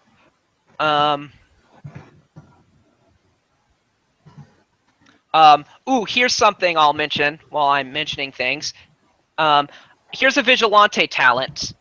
Or there's a Vigilante talent that gives you a bonus to will saves if you have had sex in the last 24 hours. That's from the BOEF. No, it is not, surprisingly. There is a class in there that does that. That has to be from the BOEF. I mean, Vigilantes weren't a thing when the BOEF came out. That may well be what they is inspired from. There is also a prestige class called the Enchanting Courtesan. That might be a fun one to read as well, just because it's so deliciously written around the fact that this is. I wonder if you could find what this is from the Book of Erotic Fantasy. Let's see. So archetype. Here's a Vigilante archetype, the Anaphexia Thought Killer. So it's not a diet anything in particular. It's basically a mind reader.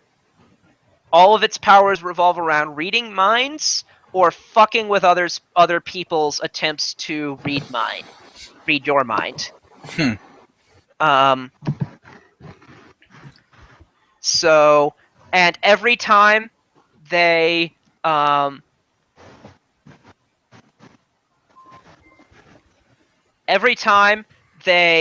change forms, they have to bite off their own tongue.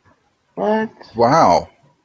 They can use Regenerate as a spell-like ability once per day to restore it, but otherwise biting it causes bleed damage. Okay. Then there's, let's see. There's a rogue archetype called the Gorilla.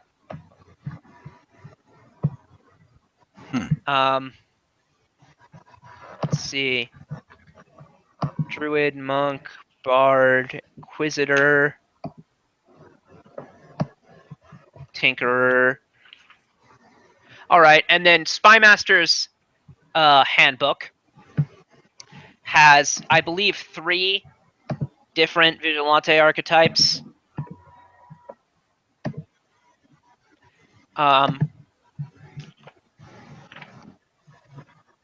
Yeah, so there's the Agathiel, the Bellflower Harvester, and the Tiziatsu, and then there's one more that I know exists.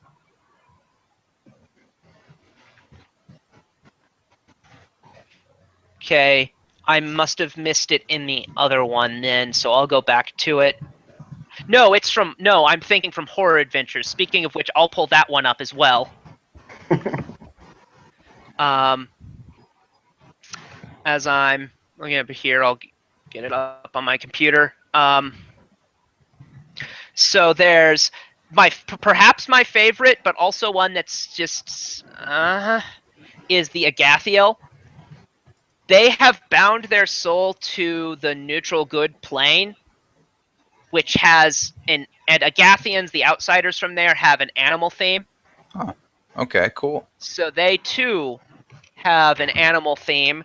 They have a class feature called Immortal Commitment. They have to be neutral good, or adjacent to neutral good. Their Vigilante identity is like half animal. So it's a vixen type character then. Yeah, though it can be any animal they want, with the actual powers that they can get from it being restricted by increasingly powerful beast-shaped spells, essentially. Okay. So then it is pretty much vixen. Role-playing game. So that's Back in a sec. yeah. I'll get the I'll get Horror Adventures up while he's away. Beginner book.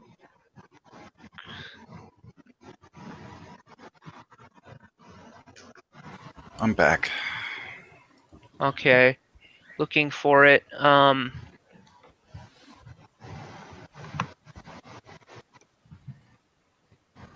I know I've downloaded it, so ORR.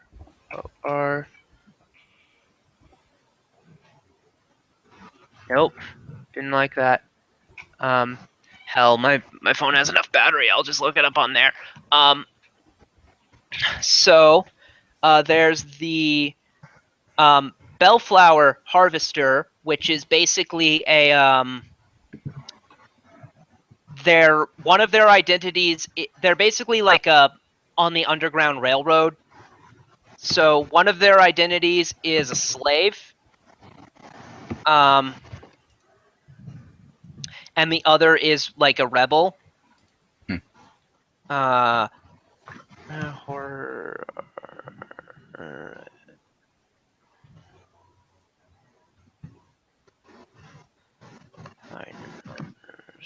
Nope. Nope, not adventure.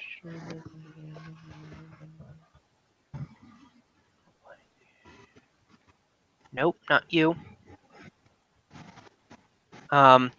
There is the let's see, what is this thing? What does this guy do? But yeah. Oh, this one's funny.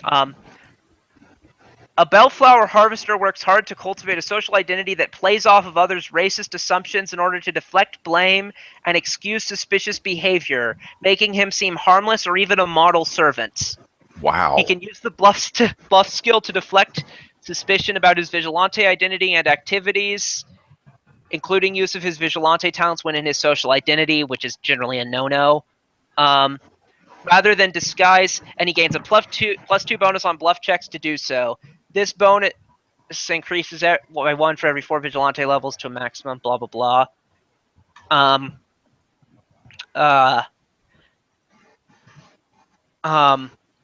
Yeah. Let's see what the Tisatsu does. They get the TN proficiencies. They have to choose Stalker as their specialization, so they're a diet rogue. They get a key pool as though they were a ninja.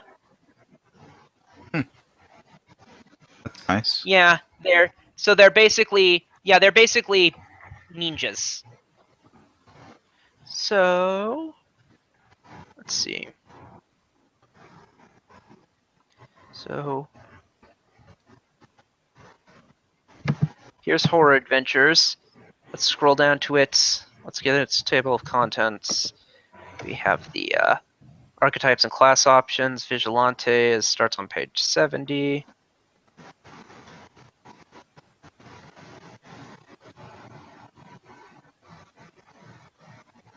Because this has some cool ones. Yeah, that's the Spiritualist. Here's the Vigilante. So there's the Experimenter, who is a diet alchemist. And he uses his mutagen to change between identities.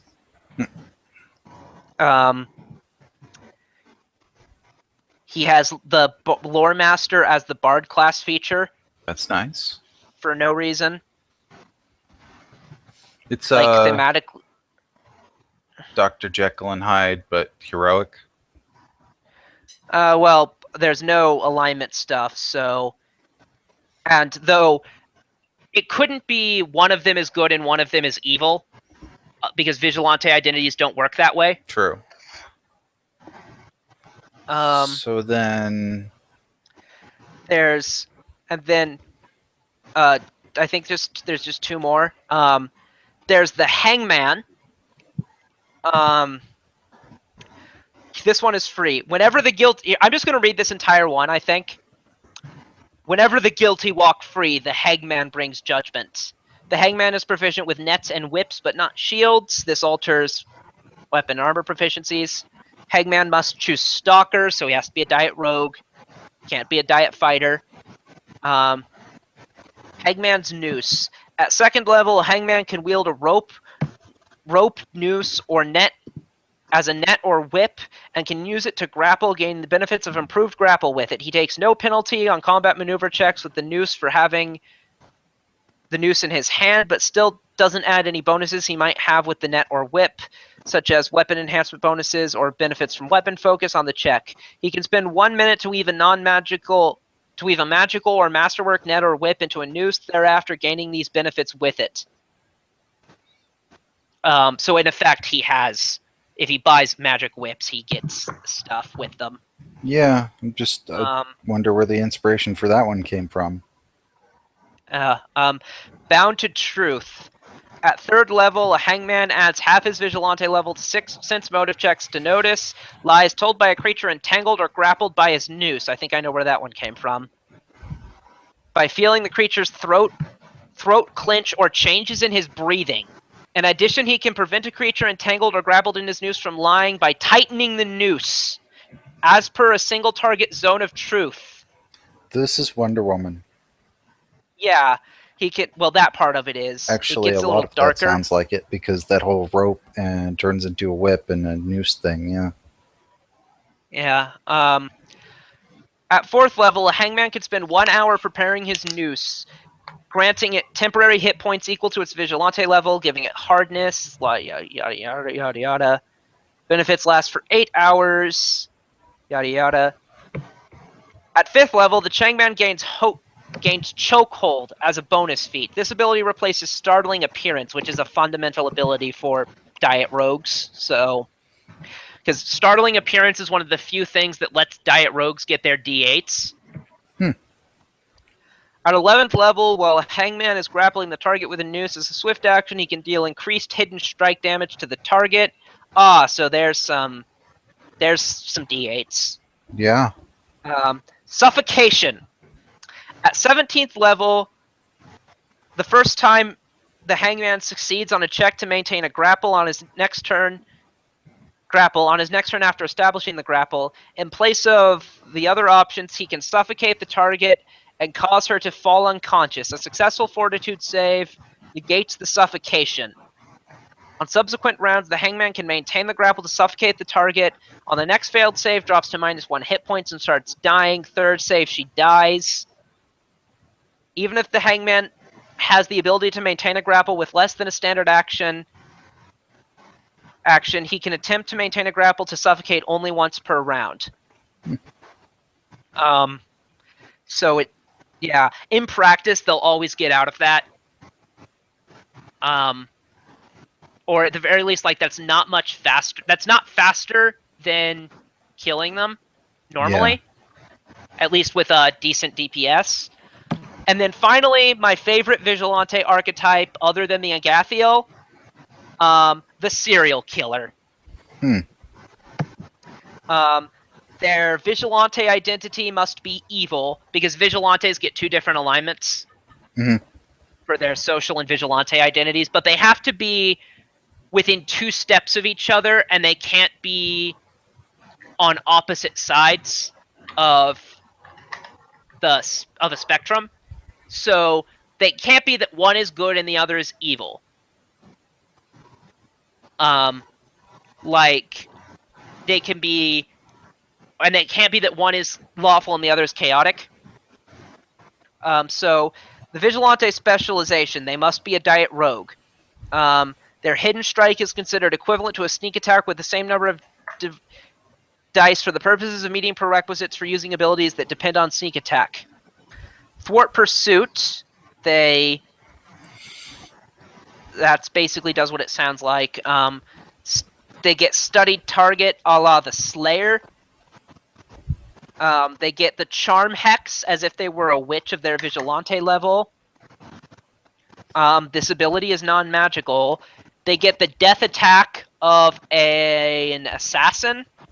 Wow. At 7th, calling card.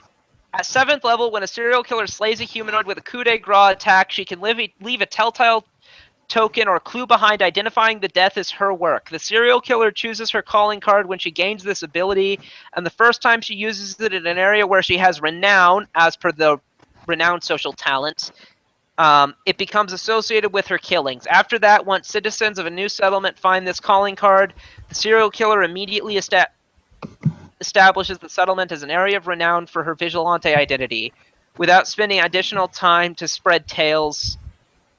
And the immediate, and the intimidate bonus from renown increases by 2. She still must spend time to establish her social identity as renown. Grisly murder. At 11th level, the serial killer gains dreadful carnage as a bonus feat if she leaves a calling card. That's the feat I was talking about that my fighter has. Yeah.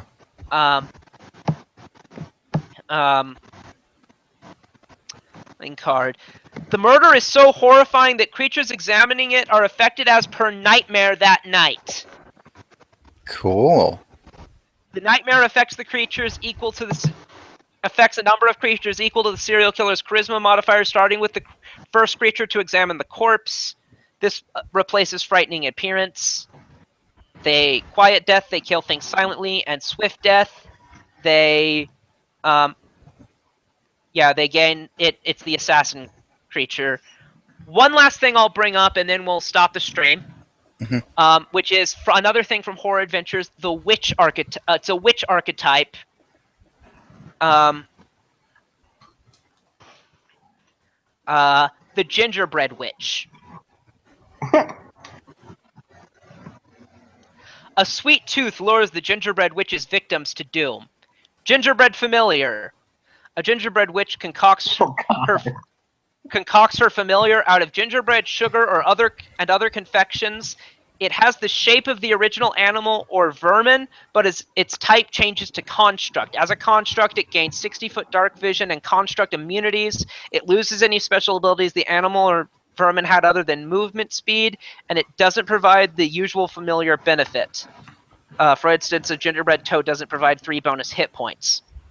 With a supply of flour or sugar in hand, the gingerbread witch can spend 8 hours to use her cauldron to restore familiar to full health at no cost, unless the familiar is destroyed, in which case she must follow the usual rules for replacing her familiar. A gingerbread witch can never gain an improved familiar. This ability alters familiar.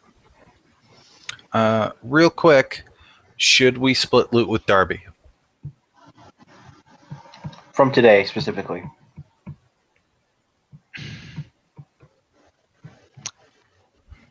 I'm going to say that's your choice. Damn it! Yeah, we'll talk about it out of stream. Yeah. He'll probably be understandably mad if you don't. Mhm. Yeah. Cauldron Cook. A gingerbread witch gains the cauldron and child scent hexes at first level.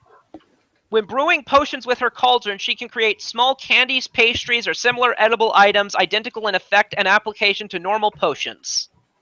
At 10th level, she gains the Cook People hex.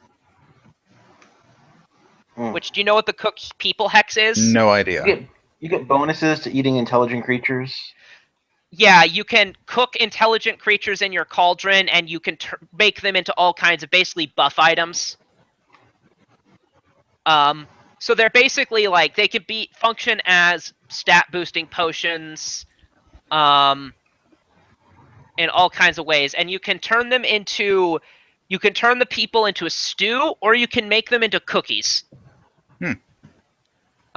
Sadly, It's an evil act and knowingly eat them. Yeah, it's an evil act to make or knowingly eat them. Though honestly, I could easily see someone justify otherwise. Yeah. If you're not killing them for the sole purpose of that, I could see Yeah, that. like lizard folk, Mhm. should be able to do that without it being an evil act. Because that's a specific thing about their culture is that they are cannibals. Mhm. They eat intelligent creatures. They don't kill intelligent creatures to eat them, but they eat intelligent creatures. Okay, so Tricky Treats hex. At 4th level, a gingerbread witch learns a unique hex that lets her create a piece of candy or similar sweet as a full round action. If eaten by the witch or a single creature she designates when she creates it, the sweet functions as a good berry or a polypurpose panacea as determined at creation. Cool. Anyone else that eats the sweet becomes nauseated. Fortitude negates. A creature nauseated by the sweet can attempt a new saving throw each round at the end of its turn to end the effect. If a creature who fails its initial save is also affected per as the Scar Hex per a number of days equal to a witch, which is witch level. The Scar Hex lets you, except that at extended range, the witch can only use harmful hexes on the creature. The Scar Hex lets you, the witch scars you, and it can use its hexes against you remotely.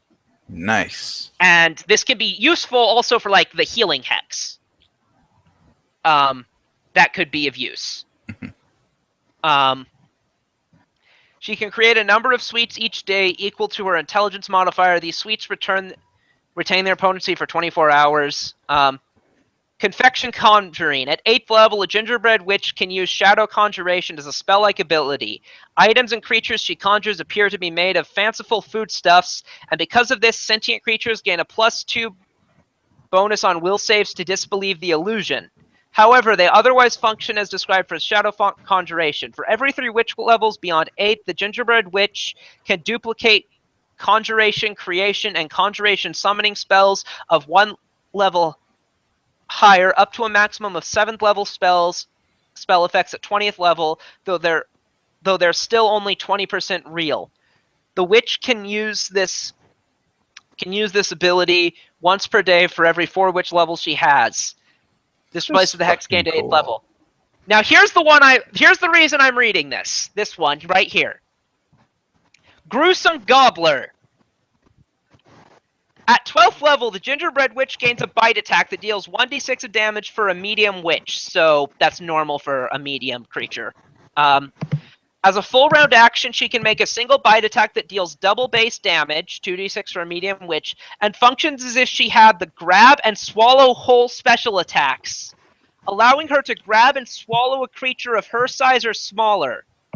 Her stomach doesn't deal damage to swallowed creatures, but a living creature she swallows must succeed at a fortitude save at the beginning of each of its turns or become nauseated for 1 round, which I think would prevent it from trying to escape. That is fucking cool. If a gingerbread witch successfully swallows a creature, her torso distends grotesquely, and she is treated as if she were carrying a heavy load if the creature is the same size, and a medium load if it is 1 size smaller. Regardless, the witch can swallow only 1 such creature at a time. Creatures 2 or more sizes smaller do not descend her belly, though every 4 creatures of a smaller size count as 1 creature of 1 size category larger. She can swallow 4 tiny, 16 diminutive, or 64 fine creatures. You really make me want to build a campaign around all the players are children. There's rules for that. She can regurgitate a swallowed creature of her choice as a move action, leaving it prone in an adjacent open square. If she is struck with a confirmed critical hit while she has a creature swallow, the swallowed creatures each take half as much damage as the witch does, though this doesn't reduce the damage the gingerbread witch takes. This replaces the hex gained at 12th level. And then finally, Horrible Hunger. At 16th level, the gingerbread witch can affect the target as if she had cast Feast of Ashes on it, but with her Hex DC instead of the spell's DC. This hunger is so intense that any creature can offer the target food as a standard action, and the target is compelled to eat it as if the creature offering it had cast Beguiling Gift with a DC and cash level equal to that of the witch's hexes. She can use this ability once per day for every 4 witch levels she has. This ability replaces the hex gained at 16th level. Yeah, so this is basically a Vor Witch. Yeah. And honestly, if it weren't for the alignment lock thing, I would kind of want to make one.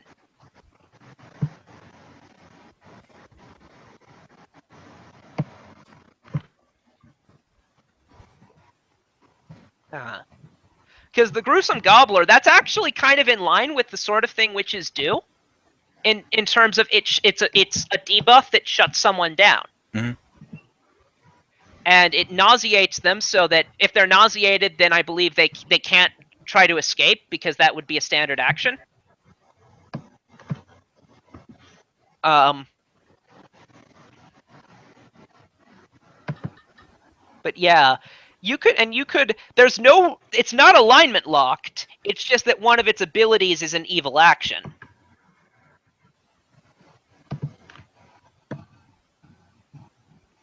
And then there's others. I'll shill a bit for horror adventures. There's also an Elder Mythos scholar.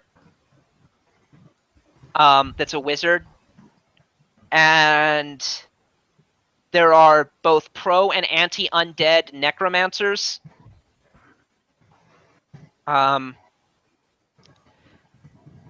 There's a Slayer archetype called a Bloody Jake, which is a cruel backwoods folk that prey upon their country cousins while terrorizing civilized people who venture into their rural range.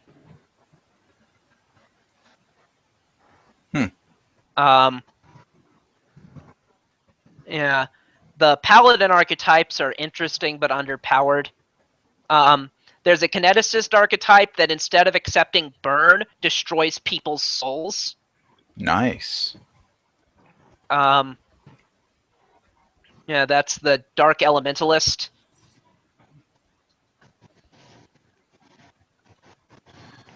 Well, I've got to go be responsible.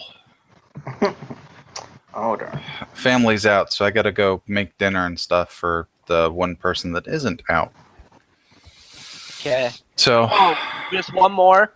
yeah. There is an Inquisitor archetype called the Living Grimoire, who one of their defining features is that their main melee attack is that they smack you across the head with their holy book.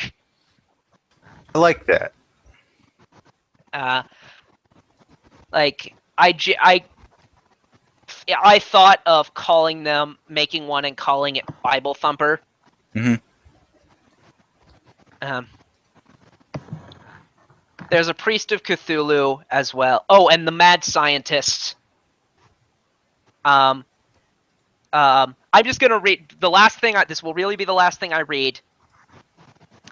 This is the little flavor text below the Mad Scientist banner. The Mad Scientist's colleagues laughed at her insights, mocked her theories, and hounded her from the halls of academia simply because they were too weak and frightened to understand her work. They thought she was finished. They were wrong. Yeah, and the mechanical gist is to accept wisdom or sanity damage in exchange for a random extract of the next level higher of whatever she can create. Wow. And there's no way to know what the extract is until you drink it. Ooh. So there's I forget what's the term. It's a high something of randomness. So it's kind of useless in that level because 99% of the time it's going to be something completely non-applicable to whatever is happening right now, Right. for good and bad. And there are really no, because all of the alchemist extracts are intended to be drank and affect you. None of them are going to be negative. It's just going to be something random and unhelpful, but also unhurtful. Like, I guarantee you 99% of the time, it's going to be an extract of Eagle Splendor. Which it's the most neutral thing I can think of for an alchemist. That is of no help and yet completely harmless. Yeah. So anyways, I will hopefully have a tanky person by Monday. Mhm. In the very likely event that I do not, Blink will continue to be with you. All right. He's a good guy. Yeah. And you will fight the serial killer guy eventually. Mhm. He's a CR16 creature. So because he's a demoniac, it's from the second book of the Damned. Okay. Yeah. He's a demoniac who worships the demon lord he's established to worship in there, and he's got all of the levels of that prestige class. So he's a 17th level character overall. Nice. So we might want to wait a bit. Yeah, you'll fight him. I have you scheduled to fight him at the end of book 5. Oh, cool. All right. Cool. Anyways, bye-bye.